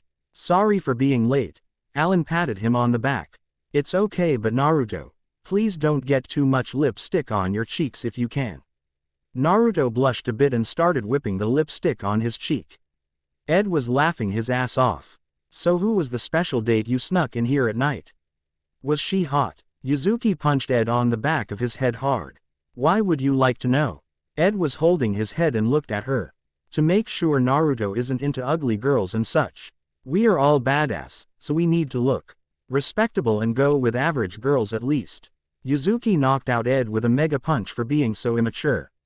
Naruto and Alan's sweat dropped at the scene. That was when the girls came in. Seeing E.D. with two huge lumps on his head and Yuzuki with a fist, they suspected Ed did something very stupid. As usual, I'm sure he's fine. For right now let's get breakfast started. I'm starving. Everyone nodded and started cooking. A few minutes later, the morning was very unexpected. It was mad chaos in there, but everyone was having so much fun. Yo, can I get some eggs? Alan tossed Ed some eggs from the other side of the kitchen. Ed had a bowl in hand, was standing still, waiting to see if they will land in. Naruto jumped up high, 2/3. Nice. Alan smirked. Nothing I can't handle, Ododo. Everyone was a mess. They had flour, eggs and many more stains. Luckily the clothing they were wearing were old, so they didn't care. Ed looked at Alan with a gleam in his eyes. Okay, get ready for my best dish yet. Yuzuki, let's show them what we can do. Yuzuki nodded and both of them started to cook. Kushina and Yua both can see their teamwork had serious technique, but nothing they and their hosts can't beat. Done. Ed and Yuzuki both turned to see a good-looking breakfast dish. Top that, my Ododos. Naruto stepped up with fire in his eyes. Me and Ka-chan can do that in our sleep. We can make a 5-star dish like nothing. Ed, pretty much the same, stood in front of Naruto. Oh yay. Challenge accepted. Suddenly eggs hit both the guys and made them fault. When they looked they saw Alan tossing and catching an egg. Come now, Ododos. We all know me and Yua-chan can cook the best. Alan dogged a bag of flour and looked with a small tick on his head. Okay, this means war. May the best team cook up the best dish before morning is over. Naruto and Alan nodded and got with their biju, and everyone started to cook once more. By the end of the morning everyone had such outstanding dishes. The girls were complimenting themselves. Yua-chan, I love how you made the eggs like that. Very impressive. Yua blushed a bit and scratched her head sheepishly. Ah, it was nothing. Kushina-chan was the genius here. I never you can make Beacon look so tempting like that with the eggs and pancakes like that. Kushina blushed as well. Yay, but I never expected to combine foods like that. I'm by far very impressed. Your pancakes look godlike, Yuzuki-chan. Yuzuki blushed. Now, all three of us couldn't have done it without our men helping us, she said with a wink. All giggled and snuck a peek at the guys. All their sweat dropped when they did. Mine is better. Alan looked at Naruto. Yours does not even compare to mine at all. Ed smirked. He's right, and Alan's doesn't even compare to mine. Alan and Naruto both got ticks on their heads. Please, I wouldn't even eat anything you and Yuzuki-chan make. You probably fucked in the food instead of making it. Ed got a tick on his head and looked at Naruto. Oh yay. Then feel our love. Ed got some food from his plate and stuffed it in his mouth. Naruto ate it and pretended to choke. Oh god, it's so hideous. Being dramatic, Naruto fell on the ground, pretending to die and all. I'm dying. This sucks. I can see the light, the leagaged. Up. I'm dead. Ed got a tick on his head once more while his eye twitched. Ha, you killed Naruto with your sex food. Ed did the same with Alan and shoved some food in his mouth. Same like Naruto, he ate it. Ah hell nah. Alan got some food from his dish and shoved it in Ed's mouth. You ass. Alan smirked. Tasty and better than yours, right? Naruto suddenly appeared in between them and shoved food in both of their mouths at the same time. No, mine is the best. Alan and Ed shoved food in Naruto and he fell back from the sudden stuffing. Look ladies, mine is the best. Alan and Naruto stood up and threw their entire plates at Ed. Alan was the first to spec. Ladies, you swear too much, Ododo. Ed stood up with fire in his eyes. If it's a food fight you want, consider it done. Right before they can start the food war, all three brothers got punched through the wall. Bakas. And so, everyone didn't eat breakfast. Well, the guys didn't. The girls tied them up and ate in front of them for destroying the dishes they worked hard for. Come on, Ka-chan. Can you share some food please? I'm dying. This time for reals too. Kushina shook her head. No way, Datbane. You three destroyed our amazing dishes and so you three need to be punished. The three faltered a bit. This is more like torture than just an average punishment. Yuzuki waved a piece of bacon in front of Ed. I'll give it to you if you promise to do something for me. Ed nodded and was trying to catch it with his mouth. I'll do anything, just give me the bacon please. Yuzuki giggled. Men and their bacon. Okay, here you go boys. The three maidens gave the three some bacon. Nice. I feel like a god now that I have eaten something so good. Ed and Alan nodded as the three rested. Need more? Naruto and Alan agreed. I have an idea. Follow my lead, my brothers. Alan cleared his throat. Yua-chan. Yua looked at Alan. If you let me go, I swear I'll tell you everything Ed and Naruto do. Like the secret parties they have with the Bushin parties they have every time you three leave. Ed and Naruto both choked on their own air and looked at Alan. Ed and Naruto. Nani, Nand, what the hell? Yuzuki and Kushina looked at Ed and Naruto, but what made it worse is that Kushina's hair started to flow all on its own. Naruto and Ed thought the same thing. Oh god no. Not the Red Death. Yua nodded and untied Alan. Alan started to eat while Naruto and Ed were still tied up. Nand. Was this his plan? That asswipe. Naruto agreed, but both brothers were brought out of their small conversation when two small phoenixes came, holding food in their beaks. Ooh. Now we get you, Ododo. The small phoenixes kept bringing food to the two tied-up brothers. Of course, every time the girls snuck a peek they stopped chewing and pretend like they are suffering. Then the unexpected happened. Kushina stood up with a full plate and so did Yuzuki. They walked over to Ed and Naruto who were chewing fast. They swallowed and looked at them. Kushina and Yuzuki both saw tea on their laps and started to feed them. Open wide Sochi. Naruto looked at Ed who was experiencing the same thing. Alan almost choked. The small phoenixes will bring food to them shortly and bust the three of them. Ed looked at Alan who was eating nervously and looking back at them. Oh shit, he wasn't planning on this. When did this become something so life-threatening? Ed looked over at Kushina who was feeding Naruto at the moment. Dare I even ask? The Red Death will kill us. Not only that, but we will be getting on all their nerves for outsmarting them. I don't think girls like to be outsmarted, Kuso. Alan wasn't in a good spot either. Once they see the little phoenixes they will know it was him sending them food. That and he can see the foe back to them. Alan. 3. Naruto. 2. Ed.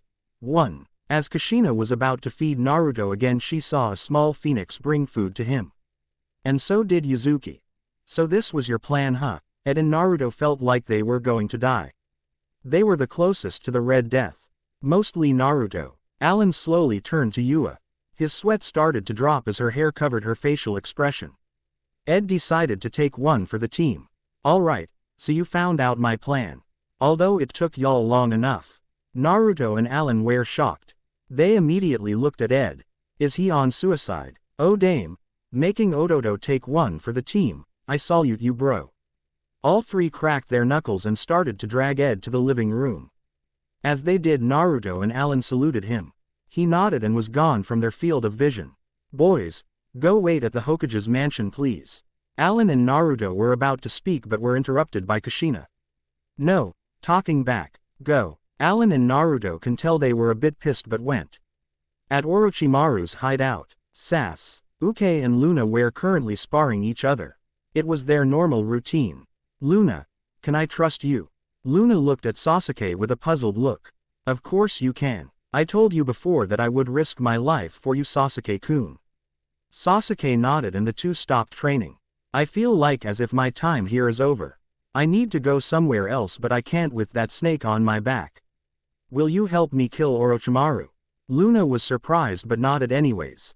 As the two walked quietly they had to go through a maze. God, I hate this place. Sasuke agreed. Finally they made it to Orochimaru's door. Okay, if you want to change your mind now is the time. Luna made a fist. I'm ready whenever you are, Sasuke-kun. Sasuke looked forward and opened the door quietly. As they both approached, Luna started to take out his sword, while Sasuke flared his Sharingan. They know too well not to lower their guard with a legendary Sannin.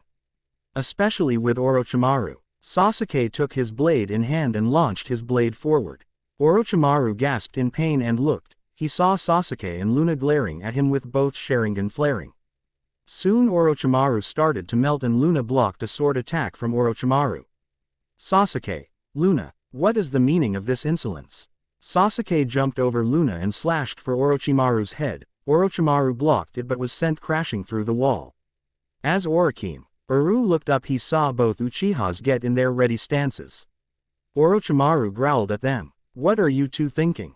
Sasuke-kun, if you kill me then you won't be able to kill Itachi. Is that what you want? Is it your desire to lose the chance to kill Itachi? Sasuke smirked. We have no use for you. Sasuke and Luna launched at Orochimaru. Sasuke and Luna were sending an endless barrage of SW-ord strikes to Orochimaru, but it was all futile as he kept blocking and dogging them. His body kept twisting like a snake, which made it harder to hit him. Luna then clashed swords with Orochimaru. You think you can take Sasuke's heart? Don't make me laugh. Although he shows it almost all the time, Sasuke isn't gay. Luna gritted his and pushed. With all his might, he made Orochimaru crash in the wall. As the dust was lifted in the air, Sasuke took it as an opportunity and quickly flashed some hand signs. Kaden. Dragon Flame Jutsu. Sasuke sent flame dragons towards where Orochimaru crashed. Did that do it? Sasuke however did not avert his eyes from Orochimaru's position. Impressive, Sasuke-kun, but I win. Sasuke suddenly looked behind to see Orochimaru finish one hand sign. Soon Sasuke found himself in a weird place and then noticed the snakes around his body. They were making sure he couldn't move. Sasuke looked at Orochimaru, who was making that weird pedo smile. Now you're mine, Sasuke-kun. Sasuke smirked. Think again, you fucking pedo. Orochimaru soon found himself trapped by the very trap he used against Sasuke. Nand. He looked at Sasuke and started to feel his power deplete fast. No. This isn't supposed to happen. Sasuke looked at Orochimaru. As a kid I watched cartoons like every child. Every time the good guy wins, the villain complains about every single little thing. It pisses me off. Here's a new flash. Life isn't fair, so deal with it, you pussy. Soon Sasuke absorbed every single bit of his power. Soon Sasuke was back in the real world. He saw Orochimaru starting to disintegrate. He looked around and soon Luna appeared once more. I took down Kabuto but he ran away in the woods. Sasuke smirked. Don't worry about it. Let's get going. Luna was curious to where they were headed. To where exactly? Sasuke kept walking but answered him. We are going to pick up 3 people. Luna nodded and followed Sasuke. Luna, once after we get the 3 we are going to look for Itachi. Luna nodded. Meanwhile at the Hokage mansion. Quote. We owe Ed. I only wonder what they're doing to him. Naruto gulped. They wouldn't kill him, would they? Alan's sweat dropped. To be honest, I don't know. Soon they saw Ed and the girls coming. Ed had a giant lump on his head. Ed, You okay? Ed looked at Naruto and smirked. It's gonna take more than that to break me, ya know. Alan and Naruto nodded while the girls rolled their eyes. Enough of that. Let's see what the Hokage wants, alright. As the team went in they saw Kakashi and Sakura. Tsunade looked at the team and smiled. Ah good, everyone is here. On that note, Ed, Alan, Naruto. Who are those three? I don't recall ever seeing them here, let alone walk in the village with you three. Ed gulped. Yay, let's talk over here for a sec, Ba-chan. Tsunade sighed and went. Make it quick, brats. As the seven walked out in the hallway. Okay, promise not to freak out. Tsunade nodded. These six are Biju. Biju. The guys stood next to their respected maidens. This is Yuzuki no Kayumi. My 9 tails. Ed and Yuzuki both coddled a bit and it was enough to give Tsunade an idea of their relations together.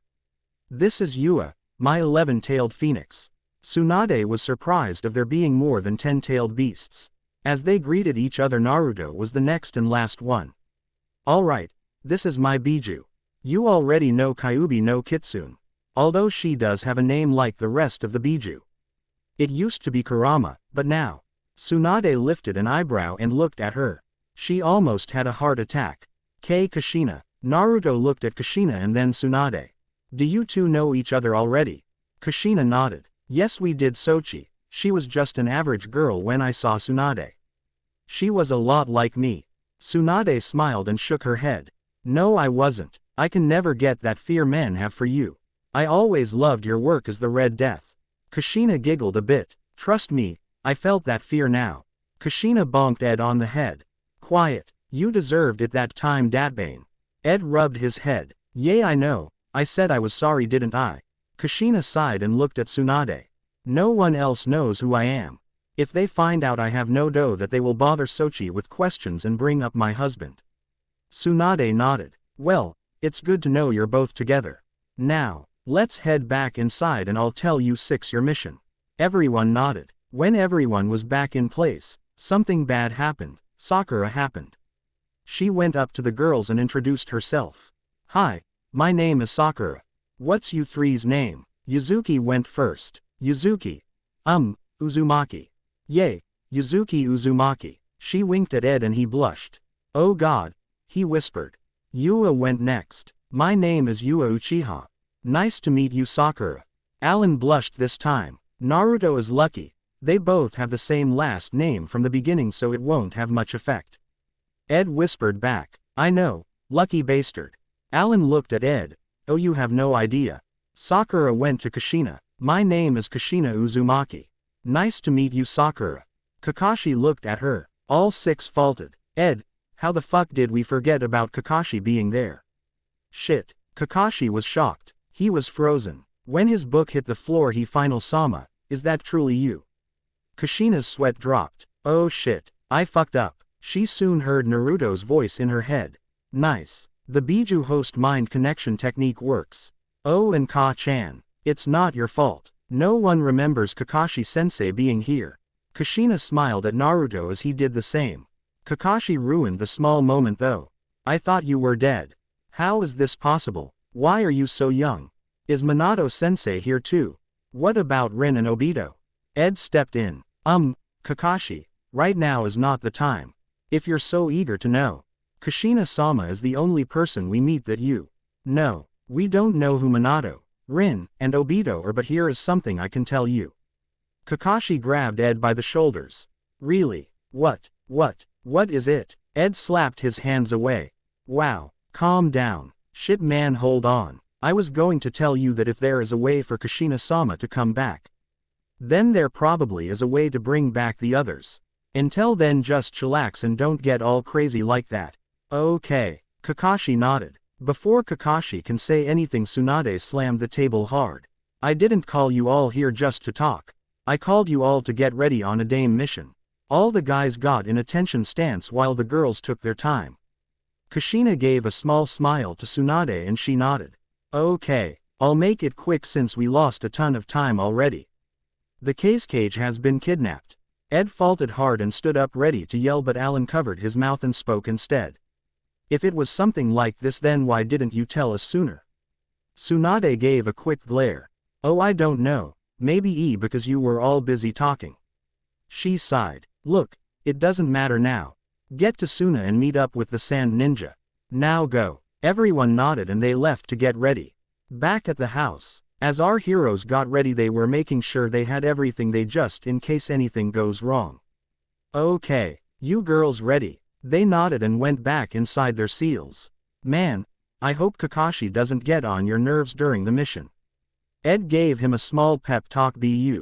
Even so I saw that he was still going to pester on. Naruto nodded but patted his stomach where his seal was. No worries, I just hope nothing else happens along the way. Ed finished putting on his gear and stood up. Well, I'm not worried. We have beautiful girls watching over us. I'm cool. Naruto and Alan nodded. As they were headed to the gates, the three brothers saw every one of their childhood friends there. Naruto muttered, I bet Sakura called them here. All three let out a sigh. Shikamaru Nara, Ino Yamanaka, Choji Akamichi, Rock Lee, Tenten, Neji Hyuga, and Hinata Hyuga. Everyone who became good friends with them. Hiba Inuzuka and Shino Aburame aren't so much as friends but as enemies. Sakura Haruno and Kakashi Hatake were there as well. Luckily no other Chunin was there, but it was still going to be a pain. Hey look, they're here. Everyone came to the three brothers. Their maidens can feel the uneasiness the guys were feeling and soon exerted some chakra. The GUYS started to ease up as they can feel their maidens' chakra running through them, calming them and embracing their entire bodies in a nice warmth only they can give. Hey, how you guys been? We never got to chat after the stadium incident.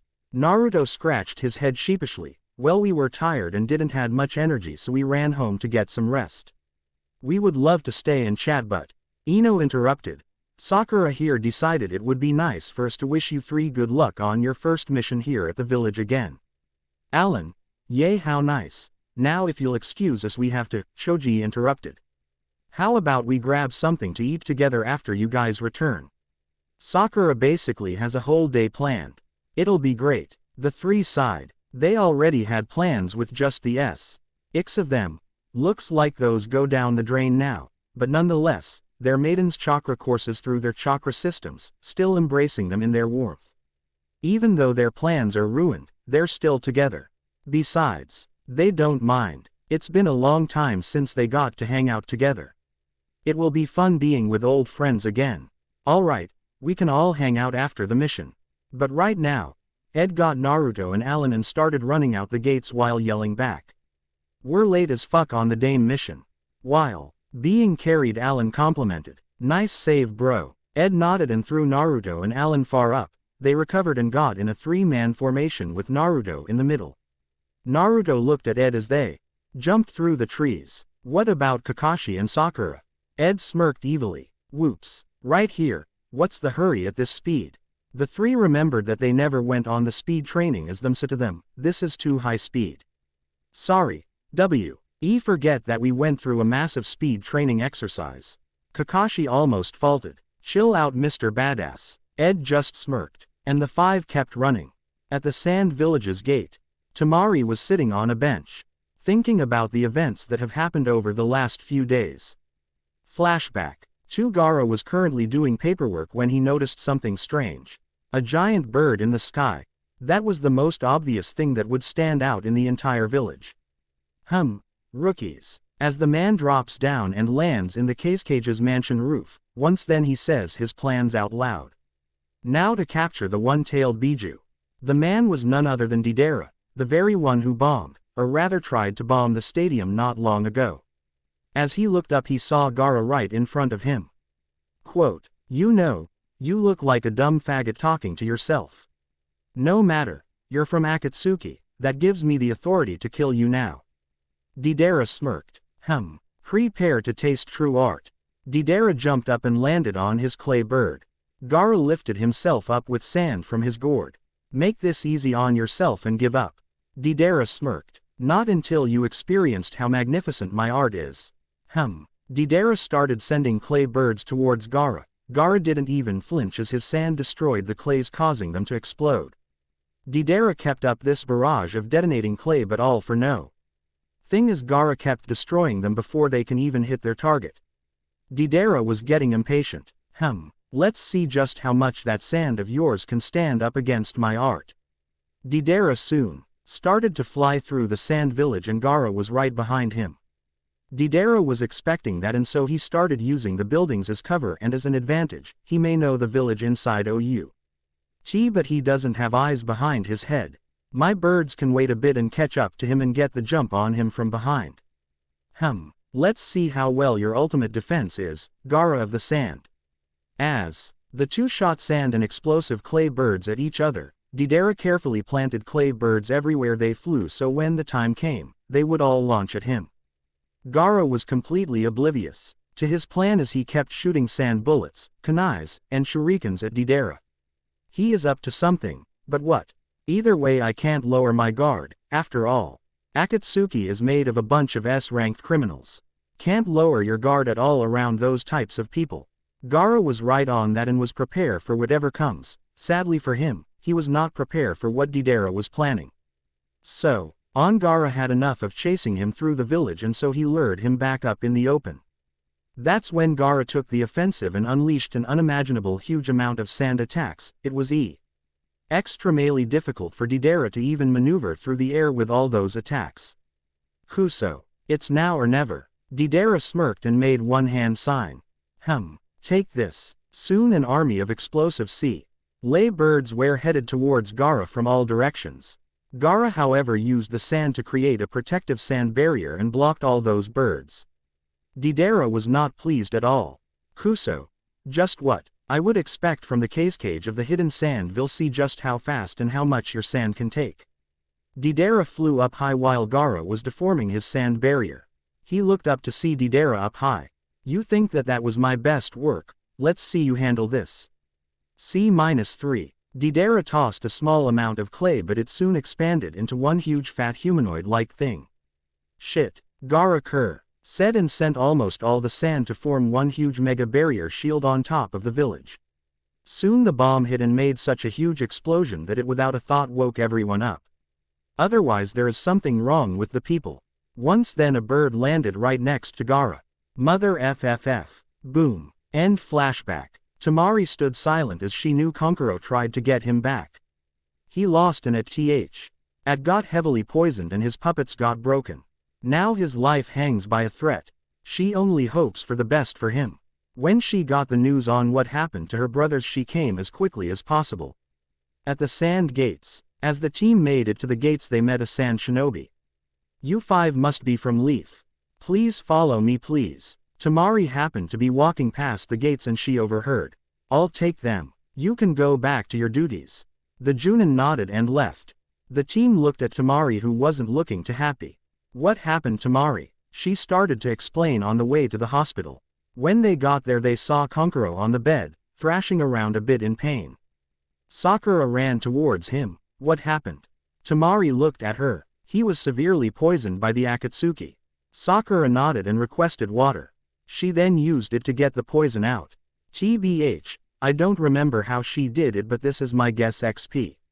Once the poison was taken care of she looked at Tamari. He will be alright now. He just needs rest now.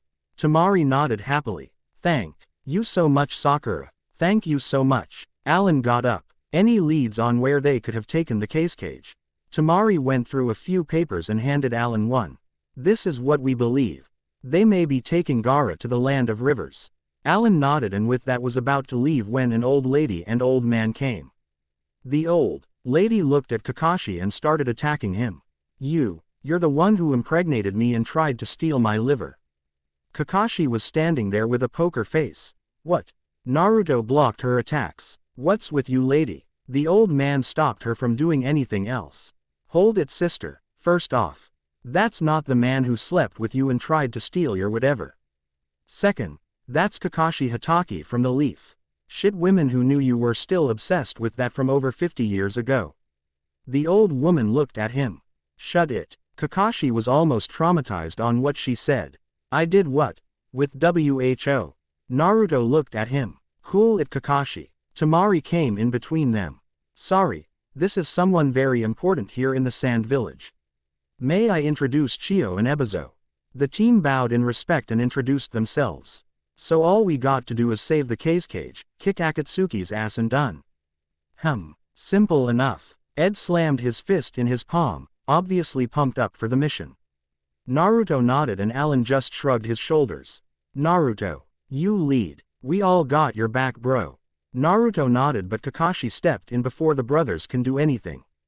Hold on now, I have a few things I need to eye before we can go. First off, where are the other three? Naruto looked a bit confused until he got what he meant. Oh, they decided to stay behind. Kakashi was let down. What? Why would they do that? Knowing Kushina-sama, she would be pumped up like Ed here about it. Ed looked at him. Yay, well, life is full of surprises. Look, we are wasting time here.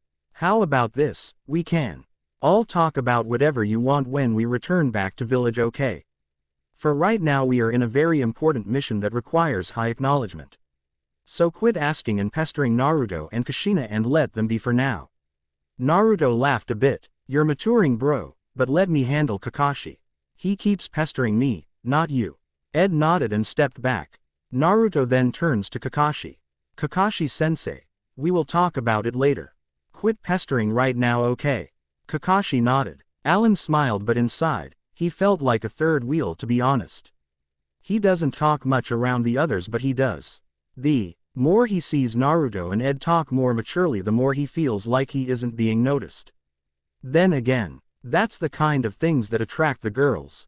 The curse of the Uchiha. He envies Ed for being more Uzumaki, honestly. Alright, let's get going then. Soon Chio stepped in front of them. Hold it, I'm coming with you guys. The team was silent till Naruto spoke. What? Chio looked at Naruto. I'm coming along. What are you, deaf? Naruto got a small tick on his head, but Kakashi covered his mouth.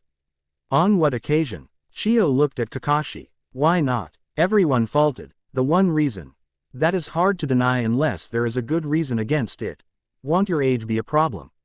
Ed regretted saying that, and his response was a series of kicks in the face at high speeds. Yuzuki shook her head slowly from within the seal. Honey, a small warning from now on. Never mess with a woman's age.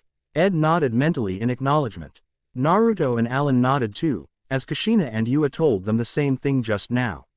Alright, you can come along. Sorry for asking. Elsewhere, a certain redhead was currently working on paperwork. It's been quite some time since she became the Mizukage of the Hidden Mist Village Kiri. She has been doing a lot of things for the village and has helped improve it a lot over the last few years. Although there is this one man who she wishes to see. As he looks up from her desk, she sees a picture frame of her and a blonde boy with whiskers. She remembers the day they meet. She smiles and looks out the window to her village. Uzumaki, Naruto, I wonder where you and your brothers are. She then remembers that he was from the Hidden Leaf, as were his brothers. She smiles and writes a letter to Leaf. She hands it to a messenger bird and the bird starts to fly towards the leaf. Back with our heroes. All three brothers sneezed at the same time. Kakashi looked at the three of them. Looks like people are thinking about you three. Wonder who though? The three brothers looked at each other and shrugged. As they kept jumping from tree branches, they finally made it to a small clearing. They started running on ahead, but when intercepted by someone they never seen before. Sakura and Kakashi knew who he was though. He wore the same cloak as the Akatsuki. He has black raven hair that was unnoticeably familiar to the three. Finally he had the sharing, and which told the guys that he was an Uchiha. Kakashi was about to say his name when Ed, Alan, and Naruto spoke. No, it can't be, Sasuke. Sakura, Kakashi, and even the man faulted. Kakashi shook his head and explained. No, that's not Sasuke. That is none other than the Uchiha clan's murderer. Uchiha Itachi, Sasuke's older brother. The brothers were surprised to find out that Sasuke had an older brother. That, and he murdered the entire Uchiha clan. Well, if he is anything like Sasuke or better. He is one hell of a fighter. I mean, he took down an entire clan of people that fight better than Sasuke. Considering he is a part of that clan, he is too deadly to be taken lightly with. Ed and Naruto nodded and got in a ready stance. The man now known as Uchiha Itachi smirked. He remembers the three brothers' parents from his youth. They were such kind people. To think that he would see the three on this very day saddens him quite a bit. Do you honestly think you can take me on? Naruto. Ed and Alan smirked and went separated with Naruto charging forwards. Kakashi and Sakura were about to stop him till they heard Alan from the distance. Don't worry, we know what he's capable of. We just don't charge in there for no apparent reason, ya know. Kakashi nodded, but he still wanted to help, and so did Sakura. She wanted to show them how strong she has gotten over the years too. As Naruto W's fist Itachi easily dogged it and was about to counter until he felt his hand get grabbed. He looked to see Alan holding it, he then looked back and dogged a kick from Naruto. He then threw Alan into Naruto, who caught him and looked up. Itachi was flashing through hand signs but stopped when he felt a presence from behind. As he turned, the presence was now in front and he felt something heavy hit him. He landed on a tree only for Naruto to come out of nowhere with a Rasengan and slam the tree Itachi was in. As Itachi looked at the three brother, he was smirking on the inside. To think they got this good over the years. Very impressive indeed. Your parents would have been proud of you three. Well, I can't hold back on them anymore, that's for sure. Okay then, let's see just how good you three have gotten. Itachi soon flashed some hand signs and took in a deep breath. Kaden. Fireball Jutsu. Itachi sends a massive fireball towards the three. Naruto and Ed move on opposite sides while Alan flashed through some hand signs of his own. He then summons a giant fireball as well and they both clash, making a huge fiery explosion. You guys should go on. I got this. Ed and Naruto looked at each other and nodded. Kakashi, Sakura, Chio go. Naruto, I'll stay with Alan. You take the others and go. Naruto nodded and started to run with the rest. As he looks back, he mentally wishes them luck. You two better not die on me. Promise you two won't die on me. And what surprised Naruto was when Ed and Alan gave Naruto a thumbs up and a nod.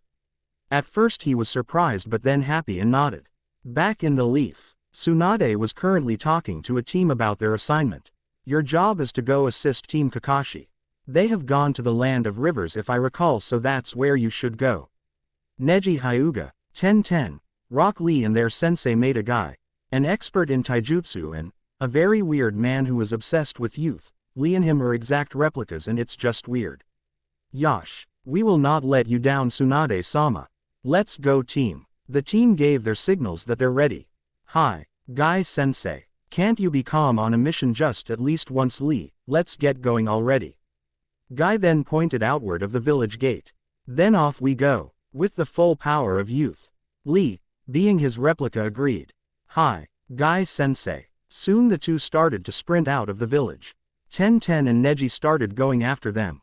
They have such crazy stamina and they just do not know when to stop training or exercising. It's good to do those things, but those two take it to the extreme. With Naruto. As Naruto and his team arrive, they face a giant boulder. I bet Yugara is in there. Kakashi nodded and looked at it. Naruto suddenly went up to and took a closer look at it. Should I seal it or break the seal with sheer raw power? Naruto can hear his mother's voice from within the seal. I would break it. We honestly don't have time to look for the seal tags now, do we? Besides, it's not like they can blame you. If they do, then that only shows how jealous they are of you and your power. Naruto smiled. He really does love his mother. Although, he can't help but feel like as if he's forgetting something lately. Thanks, Ka-chan. Alright then, this should only take a few. Naruto was interrupted when Sakura moved him a bit. Let me try something. Sakura then started to run towards it and she punched the wall. The seal absorbed the blow and remained passive. So that's it. If I give it more power than the amount it can absorb, I can overload the seal with chakra and it will break along with the giant boulder itself. Naruto soon smirked and told Sakura to wait with Kakashi and Chio for a bit. She complied and went. Soon Naruto crouched down and started to concentrate. As the team watched, they saw red chakra starting to surround Naruto. Naruto's whiskers grew, and not just that, his hair became feral and he grew fangs and claws too. As more chakra came appearing around Naruto at an alarming rate, Sakura asked what was going on. The power of a Jinchuriki, Chio answered. Sakura looked at her while covering her face from the strong winds. What? Chio kept looking but explained. A Jinchuriki is a human who holds great power within them. Although, that power does not belong to them. No, Jinchuriki can call upon the power of a tailed beast. Sakura was surprised. A tailed beast, Chio kept explaining. Yes, the Biju are sealed within a human host. They soon become connected as one. Meaning that if the host dies, then so does the Biju. Although the tailed beasts can return, the host doesn't. Sakura looked at Naruto, who was still gathering chakra. The saddest part of it all is that the people no longer see the host as the person they once were, but as the beast itself instead. Sakura soon gasped at remembering the past. All the hosts want from there on is to be loved once more, like before the sealing. Sakura shed a few tears, remembering how Naruto always liked her and she rejected him harshly. Naruto was just finished with his transformation. Alright, let's get this over with and get Gaara back. Naruto started to form a Rasengan in hand and launched himself at the seal. As he clashed with the seal, he can feel the seal being overwhelmed already. Come on, just a little more. The seal was on the verge of breaking now, and Naruto gave his Rasengan one last surge of power.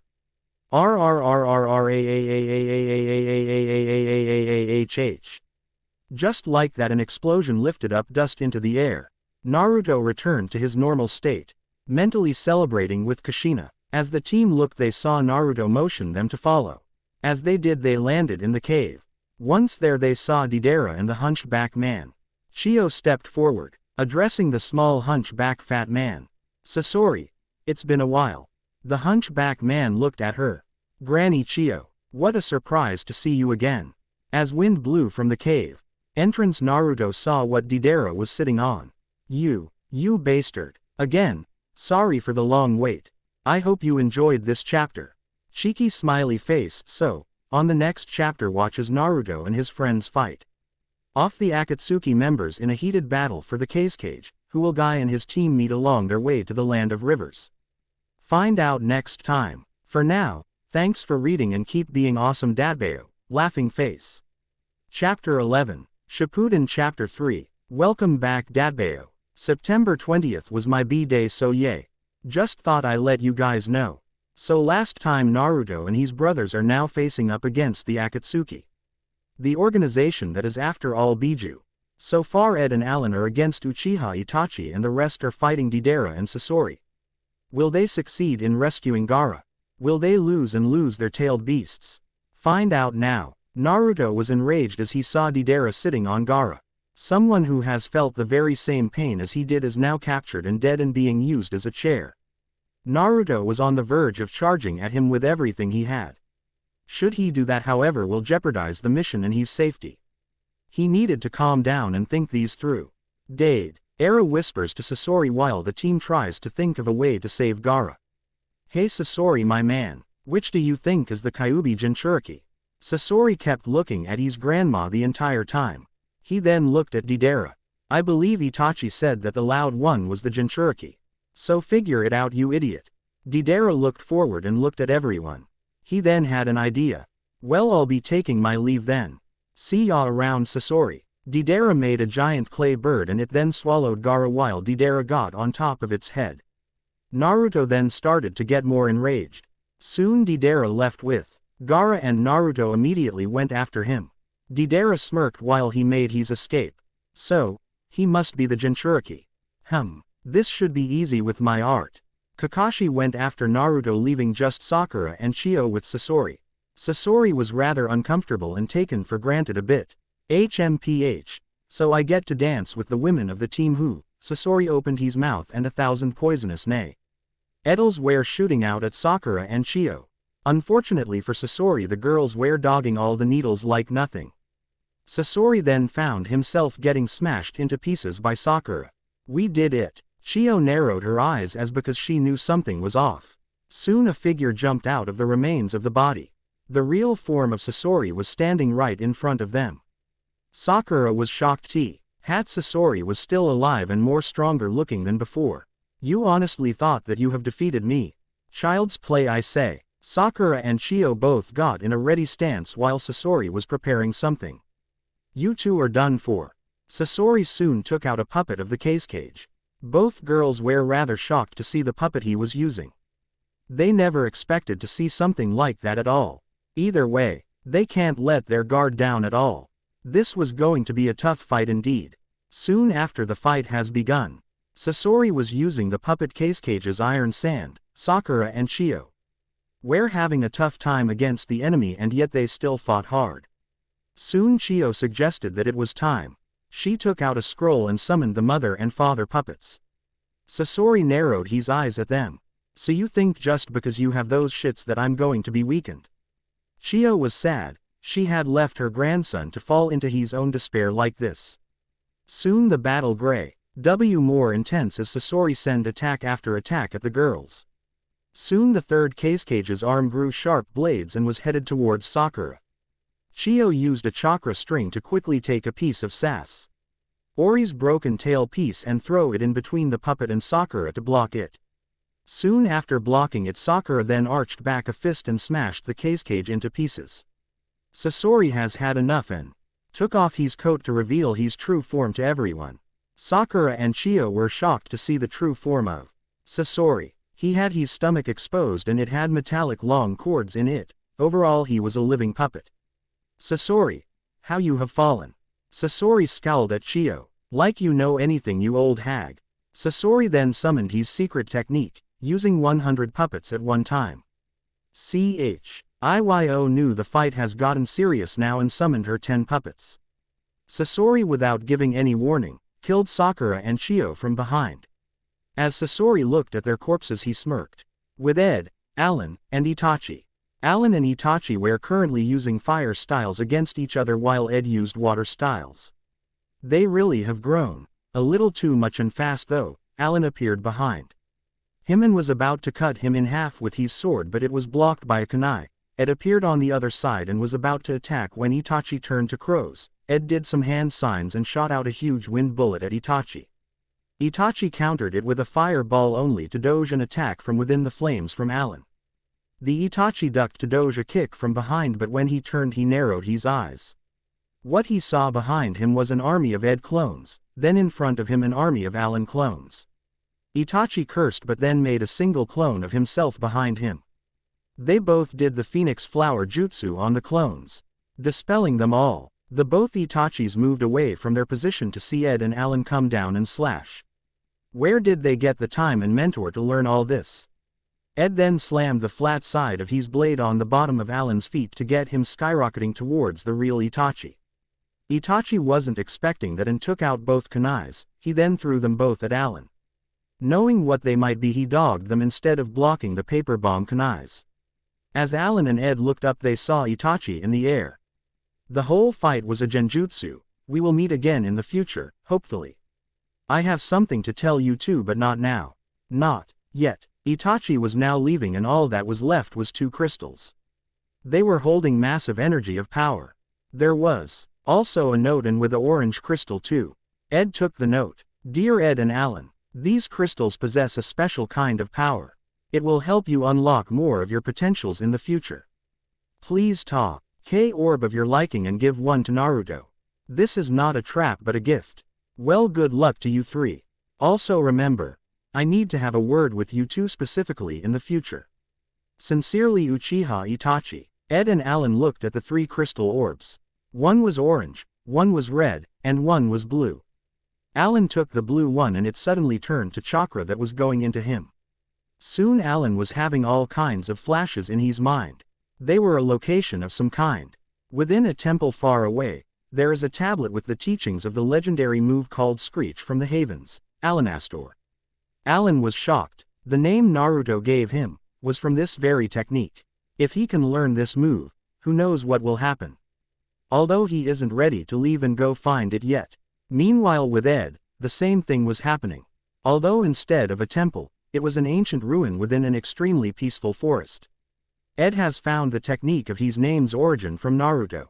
The Eteral Fist, a fighting stance with unimaginable amount of power and speed. Both brothers looked at each other and nodded and then started to run to where Naruto and the others were. Meanwhile with Naruto and Kakashi. Naruto was currently rushing after Deidara at full speed, leaving Kakashi to speed up and try to keep up. Naruto, slow down. We won't get anything out of this if we just randomly charge into Kakashi was interrupted when Naruto started running on the air itself. As Naruto ran, he had a flashback to when he and his brothers trained on this. Flashback. Killer Bee was letting the Hachabi, or formerly more properly called Gyuki, teach them while he worked so he can practice his rapping skills some more. Okay guys, it's quite simple. The next ninja art that all humans forgot to learn is the air hike. All three looked at each other and looked absolutely clueless. Alan was the first to speak after 10 seconds of dumbfounded silence. What exactly is the air hike? Gyuki was not surprised that the three brothers did not know. The ability to walk on trees with chakra is step 1. The ability to walk on water is step 2. Now the final step is to learn on how to walk on midair with chakra. All three brothers' sweat dropped at once. If they screw up at a high altitude and don't manage to stay in midair, then they are as good as dead. Seeing the pressured looks on their faces, Gyuki assured them that he will not let them hit the ground. The three looked confident about this. They will be the first ninja to walk on midair for the first time since who knows when. The T.Re immediately started practicing it and swore to master the technique together. Flashback end. Deidara was caught off guard and started digging his hands in his pockets for clay. It all went in vain as Deidara yelled in excruciating pain at the loss of both his arms. Naruto had cut them both off with his sword. Naruto then started spinning and slashed the crap out of Deidara. Being critic, ally injured Deidara had no choice but to jump off and land on the ground. As he landed, he cursed at Naruto for doing this to him. Speaking of Naruto, he suddenly crashed down into Deidara and started repeatedly punching him in the face, basically destroying his face. Kakashi and some of Naruto's Bushin appeared with Gaara. Naruto, that's enough. Although Kakashi's words fell on deaf ears as he continued his assault on Deidara. Just as Naruto was about to give him another blow, he was blasted through the forest. Kakashi soon stood up and lifted his headband to reveal his Sharingan. As he looked, he saw a figure heading his way. It's a miracle, Deidara. You never looked better. You should keep that look. It really suits someone as weak as you who sucks at art. Deidara gritted his teeth and stood up. Shut up. Takeda Kuro, the man who blasted Naruto through the forest. Kuro Takeda was a man who has once known as a legendary samurai back in the land of iron. He can wield any number of blades without difficulty and carries his own 2 legendary swords. Muramasa and Masamune, along with his own blade he uses all the time for normal battles, the blade of the Kitsunes, Kitsunmaru. He has bleach white hair with black streaks going through it. He has 1 red eye and 1 green eye. So the famous copy ninja is here, huh? What an honor it is to meet you, Hitaki Kakashi. Kakashi narrowed his eyes. Takeda Kuro, the legendary samurai who single-handedly slew every samurai general in the land of iron. I never thought I'd see such a powerful samurai working in an organization of ninja, so why are you in Akatsuki? Kuro smirked at Kakashi and proceeded to answer his question. I am honored to be recognized by a famous ninja. Although to answer your question, it's very simple. What I desire isn't the money or chikara power these people can offer. What I want? No, what I seek is a strong opponent, that is all. Kakashi got ready. He really did not want to fight Kuro at all. He is just as strong as Uchiha Madara. Actually, people considered him the next Madara, for his chikara was too great for anyone to match. Well then, shall we get started? Kuro took out his blade, Kitsunmaru, and got in a stance. Kakashi took out a kunai and got ready himself. Just as the wind blew, the leaves on the surrounding forest rattled and silence engulfed the area as the only thing that can be heard is the trees and wind dancing around them. Just then Kakashi dashed towards Kuro while Kuro remained passive and waited for his opponent's move. The legend of Takeda Kuro is he is to have the eye of the Sharingan, but he does not have the eye itself. Kuro can see his opponent's move just like the Sharingan. Lightning blade. Kuro lifted his blade at an angle and locked the attack, and just as he did, he kicked Kakashi on the side and then pushed his jutsu off his blade, leaving an opening for Kuro. Just as Kuro positioned his hands on the hilt correctly for the perfect one-hit kill attack, Kakashi saw that with his Sharingan and kicked him in the face. As Kakashi landed, he looked up to see where Kuro went. The thing that made Kakashi fear him was the fact that Kuro didn't even bother to block his attack. and to see that he didn't even had a trace of there ever being an attack there. Dashta, what's wrong, what is it, what's happening, Hitaki, Kakas? I was surprised for a couple more seconds before flashing through some hand signs and shooting out a fireball at Kuro. Once again Kuro remained passive and let the attack hit him straight on. Kuso. This isn't working at all. I have to come up with something quick. I can't let him fight Naruto at all or else he isn't going to live a second if he does. Kuro smirked and started walking to war. Him as he kept his eyes locked on Kakashi. Dashta, you starting to quiver in fear. So much for the great and mighty copy ninja. Kakashi got a tick on his head from the insult, as if this guy knows everything about him. Quote ellipsis dot. Fuck you. Kuro gripped his blade and started running towards Kakashi at blinding speeds. Kakashi imminently turned and blocked a heavy slash from behind just in the nick of time too. Kakashi pushed him off his balance and added some lightning chakra to his kunai and made it longer to the length of a blade. Kakashi got ready and so did Kuro. So you finally take this seriously, Fine with me. Soon the two were upon each other with clash after clash. The two battled it out, each strike more heavier than the last strike. Each strike faster than the last. While fighting, Kuro would drag his blade on the ground to create dust and blind Kakashi's field of vision. So Kakashi had his work cut out for him because he now has to dodge incoming attacks and attack as well. I can't see him but I can hear his movements, even so he is still too fast and quiet. I don't think I'll be able to keep up with him for long at all. Kakashi stayed on the defensive until the dust settled down. Kakashi was beyond tired, the point where holding the kunai's flow of lightning chakra became an unbearable task now. Soon after Kakashi dogged a slash from the back of the neck and jumped back. But that was his downfall. Kakashi soon felt excruciating pain in his chest area as he jumped. When he looked down to see what was causing the pain, he saw a blade right through his chest. Kakashi looked back to see Kuro behind him. Although he has suffered a critical injury, he will not give up. His sensei's wife is back and he needed to protect her until he can find a way to get his sensei back. I don't think so, Kakashi muttered as his Sharingan turned into a new Sharingan. The Mangekyo Sharingan, Kamui. Suddenly a black hole-like thing appeared right in front of Kuro and he was starting to get sucked in while getting ripped apart too.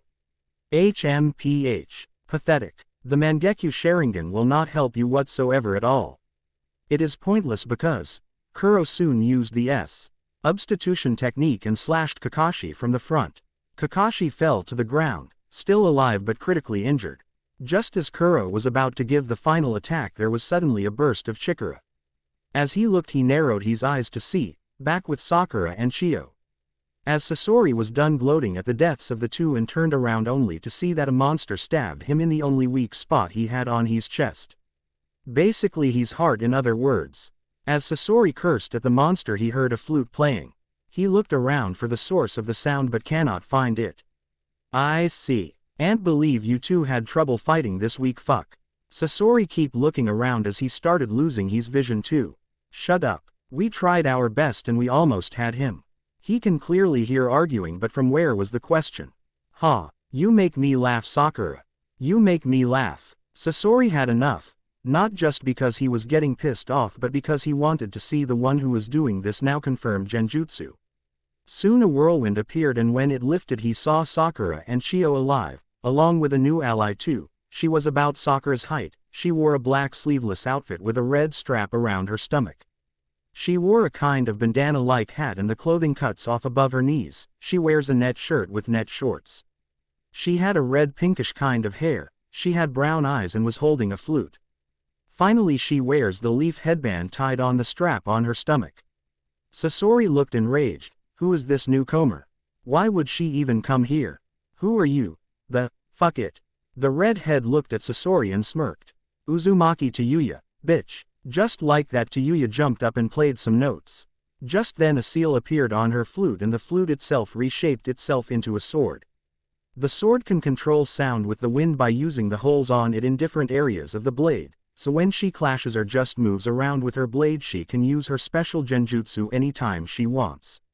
The seal was made for her by Kushina when they meet. It, like just said, makes her flute into an actual blade that's specifically designed for her. Sasori could not do it. Hing as he saw his impending doom heading towards him. All he could do was smirk at Chio on last time before Tayuya destroyed him. As Tayuya stood up, she looked at the two. Let's go with the three fuckers. I didn't get to greet the bastards yet, ya know. Sakura and Chio's sweat dropped but nodded nonetheless. As they went towards the explosion of Chikara, Chio whispered to Sakura. Pissed. Is she always this foul-mouthed? Sakura could only smile and nod. Yay, actually. She is an Uzumaki like Naruto-kun and Kushina-sama. Chio has heard about her way back then. The fourth Hokage in a FR. IEND if he's were getting married on the same place. Rumor has it that the two were best friends and that the girls they were marrying were also best friends. Back with Ed and Alan. The two brothers were walking towards where Takara explosion, but at the same time were talking about what to do about the situation, about learning the moves that bear their names. I would say we get the items and learn them. It will make us use a ton of chakra to keep the clones alive, but the question remains on how long it would take for them to learn the moves. Ed nodded. It would take a lot of chakra to NTAIN the clones from whatever distance the location of the moves are in. Although it may make us weak, it will prove to be very useful in the future, such as, per se, imagine a crisis and the village needed our help. The leader of Akatsuki or maybe even Sasuke with new powers that match a god or anything you feel sounds right. If we learn those moves, not only will we have an advantage, but we will be able to protect everyone along with Naruto-kun. Alan nodded but still had a thinking face. I say we should teach both moves to Naruto. I mean, it would seem like as if we were leaving him out. Besides, Naruto is a very strong person. He isn't going down anytime soon and he isn't planning on it either. Ed nodded and smiled. Our brother will be happy about this. We are all going to get stronger together. Alan nodded. Soon the two started rushing towards where Naruto was. With Naruto and Kakashi and Kuro. Kuro looked to see a huge burst of chakra that was so bright. Soon Kuro was blasted far, crushing trees along the way as well as scarring the land as he kept going through the area. Kakashi looked up where the source of the bright chakra was, and when he did he couldn't believe what he saw. Standing there, in a flame-like form with orange eyes and bright flame-like chakra emanating from him was Naruto. You will pay for hurting my sensei and Gara, you shit. Soon, Naruto flashed out of sight and Kuro came crashing down on the floor again. As he stood up he saw a yellow comet rushing around him. So you are the one who will entertain me, huh? So be it. Bring it little into despair, Kitsumaru. Kuro's blade started charging a red aura and slashed horizontally. Naruto took out I's sword, which has also been engulfed with the Kyuubi chakra. Naruto blocked the attack and flashed above Kuro. As Kuro looked up he saw the Sage of the Six Paths markings on him. He smirked to himself and blocked the sword attack from above. Kuro smirked as he got ready. 5 minutes to test him out. Once then I will take my leave. Time to see if he is our savior. Naruto looked at Kuro and narrowed his eyes. Well, if you're not going to make the first move then I am. An arm-like thing came from the cloak of chakra and started making a Rasengan in Naruto's hand. Kuro got ready, positioning his hands correctly for the upcoming attack he is about to dish out at Naruto. Naruto then slashed in front of Kuro and Rasenganed him. Although it did not work at all as Naruto saw Kuro's blade blocking the attack. Naruto jumped up and spin-kicked Kuro, but once again it did not work. Naruto then jumped back to get some distance and to make a strategy. Dashta, are no of your attacks working as you planned? Naruto narrowed his eyes and got in his sword stance, then it hit him. A different sword style would work great with this enemy, so then Naruto got in his mother's sword stance. Kuro being intrigued by this new stance he got ready on the defensive. Soon Naruto was upon Kuro with new sword strikes that kept making Kuro open for attacks. Kuro cursed as he kept dogging the attacks by only a thread of hair's distance. Although that was the least of his problems, as Naruto kept using follow-ups and kept knocking him off his balance. You are full of surprises, aren't you? Naruto responded with a Kage Bushin appearing from behind and raising his for a massive power slash. Kuro saw and decided to take out his other blade, Muramasa. As he did, darkness came out of it. It was pure darkness and it was something that looked impossible to wield without getting corrupted by the blade itself. Soon Kuro blocked both blades with ease. Naruto could only laugh at Kuro. He really thought he can look like a badass when he can obviously look like a bigger badass. How many can you make? Naruto smirked as Naruto clone was about to Rasengan Kuro. Kuro then slammed the Naruto clone from behind him in the stomach and then quickly sheathed his blade, then grabbed the clone by the ankle and threw him into the Rasengan, causing both clones to dispel from each other's impact. The real Naruto jumped up and started to add chakra to the blade. As Kuro fought and easily dispelled the clones, Naruto was busy charging more and more chakra into the blade. Once Kuro was finished, he looked up at Naruto and got ready. He sheathed his blade and bent his knees a bit in a stance and closed his eyes too. Once then Naruto snapped open his eyes as did Kuro and both shouted. Wind style. Falling wind dragon blade. Flash cry of the fallen Sakura 3. As both axe screech from the amount of energy being blasted at each other and colliding, both Naruto and Kuro pushed on their attacks. Soon after, an explosion of wind and Sakura petals flew everywhere and Naruto landed not far off without the chakra cloak. Kuro was unfazed and smirked. Naruto stood up to meet face to face with Poof, a clone. Naruto was beyond confused. As he looked up at a hill, he saw the real Kuro sipping tea under a tree. He then stood up and packed up his things. I didn't expect that from you. Although, next time we fight, make sure you know the difference between the real thing and a clone. Kuro left with that as Naruto was mad at himself for not being able to even fight the guy. Putting that behind him, he went over to Kakashi's location, who was a fair distance away actually. Damn it. Upon arriving, Naruto saw Kakashi back on his feet but still hurt. He saw that he was next to Gaara. As Naruto approached, Kakashi looked a bit down. I'm sorry Naruto, Gaara is gone. Naruto stopped in his tracks as he heard the news. He couldn't believe this. Maybe I can help. Naruto and Kakashi turned to see Ed, Alan, Sakura, Tayuya, and Chio heading their way. Ashi was glad to see everyone, as was Naruto, but now was not the time to be happy. As Kakashi explained everything to everyone and as Sakura was tending to his injuries, Chio went over to Gaara and started using a jutsu. Although she knew she didn't have enough chakra for the complete recovery, she didn't stop. As Naruto witnessed this, he went over and put his hands on hers to help her with whatever she was doing. As Chio was about to say something, Naruto stopped her. If this is something that can bring him back, then do it. Take some of my chakra if you need some. She smiled and nodded. She has never seen this. Someone who isn't Gaara's brother or sister, wanting Gaara back. Arigato, Uzumaki. After a while, Gaara woke up and Naruto caught him up with the situation. It seemed like it was going to a happy ending, but it all stopped when Sakura brought some sad news. Guys, Chio is dead. She sacrificed herself to revive Gaara. Ed was the first to respond. Respect my homie, respect. Alan and Naruto knew he was hanging around Killer Bee too much, but they let it go. Gaara stood up. Let us have a moment of silence for Chio. Back at the Sand Gates. After giving her a proper burial, everyone took Gaara home. Take care of yourself, Gaara. Thanks to Chio you got a second shot at life.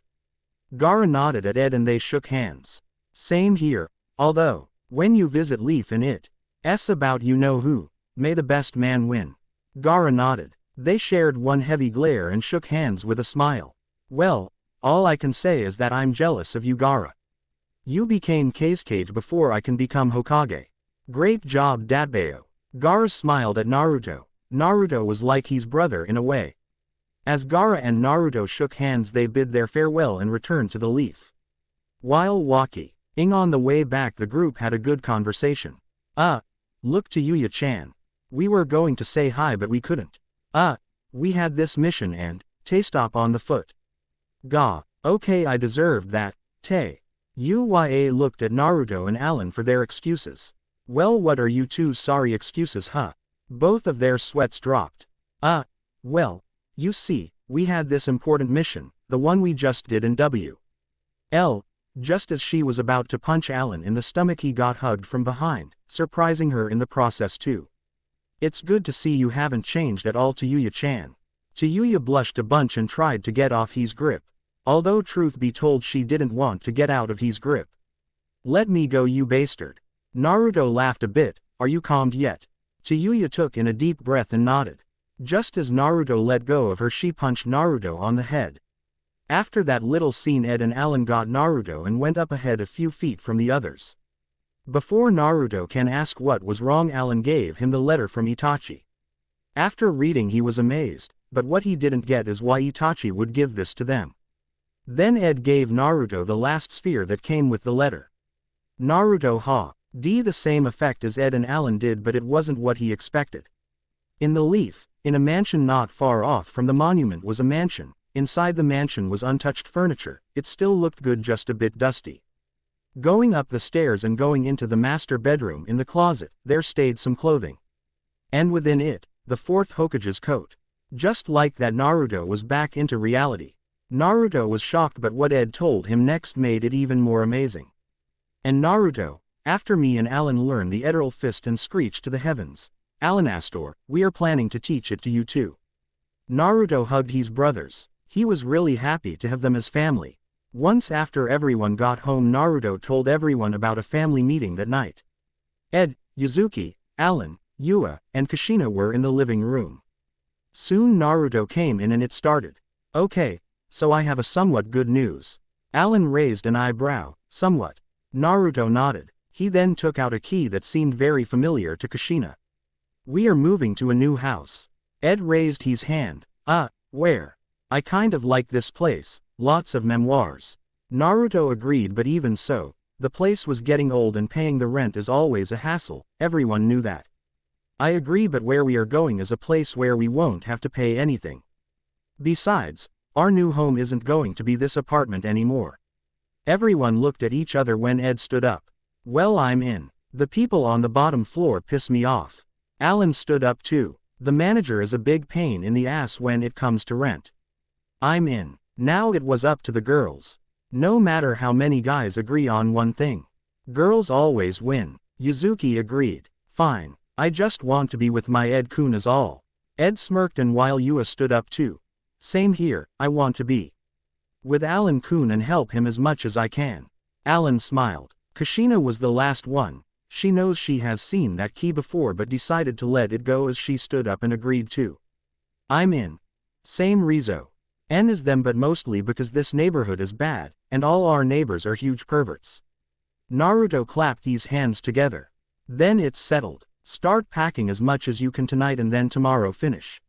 We leave tomorrow. Everyone agreed and went to go pack up. Elsewhere, Kuro was walking in the wilderness as 5 figures appeared. So did you find them, Kuro? Kuro nodded and kept walking as they did the same too. So how were they? Kuro didn't turn his head, but he did answer. I only tested Uzumaki Naruto because I could not locate the other two. I know they were together, but I need to fight them all alone to see how skilled they are alone. One of the figures nodded while the other sighed. A feminine voice spoke. So do you plan to troll them all just like you did to Naruto? Kuro smirked. It's funny how teens get trolled and get pissed. Itachi did a good job though. He gave the other two the locations to their parents' secret techniques, basically their birthrights. He also gave it to Naruto too. Now all 3 have their own things and in due time, we'll put it to good use. All the figures nodded. Soon after, the 5 figures left, leaving Kuro to walk by himself once more in the wilderness. With Naruto, as Kushina slept quietly on her and Naruto's bed, Naruto was sitting there thinking over a lot of things. A lot of things happened over time. First, I see my Biju fused together with my Biju who I happen to be in a relation with. Now, Naruto looked at his mother sleeping peacefully. He smiled as he saw her beautiful smile, her gorgeous red hair, her beautiful features. It took Naruto a few minutes to realize he was staring at her dreamily. How can I even think this? My father, whoever he is, if he were watching this, would he be mad? How mad? How sick would he be of us? Would he ever forgive us? Dame. Naruto then remembered the coat in the mansion. The fourth's coat. Should he wear it? Should he hide it and use it for a drastic time? What will be there along with the coat? All these thoughts swirled around Naruto's head. Naruto then stood up and snuck out. On the way to the mansion, he decided to wait for a good time to use the coat. Once he got there, he opened the door and went in. It was too dark, but when he turned on the light, he saw everything. Wow, this place is like heaven. As Naruto looked around, he went to the master bedroom. As he went in, he saw a huge bed, then he saw two nightstands on both sides of the bed. On one of them he saw a picture frame. As Naruto went over, he saw his mother and a blonde man. Naruto's eyes widened as he now realized how close they look alike. Naruto got a mirror and compared. Naruto went to the restroom and unfixed his hair. He was back to his original hairstyle of just spiky. He was an actual copy of the man in the picture. His father, Naruto, though, that if he didn't get a haircut in for a while, he could grow the hair, but should he was the question. Naruto put the picture back and went to the closet to get the coat. He got it and looked at it. His father, the blonde man in the picture, was the fourth Hokage. Naruto put the coat in a hiding place under the floor broodings. Naruto stood up and sat in the bed. He put his hands on his head. He didn't know what to do. Now that he found out that this was his parents' house, how will his mother react? She did look like she seen the key before. Naruto caught that. Will this put her in a depression? Naruto stood up. He won't let her fall in a depression. He looked at the picture once more. He didn't want to move in. Why thing or hide anything at all, but I won't matter. Naruto saw all the dresses and shoes and jewelry. Kushina is bound to remember either way. Naruto started leaving. Next morning, as Kushina woke up, she noticed Naruto wasn't in bed. Seeing as to how he and the other two sleep in all the time, she got worried. Before she could get out, Naruto walked in with a tray of good-looking breakfast dishes. Kushina was surprised, but before she could say anything, Naruto sat next to her and hugged her. I will always be here for you. I will always protect you. I will always love you, and you will always be special to me. No matter what happens, just know that I'm here for you. Kushina was touched. As she looked at the food Naruto brought her, she saw another message. Although you may have lost your proper age and took on Kura-chan's age, you will always be the most beautiful girl I have ever seen. To top it off, there was a rose on the tray. The rose was the exact same color as her hair. She looked back at Naruto only to see that he isn't there anymore. She smiled as she held the rose, and started to eat her breakfast. After everyone was done packing, everyone went to the mansion. Kushina was starting to get the feeling like she lived here before. It's been so long after all, but even so, she started to get this sad feeling. As Naruto opened the door, everyone saw how great the place is. Ed and Alan chose their rooms fast, which left Naruto and Kushina the master bed. Naruto closed the door behind them. While Kushina puts down her bags, Naruto gets ready for whatever is about to happen. He will try everything in his power to make her happy. Kushina was unpacking until she saw the picture frame. She walks over to the picture and looks at it. She remembers now. This was hers and Minato's house. She remembers everything. A few tears go down her cheek as she realizes that she is alone here. Just then she hugged from behind by Naruto. She realized that he no longer has the bang. Instead he was back to his normal hairstyle. Kushina's tears did not stop as she cried into Naruto. Naruto was doing his best to calm her down, and it seemed to be working as she slowly stopped. Naruto-kun. Naruto put his finger on her lips to stop her. I can tell that the man in the picture is my father. I understand that you feel alone now, but don't worry. I'm here for you. Kushina was surprised to hear this from Naruto. If my dad were to return, how exactly will he be with you? He would still be an adult. If he were to fuse with a younger Biju. The only problem is that we don't know a younger male Biju. Kushina nodded. She then started to forget all the troubles. She remembers this morning, how Naruto was being nice to her. She wondered, Naruto-kun, did you come here and see everything? Naruto nodded. He has nothing to hide from her, especially at this time. Kushina hugs Naruto. She wasn't mad. No, she understood his motives. He just wanted to be there for her. He knew this was going to happen, and he wanted to make sure she was alright. That was real sweet of him. She did, however, she feeling warm and safe in his arms. She was getting butterflies in her stomach, as was Naruto. Kushina and Naruto meet eye to eye and soon kiss. As the two share a compassionate kiss together, things start to get heated as Naruto lays her on bed while they kiss. Both could not believe what they are doing, but they both find each other attractive. It was weird, but they are done denying it. Ka-chan, I think I actually love you. Kushina blushed. Naruto-kun, don't think that just because you look like your father doesn't mean I love you because of that. I actually love you because of who you are. They both smile and continue to start making a new memory that will last a long time. Next morning, Naruto woke up to find Kushina sleeping peacefully on his chest. He smiled and remembers last night. I think he won't forgive me for this one bit. Naruto looked at Kushina once more and smiled. Well, I guess I can look after her for him. It's better than some random stranger taking care of her, right? Naruto waited a few seconds before Kushina woke up. As she looked up, she saw Naruto looking at her with a smile and the two kiss once more. Soon after, Kushina goes into the shower to get the day started. Naruto went to the closet to get some clothing. He saw his cloth hing but noticed how well the clothing his father had was. So he got an idea. Kushina came out with her 9 crimson tails waving happily behind her while she used a towel to dry her hair and fox ears. She saw Naruto wasn't there and wondered where he went. She went downstairs to see Yuzuki and Yua in the kitchen cooking breakfast. Morning, Kushina-chan. Kushina waved hello and put on her green apron to start cooking too. Morning, Yuzuki-chan, Yua-chan. Yua saw how happy she was today. So would you care to gossip about what happened? Kushina looked at them and the three got in a small circle so if the guys were eavesdropping, they wouldn't hear.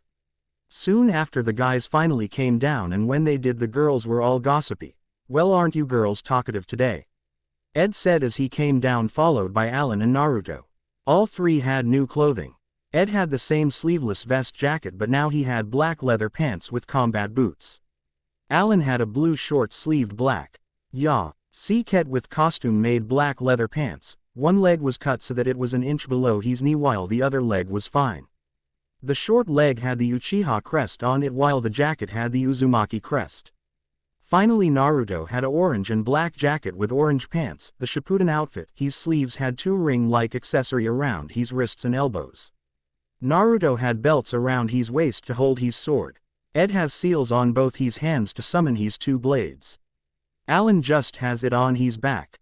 The girls were rather impressed, and Kushina was impressed to see Naruto use Minato's sleeve style.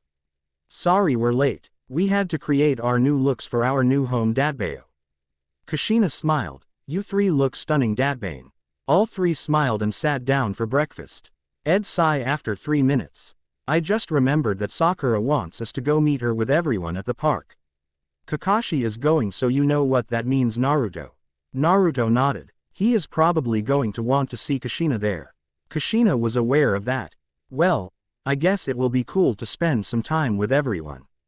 The two nodded and finished up with breakfast. Soon all 6 walked to the park and met up with every one of their old classmates. Sakura was the first to spot them.